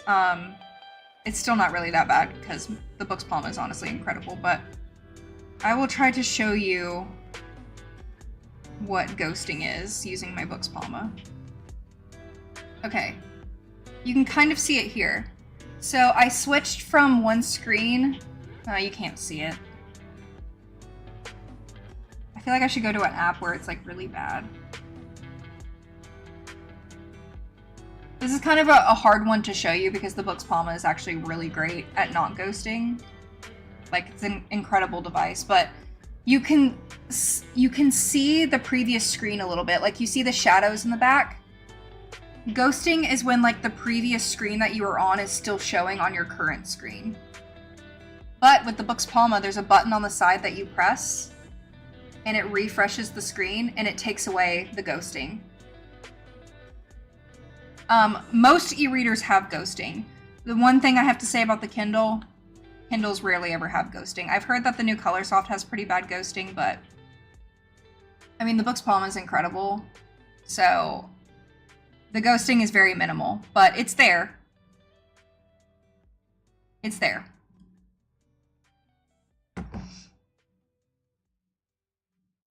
You've added me. Okay, I will add you back. The selection series is great. Honestly, the entire Mortal Instruments, you guys know, like I literally have the Shadowhunter symbol on my, is it on this side? Am I showing it on the right side? I feel like it's on this side. I always forget that it's there. I have the Shadowhunter symbol on my neck. So I love the Shadowhunter world.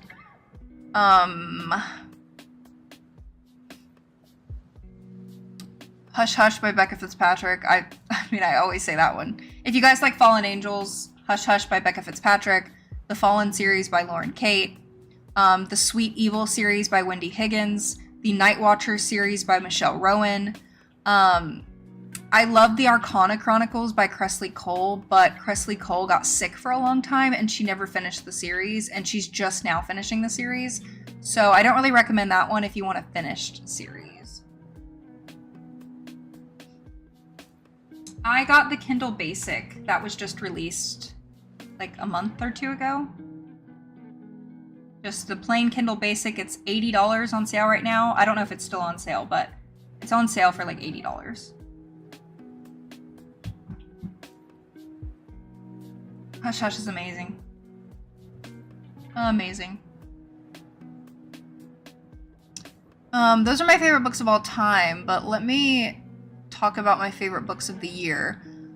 The Harbinger series by Jennifer L. Armentrout, which is literally what I'm reading right now.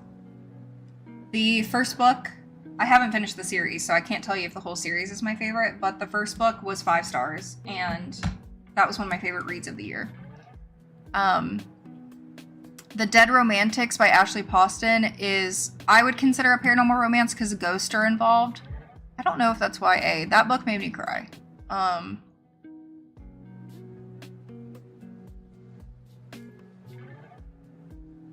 It might be adult. Yeah, it's adult. Okay.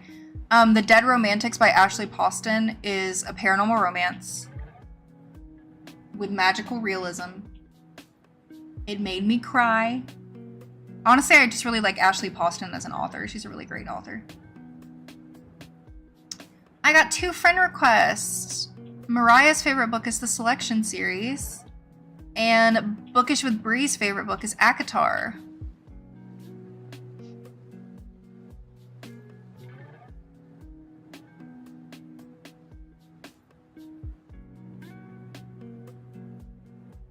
I have to read 9 books this month to reach my Goodreads goal of 60 books, and I think I can do it.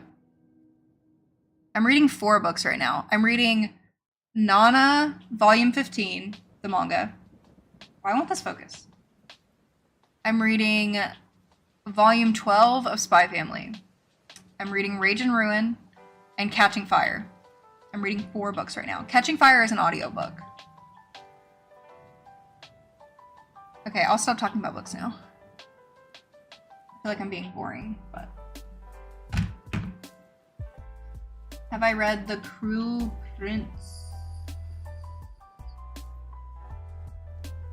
Yeah, that's the Folk of the Air series, right? Why am I being confused? Cruel Prince is the Folk of the Air, right? Why do I feel like...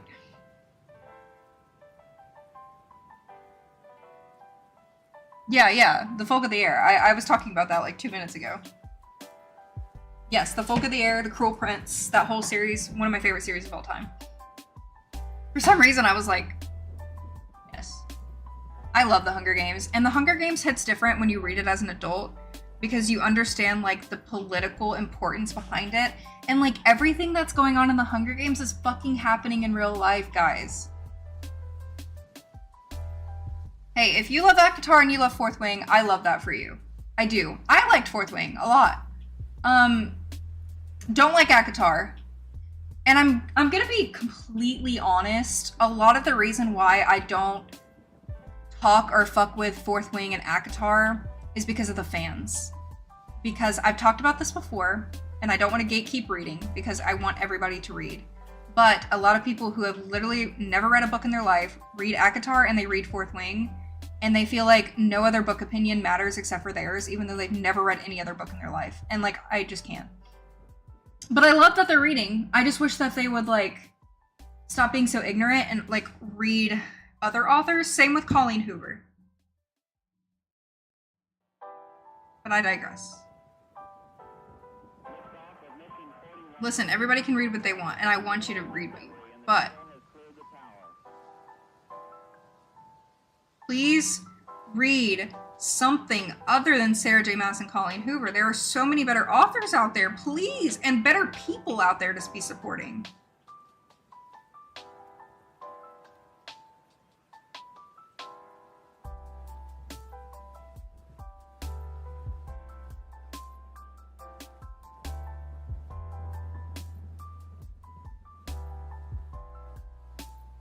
Like, especially working at a library, like, it's like a joke between me and my coworkers. Like, every single time a suburban white mom walks in and asks for a book, it's always ACOTAR or Colleen Hoover. Every single time. Like, there's been, like, points where we've, like, started making tally marks in the chat. Not because, like, we're technically making fun of them. Like, I don't want to make it seem like we're making fun of them. It's just because it's, like, we get asked about it so much that we kind of have to make a game out of it because, like, at this point, it's like the entire library needs to be made out of just those authors because, like, those are the only ones that they ask for. And then they'll be like, they'll come in and they'll be like, what I do enjoy is when they come in and they're like, I read ACOTAR, I read all of Sarah J. Maas's books. Do you have any other recommendations for books that are like those? And then I'll give them book recommendations for authors who are more like indie authors or are more niche and like deserve more praise in my opinion. And then I help them broaden their horizons a little bit. And typically 9 times out of 10, they come back and they're like, I loved this book.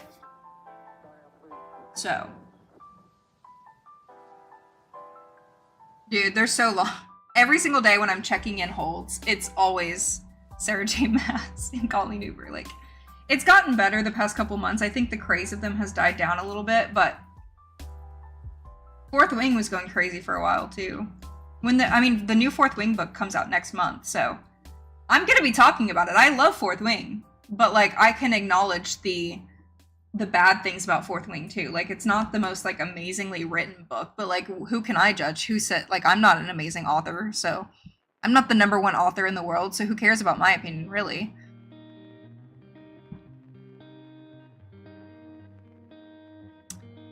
Okay, yeah. What was I doing? Oh, my reads of this year. I read a lot of manga this year. I pre-ordered the physical copy of the new Fourth Wing book. Just because, honestly, it's stunning. And I want it on my bookshelf, so. But I'm probably still going to read it on my Kindle. Oh, my favorite series of this year, one of them. I have a really hard time reading whole entire series now as an adult. Like, my focus, I just can't focus on it very well. But I read the entire Four Horsemen series by Laura Thalassa, and I really liked it. It is dark. It's an adult like dark paranormal romance. It, is obviously about the Four Horsemen of the Apocalypse and them going through the entire world and killing everyone. The second book in the series, the second or the third book, does take place in Palestine, and it deeply discusses the war between Israel and Palestine. So, trigger warning for that. It gets dark, but it's also really good. I did not like the last book, unfortunately, but I read that whole series this year, and it brought me out of a reading slump. I really enjoyed it. And then I've read, like, all of Spy Family. No, not all of it. Last year I read all of Spy Family. I've read all of Nana. This year is the year I became obsessed with Nana, so I read all of Nana. Almost all of Nana.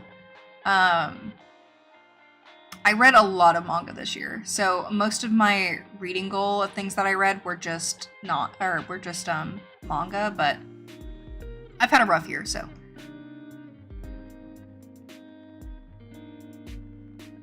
But I've had some new favorites of all time this year, so I'm honestly really happy with all of the reads that I've read this year.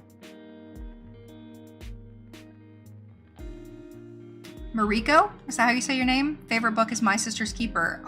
Isn't that a movie? I watched that when I was a kid and I'm pretty sure it traumatized me. That's the one where like her sister has cancer, right? I remember watching that movie.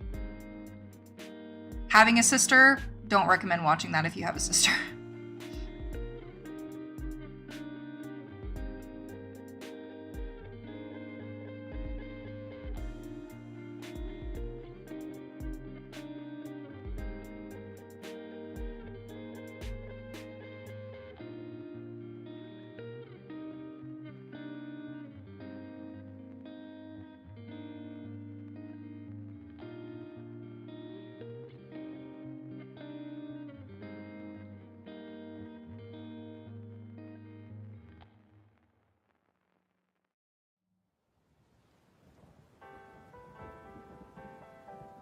My favorite genre of all time is paranormal romance. So anything that has to do with like vampires, werewolves, fallen angels, specifically fallen angels, that's my favorite. Shapeshifters, any type of like paranormal creature, that's me. I'm gonna eat it up every time. I do like fantasy too, because I feel like fantasy is more like fairies and warlocks and trolls. Like that's more fantasy to me, which I do enjoy fantasy too. But paranormal romance is like the Vampire Diaries and Teen Wolf. Like those are paranormal romance. And I eat it up every time. Every time I eat it up. Like this series that I'm reading right now is a YA paranormal romance. And I'm eating it up. Like, I feel like I'm a teenager again. Like, I'm loving it.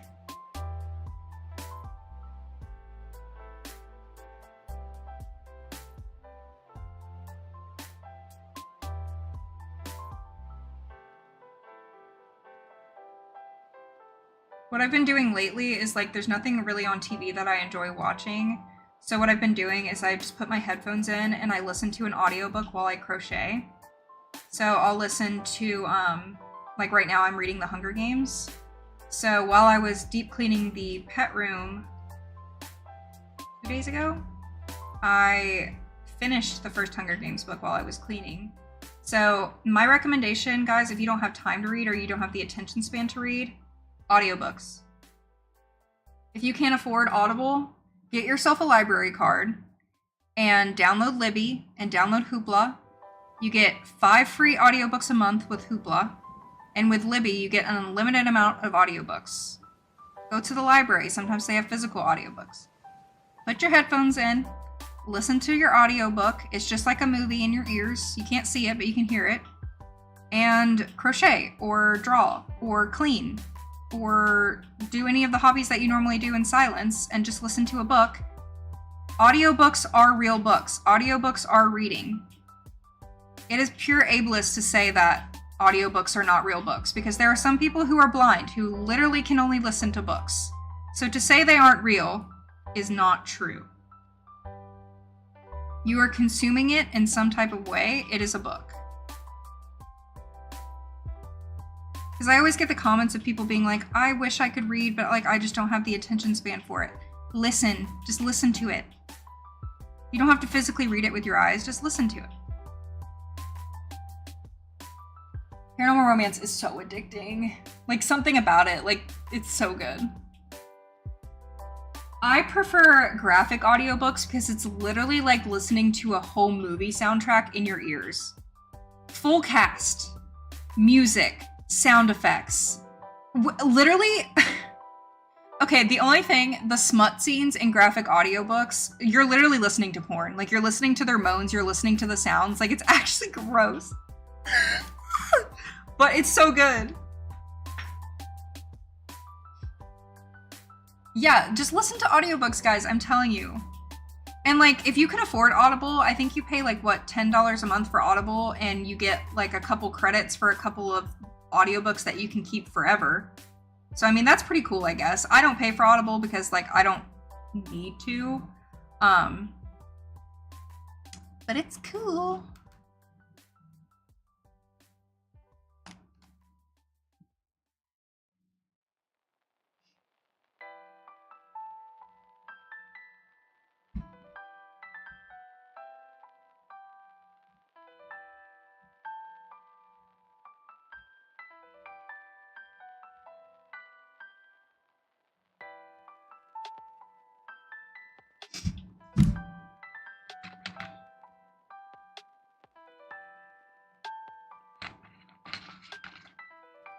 I've literally been streaming for almost 4 hours, and I'm like not even upset about it.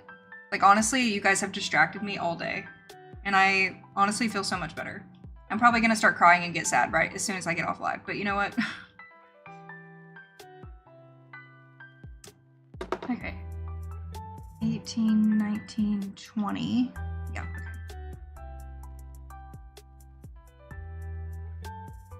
Well, thank you, Brianna, for becoming a Patreon member. I just got the notification for that if you're watching. Thank you. Appreciate you. That's actually totally fair about audiobooks. I do get that. If my brain is totally like not focused on the book, I have to be really, really into the audiobook in order for me to be doing other things at the same time. So I totally get that. I get that. Totally understand. It's not for everyone. I get it. Because sometimes my brain cannot listen to an audiobook too. And it's usually like if the audiobook is not that good, I'm like, okay, I'm just gonna read it. Or you can do that thing on your Kindle or your e-reader where it like your Kindle will read out loud the book. Let me see if I can figure out how to do it. I've actually never done it before. I've watched videos though. There is an accessibility tool on Kindle where Kindle will just read the book to you through the speakers. I mean, it sounds like a robot, but...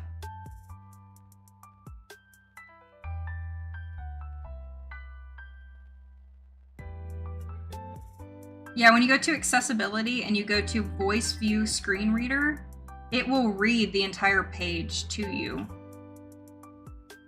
Which, it'll sound like a robot, but it's still reading it to you. And look, it took away my font again. It wasn't doing it on my other Kindle. This must be a glitch with the new Kindles. I'm gonna have to Google it. Or maybe message Amazon and let them know that it won't save my font.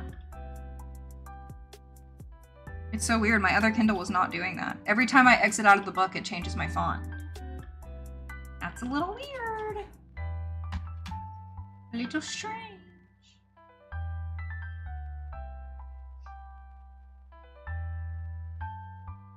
Patreon has upgraded their website quite a lot, for sure. They have changed a lot. It's a lot more like easier to navigate.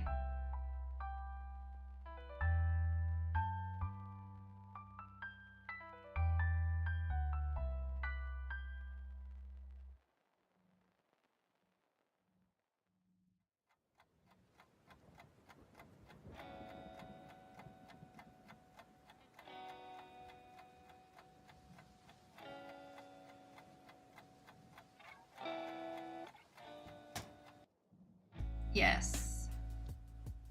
Some audiobooks are definitely a miss. I definitely agree with that.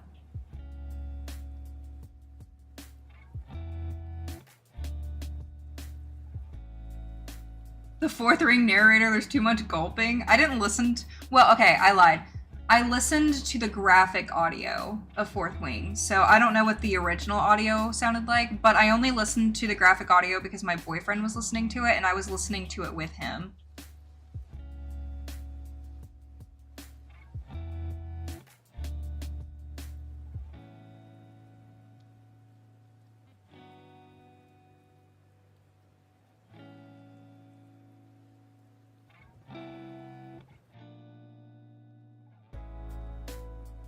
Seriously, like, getting dark outside. Where are my packages? I'm not trying to be like, I'm not really upset. I know that their Amazon workers are probably terribly overworked right now and probably absolutely miserable, but where are my packages?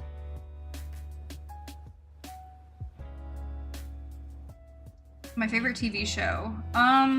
I guess of all time is The Vampire Diaries. But I have a lot of favorite TV shows. Suddenly can't remember any of them. Buffy the Vampire Slayer, One Tree Hill, Gilmore Girls. Wow, why am I forgetting everything I've ever watched? The Fallen TV show I really liked.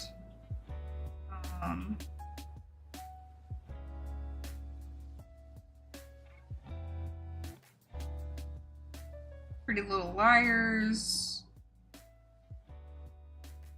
I have a lot more. I always suddenly forget like everything I've ever watched and loved in my life when somebody asks me, so. Oh yeah, Riley Sager's really popular online. There's a conspiracy about that author. And a lot of people hate him because his real name is not Riley Sager. His real name sounds like a man name. A lot of people think Riley Sager is a woman. Riley Sager is a man. And a lot of people online think that Riley Sager uses the name Riley Sager to get more women to read his books. And from what I understand and from what I've heard, he is a very misogynistic man. This is just from what I've heard. I've never read any of his books, so I couldn't tell you. But a lot of women do not like him because he markets himself towards women. And he does some weird things. Riley Sager is a man. But he markets himself as a woman to get women to read him. Which, like, maybe that's just smart? I don't know. He's definitely not like a trans man or anything either. Like, he's just like a cis man. That's just a conspiracy online about him, but, you know. Yeah, exactly. All of his books are told from a woman's perspective, too. He always writes in a woman's perspective. And I always find it extremely strange when a man only writes books in women's perspectives and they write them like always very like from a male gaze. Like all of his books are written from like a male gaze of a woman, but it's in a woman's perspective. And I don't really fuck with that. So ever since I read that, I just don't read his books. That's just a personal preference, but like I've heard really good things about his writing, so.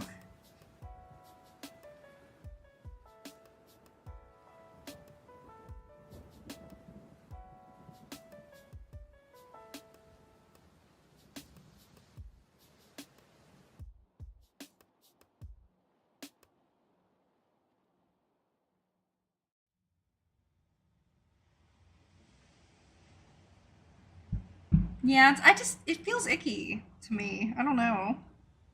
Like, obviously, authors are allowed to write in other gender perspective, like, but to only write in a women's perspective with the male gaze and market yourself as a man or as a woman, I think it's a little weird. But it's obviously working, so.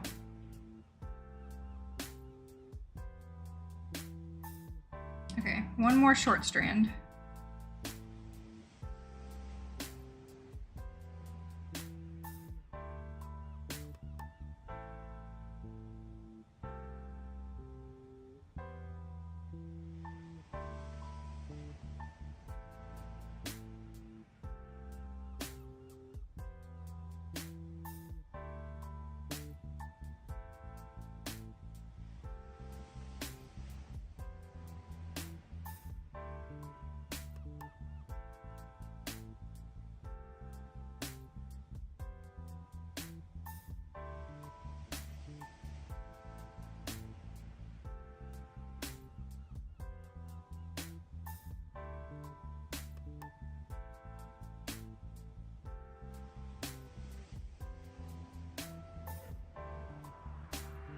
Lisa Jewell. Lisa Jewell. If you want a thriller author, Lisa Jewell. Her thrillers are so good.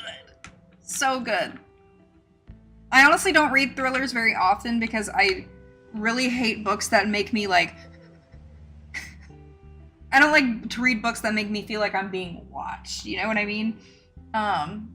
Lisa Jewell makes you feel icky. She makes you feel uncomfortable. The story is written really well. The characters are built very well. Whenever somebody comes into the library and they ask me for a thriller recommendation, I always give them Lisa Jewell. Every time. Every time.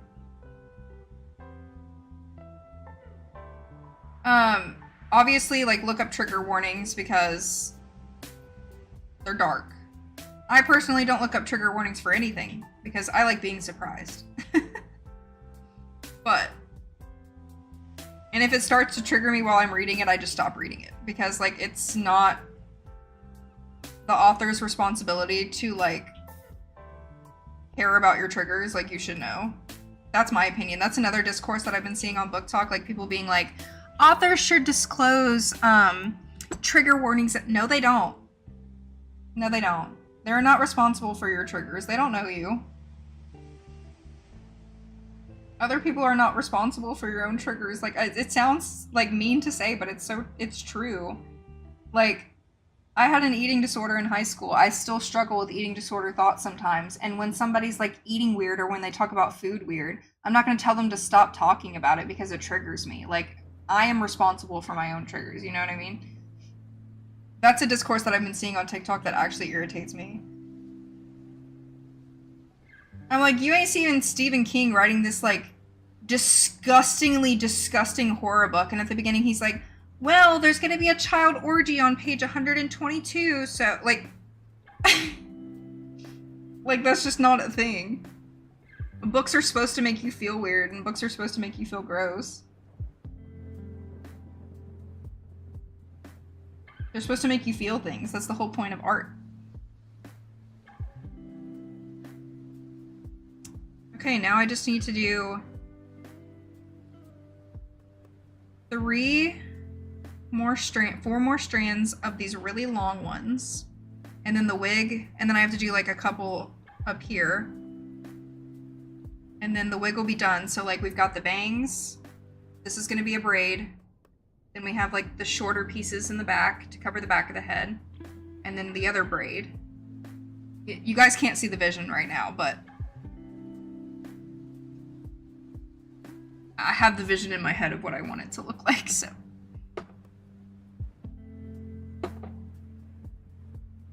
I'm about to have to do 21 chains again. I mean 61 chains, sorry. 61.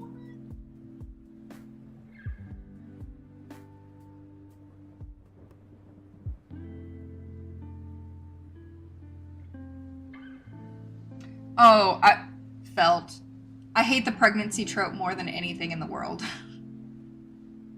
Hate it. It literally will ruin an entire book for me. Like, one of the 4 Horsemen books, there's a baby trope. It ruined the whole series for me. I was like, listen, kids are great, but I don't want them. I don't want to read about them. I don't want the romance to be interrupted by one. Please get it out of here. But for some reason, every romance book, you'll like read the epilogue and instead of something being like really cool, it's like, and we had a whole family of 8 kids. And it's like, no! That's the #1 trope I hate the most. And it could just be because like, I do not want kids. So maybe that's just me being like, ugh, but.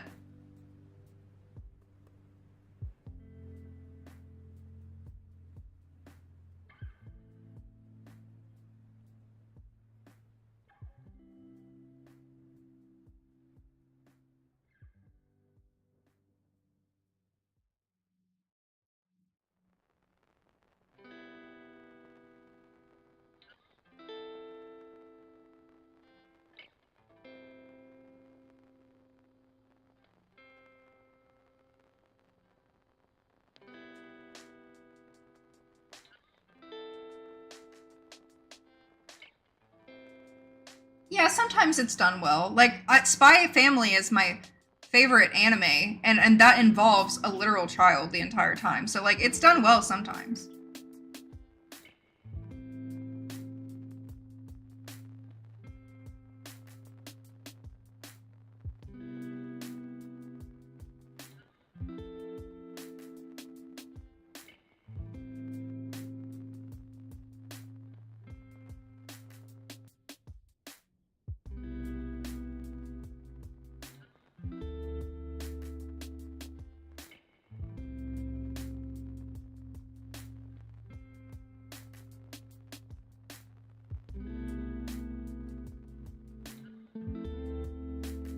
Oh, I love that for you, Sydney.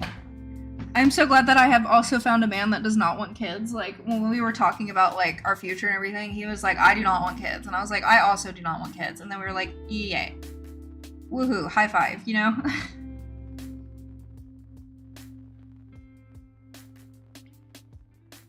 Yeah, it does feel like a last resort thing. It's like, oh, I can't think of what else to do with the plot. Let's throw in a pregnancy trope. It's just like, please. And it's one of those things that's like, and this just could be my own thoughts, it's just like, not everybody finds pregnancy to be like this beautiful, amazing thing. I think it is amazing. I genuinely think it's amazing what women can do with our bodies. We can literally create an entire life inside of ourselves. Women are amazing. We are incredible creatures. Like, we are so cool. But I don't want that in my life. Like, I don't want to change my entire body and all of my insides for a baby. Like, I don't have any type of, like, motherly instinct like that. But there are some women out here that's like, they feel like their whole purpose in life is to be a mother. And honestly, I love that for you. I do. But I have no thoughts in my head of that being anything that I want in my life. Like, I can barely take care of myself and my mental health, much less have, like, a little baby running around screaming mommy 24/7. I could not do it. I would lose my mind. I would lose my absolute mind. Like, there's people I went to high school with, my age, who, like, are already married and have, like, 2 or 3 kids. And I'm like, Jesus Christ, like, I literally could not. Like, imagine working all day and then coming home to, like, a bunch of kids screaming that they need you. I would lose my mind. I don't know how mothers do it. I don't know how people do it. It's just, like, not what I want in my life. And so when I read it in a romance book, I'm like, ugh. But I also understand that, like, a lot of women who read romance books, like, they have families and they have kids, so they find it to be a beautiful thing in books, but it's just not me. It's not for me. That's typically why I read dark romance, because, like, usually in dark romance, there is no type of pregnancy involved unless they do something, like, really gross with it.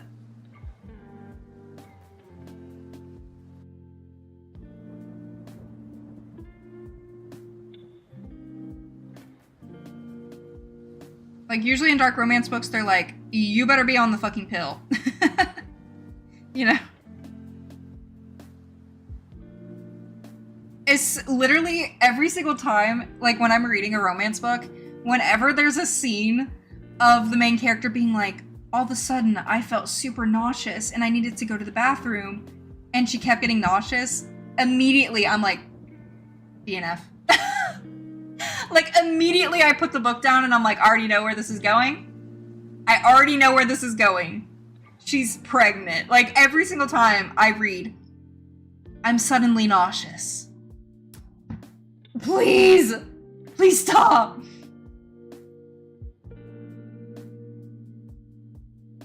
Aubrey, you are an amazing mom. I honestly look up to you so much for that. You are a great, great mom. And I love it for you. And I love watching other people in my life be parents. Like, I will be a great aunt. I don't think I'll ever be an aunt.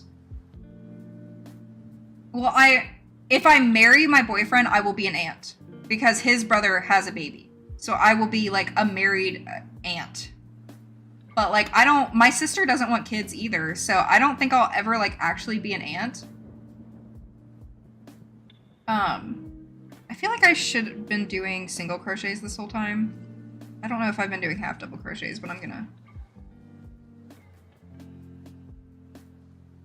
redo that.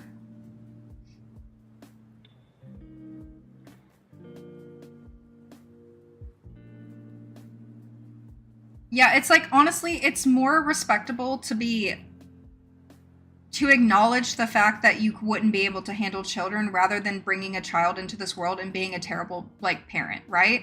Like, I would much rather acknowledge the fact that I do not have the patience or the tolerance to handle a child rather than bringing a child in this world and being miserable all the time and like letting that child have a terrible life because I don't want them.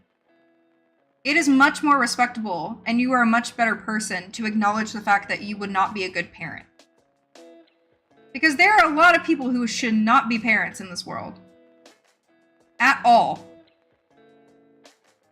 There are more terrible parents than good parents in this world. There are a lot of people that have kids just for purely selfish reasons.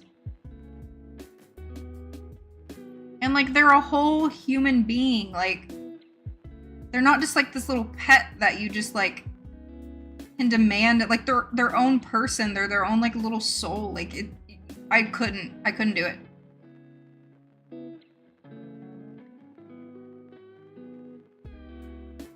Yeah, I got nauseous.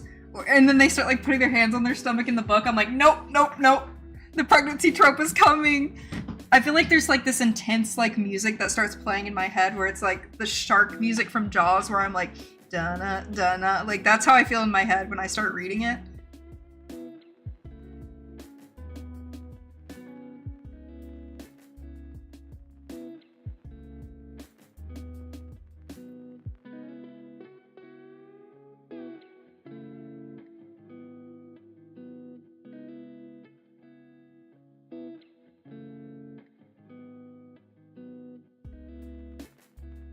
Exactly. It's not that, like, no, I don't want the responsibility of a child. It's a whole human being.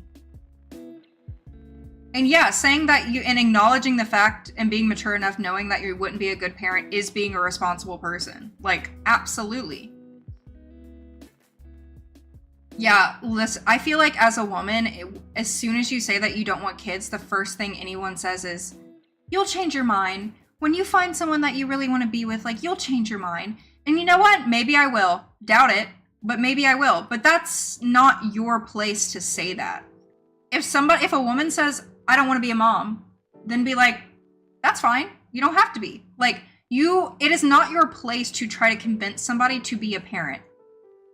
Especially with how shitty this world is. Like, nobody can afford fucking basic groceries. Nobody can afford to do anything. Nobody can afford healthcare. So what makes you think that, like, forcing someone to, like, bring a kid into this world is okay? Like, my entire life, like, my grandparents have been like, you'll change your mind. Like, when you get older, like, you're just gonna understand and you'll know. And then, like, my parents make the comments like, I'm never gonna be a grandparent, blah, blah, blah. No, you're not. Why do you need a grandkid so badly to, like, feel like you've succeeded in life? Like, first of all, I'm a woman, and, like, my sister's a girl too, so it's not like we're, like, increasing the family line, because, like, when I get married, I'll be taking my boyfriend's last name. Like, unless I choose to keep my last name, which I don't know how I feel about that. If I had kids, they wouldn't even have my last name anyway.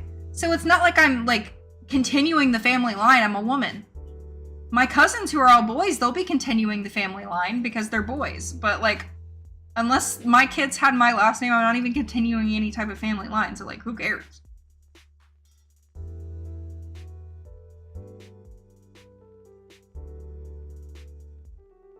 I think it's just because it's so, like, socially expected for so long that, like, as soon as you get married, you start having a family, right? You start having kids. Like, that's just what's been socially acceptable for, like, the beginning of time. So, like, now that, like, women have the choice not to want to have children, some people, like, literally just cannot comprehend it.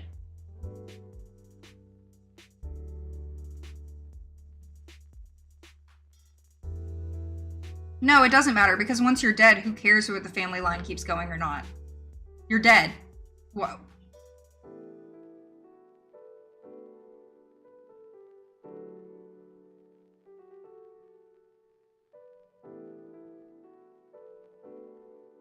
This is one of those things too, because it's like, I'm told like, oh, I'm never gonna have grandkids and blah, blah, blah.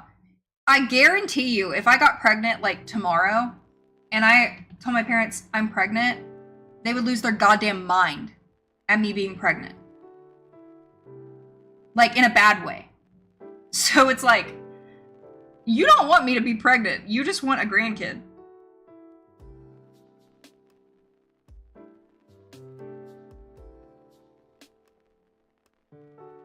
And I'm like 26, and for some reason people are already acting like I'm like getting too old.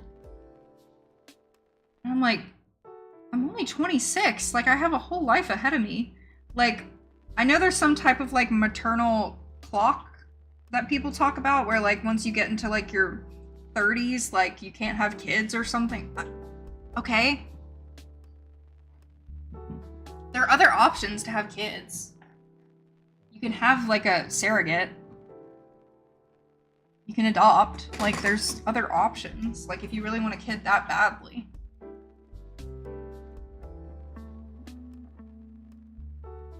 Hi, Jansia? I hope I said that right. My throat's hurting. Yeah, this, like, expectation for people at certain ages to have certain things done in their life is just, like, so unattainable for most people. Like, my parents were married at 23 and had me at my age. Like, my parents were fully married and were having kids at the age that I am right now. And I can't even imagine that. Like, I still feel like I'm like a child sometimes. I'm like, oh, what do you mean I'm not 18 anymore? Like, I'm 26, what do you mean?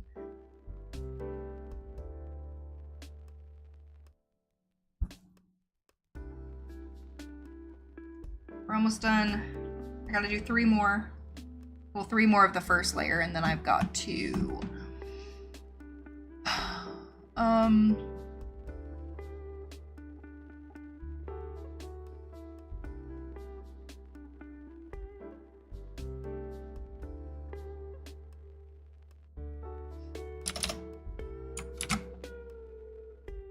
figure out...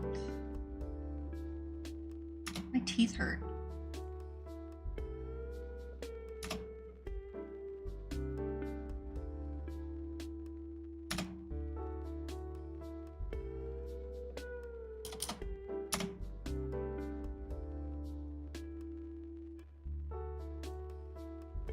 Why do my teeth hurt?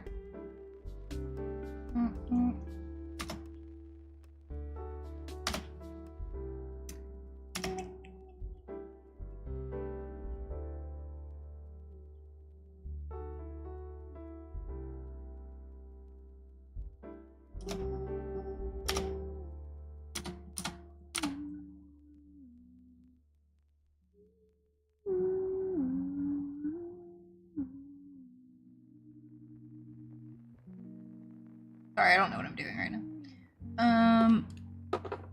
21, 22. There's like one gnat that's been surrounding me and I keep trying to kill it, but...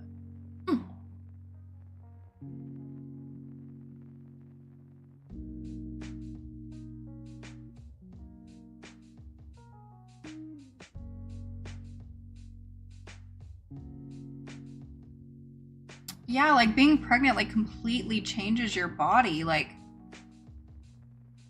the things I hear women talk about, like people's like women's teeth falling out because they're not producing enough calcium because their baby is sucking all the calcium out of their body, losing hair, like not being able to eat, not being able to, like, I don't want that.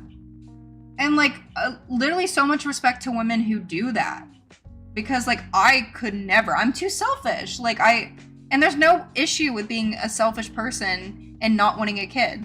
And it's actually not really selfish at all because you're thinking of this, like, child that doesn't even exist.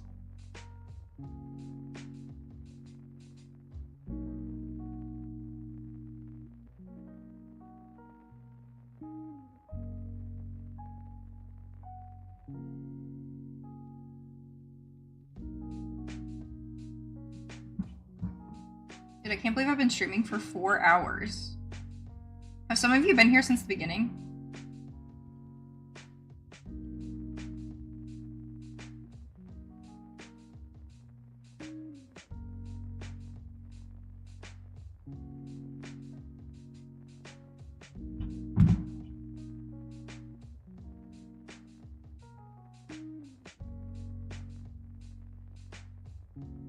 Oh, thank you.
Oh my god, chaining this much hurts my hand.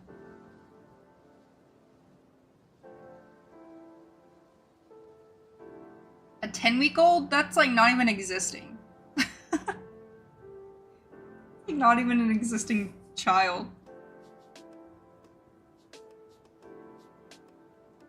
I don't know. Also, like, from working at the library, I just kind of sit there and listen to the things that the mothers talk about. And, like,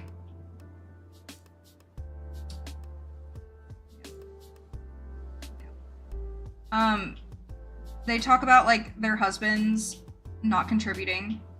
They talk so much shit about their husbands. Like, all of them seem like their husbands suck. First of all, why are we with them? They talk about, like, all the things that they have to do, like, how exhausted they are, how they have to do this, and then they gotta take this kid to do this, and then this kid to do this. And I'm like, oh my god, do you even have time for, like, yourself at all? Like, I just listen to it every day, and I'm like, this is not the life I want for myself. I want to be 40 years old, sitting on the beach, reading my book with my husband, and no care in the world, no thoughts in the world, no, not thinking about anybody else but me, myself, and I, and here's that. Any big plans tonight or tomorrow? No.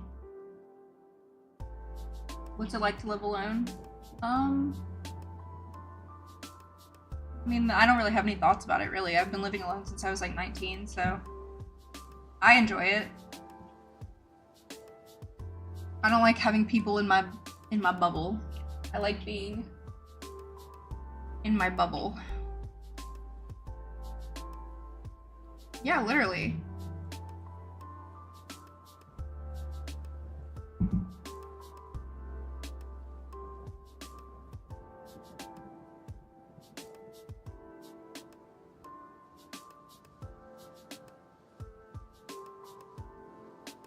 I say the beach lightly. I actually don't even like the beach. I meant more of like the mountains, but if we can even afford that. I mean, we don't know how the world is going to go in the next like 20 years. So, I mean, if life's going good in the next 20 years, then my ass will be doing fun things. Hopefully. I would like to be financially successful within the next like 10 years, I would hope. Or at least financially, like, independent. I mean, I am financially independent right now, technically, but you know what I mean. Where, like, money's not even a thought. That's what I would like to have in my life, where money's not even a thought. I don't care to be rich. I just want to be, comfortable. And not even have to think about money ever in my life. and just to be able to do things in my life that I would want to do without the stress of like worrying about anybody else. You? Yes, I feel unsafe all the time. Unfortunately, the reality of being a woman, you have to take extra precautions when living by yourself. Make sure to have full security systems, have cameras, have extra locks on your doors. Always be cognizant of the people around you and what people are doing around you. That's just real life, I fear, as a woman. I have experienced multiple bad, my first apartment got broken into by a gang member. I've been like cornered in the staircase of my old apartments. I've experienced some very scary men trying to break into my house, not houses and apartments multiple times. That's unfortunately just something that I have experienced, and what most women on this world experience. So just always keep yourself protected in some type of way.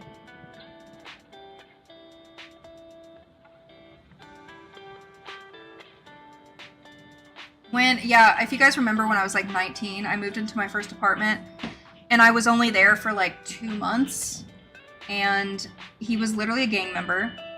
To be initiated into the gang or something, he had to break into somebody's house. And with my bad luck, I was the target. He saw me leave for work that morning, and I was at work for like 2 hours, and I guess during those 2 hours he was contemplating doing it. He spray painted all of my cameras outside, and he started kicking in my door, but I could see the shadow of him kicking the door even though he spray painted the cameras, and I was able to call the cops, and they came before he came inside the house. And then he came back a couple days later because they didn't find him because he ran off, and he spray painted the numbers 222 on my door.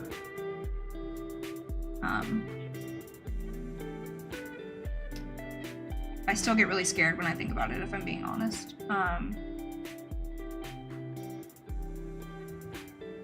It was like, what the fuck? And I like was absolutely terrified living there after that happened.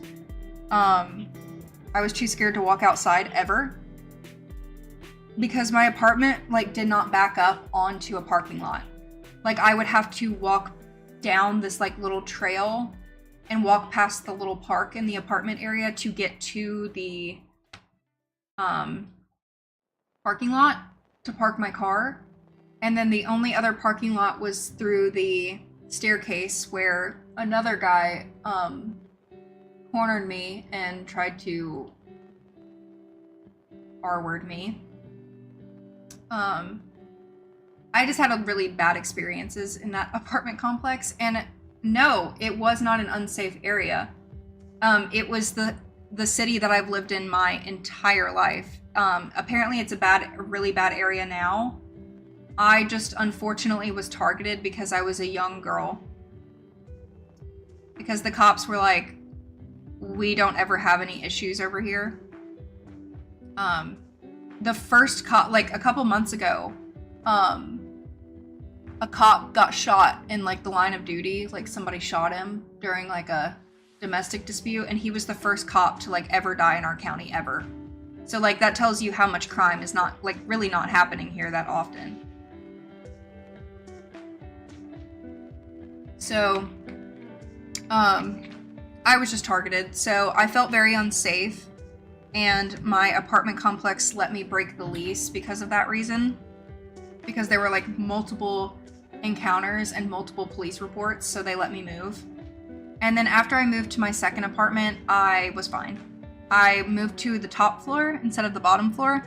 I recommend, if you're a woman, always try to find an apartment on the highest floor you can. you're safer that way because your windows can't be broken into if you're on the top floor. So recommend that. And that's the number one reason why I moved into a house too, because I just did not feel safe living in apartments.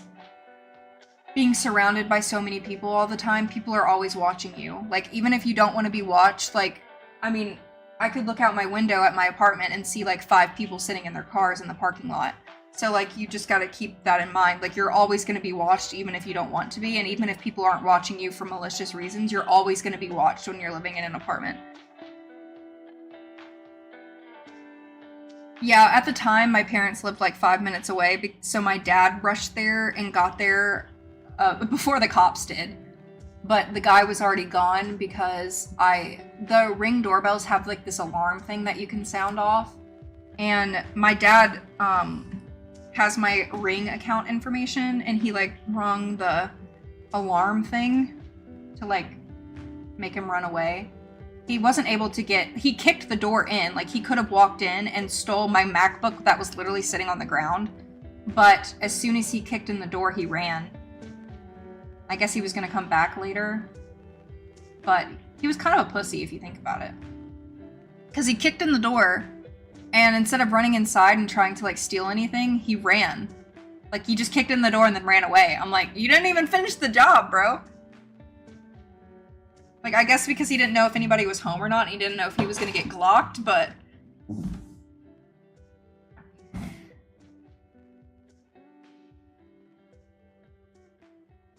But yeah, it wasn't a bad area. Like, the most crime that happened in that area was people just, like, selling weed, which, like, whatever. I don't really care about all that, but... Yeah, I just had really bad luck. That's my life motto. Wrong place, wrong time. That's my motto.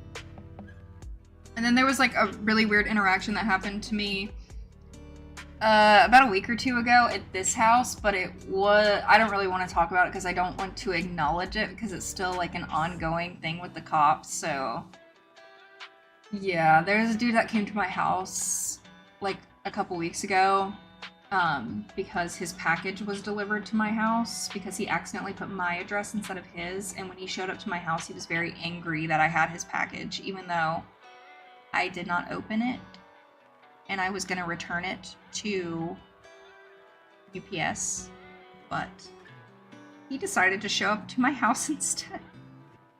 But I'm not going to acknowledge that. We're going to move on from that. Do you rent or own your house? I rent. I cannot afford to buy a house. I actually don't even really want to buy a house at this point in my life. I don't really think I want to buy a house until I'm like settled down and like married, because I don't know if I want to be here for long periods of time, and buying a house is a really big commitment. It's a very big investment, buying a house.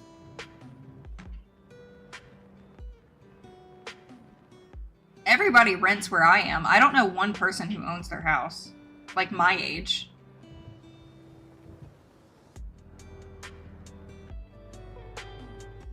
Like renting is obviously a lot more expensive.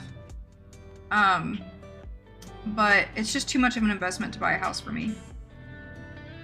And people are like, you need an investment. Like, it's important to invest in a house. Not when I'm 26 and I don't know what the fuck I want to do with the rest of my life. Like, I'm not gonna buy an entire house if I'm gonna move in like a couple of years again. Like, I've moved 4 times since I was 19. I don't want to buy a house.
I mean, like, there's definitely probably some people my age near me.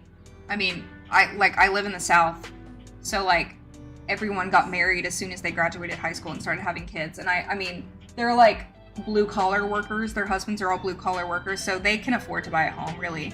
I feel like a lot of the blue collar workers, like those men work extremely hard. They're usually pieces of shit, but they do work hard. So, I mean, they usually can afford to buy a house, and I know there's a lot of them that do. But my friends and the people that I talk to, people who don't have a significant others, people who are just by themselves, they cannot afford to move out of their parents' house because it's too expensive.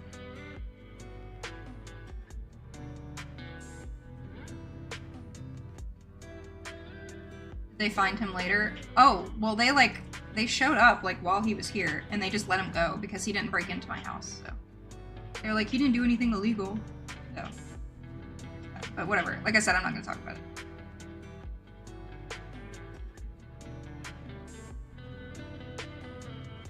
Yeah, there's some areas that are just full of generational wealth. The city that my boyfriend lives in, like, a lot of generational wealth, like people who just like have rich families and like just inherit houses. Like my boyfriend's mom inherited the house that they're living in because his grandmother died and it was her house, so he just inherited her house, but they're not rich.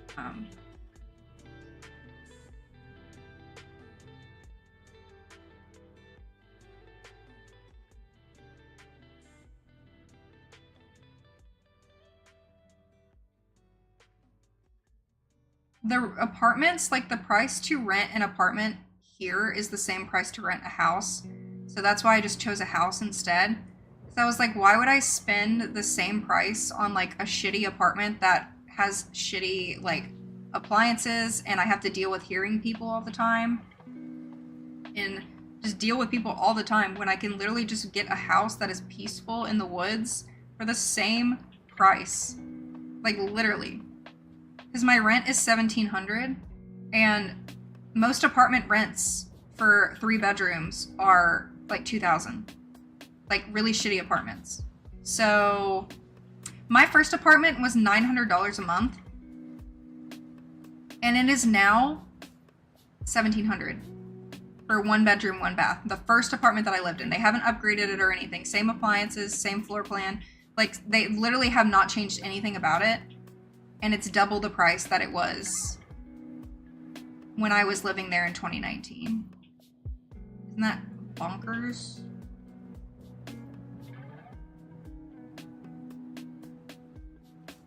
I would like to live with my boyfriend eventually, but neither of us are gonna rush our relationship. We've only been together for 2 years. We both know that like we want to get married and everything, but we don't want to rush our relationship either. So yeah.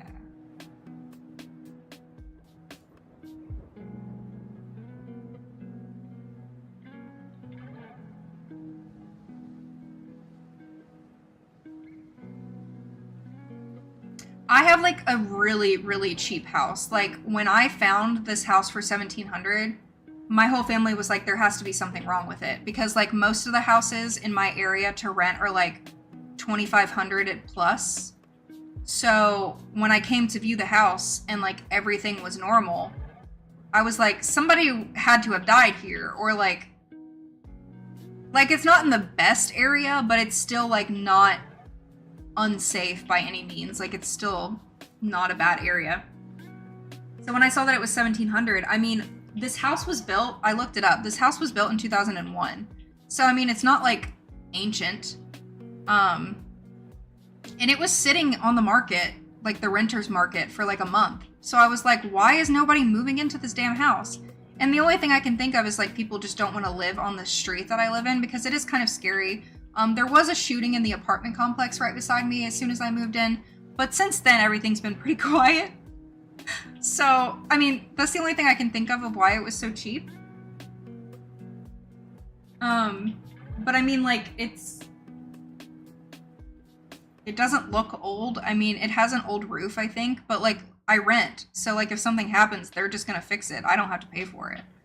So, I mean, there's some like little holes in the wall here and there. But the house is like great. It doesn't like, it's really cute. I really love this house, honestly. Like, if I was offered to buy this house, I honestly might buy it. Because I do really love it. But that's with like the thought of like, do I want to live here forever? I don't know. But like, I actually really do love this house. And my neighbors are nice for the most part. All of my neighbors are like incredibly old. Like all of them are retired and they just sit out on their porch and just watch each other all day. Like me and my other neighbor, I feel like we're like the only young ones because my other neighbor, I actually went to high school with him. We've spoken like 2 words to each other. Yeah.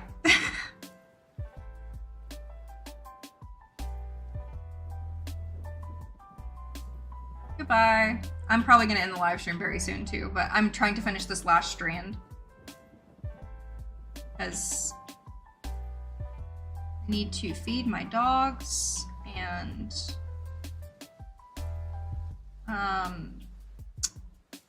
edit videos, which I don't know if I'm gonna do now.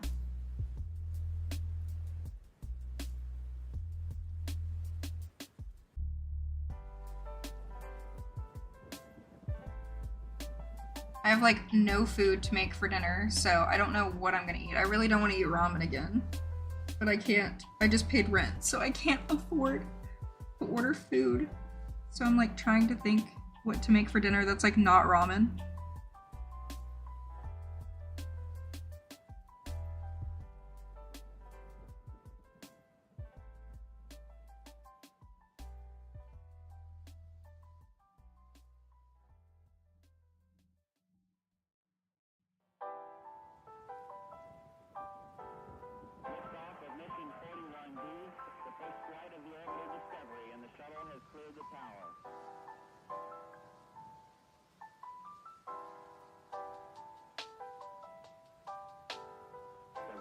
Computers now have primary control of critical vehicle functions.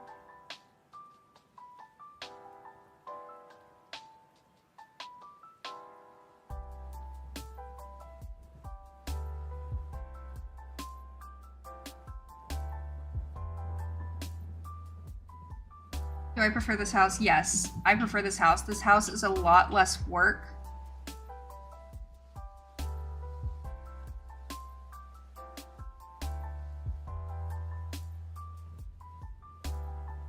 It's so much smaller. It's like 1,000 square feet smaller than my old house.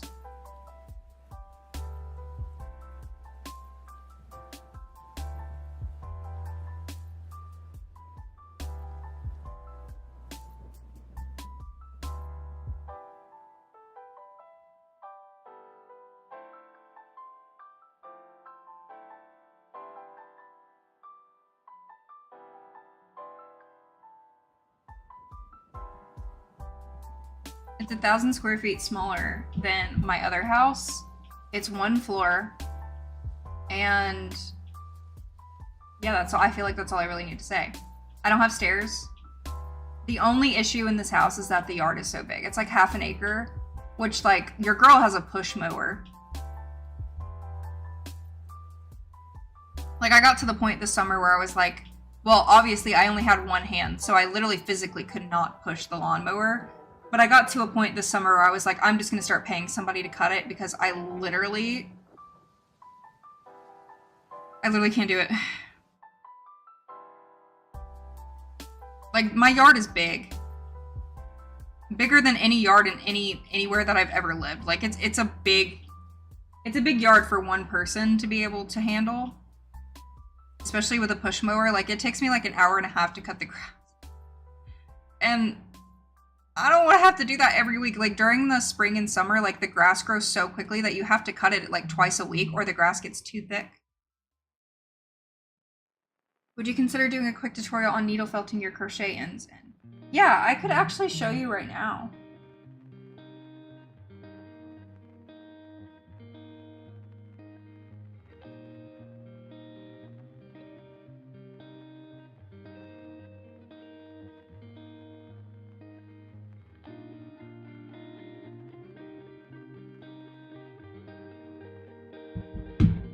can show you right now.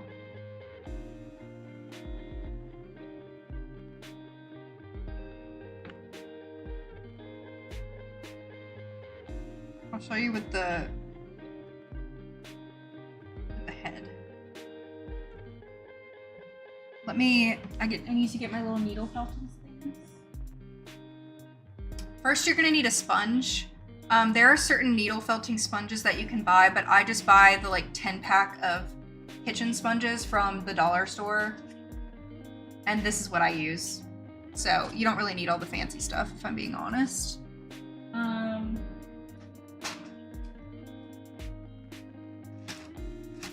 think my needle felting things are...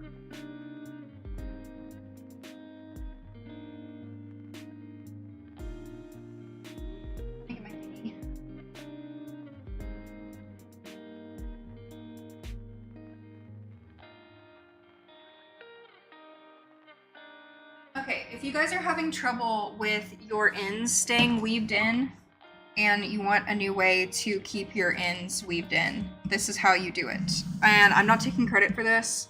One of my best friends showed me this and it changed my life. So hopefully it'll focus. Whoa!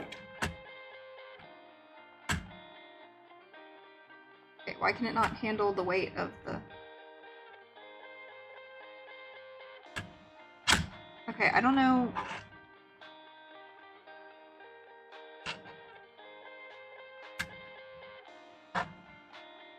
There we go. No?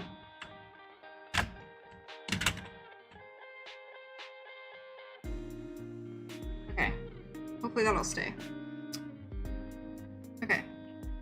You're going to need one of these. I got this from Joann's. It is like $13, so it is a little pricey, but it'll last you a really long time.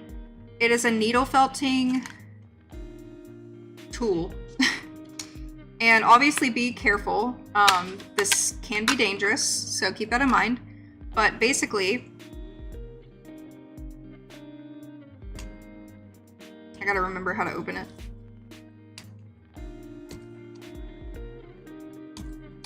I've only used it once. Unlock. Okay, there we go. There are a bunch of tiny, extremely sharp needles in here. So you need to be careful. So unlock it. And then what you do, it's kind of hard to show you with the black yarn, so I do apologize for that, but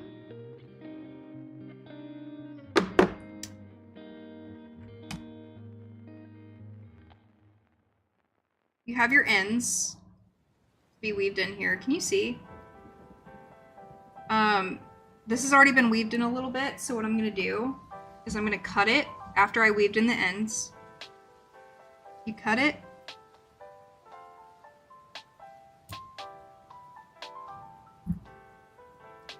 You cut it after you weave it in, so you can't see it anymore, but in order to keep it extra secure, you're gonna needle felt.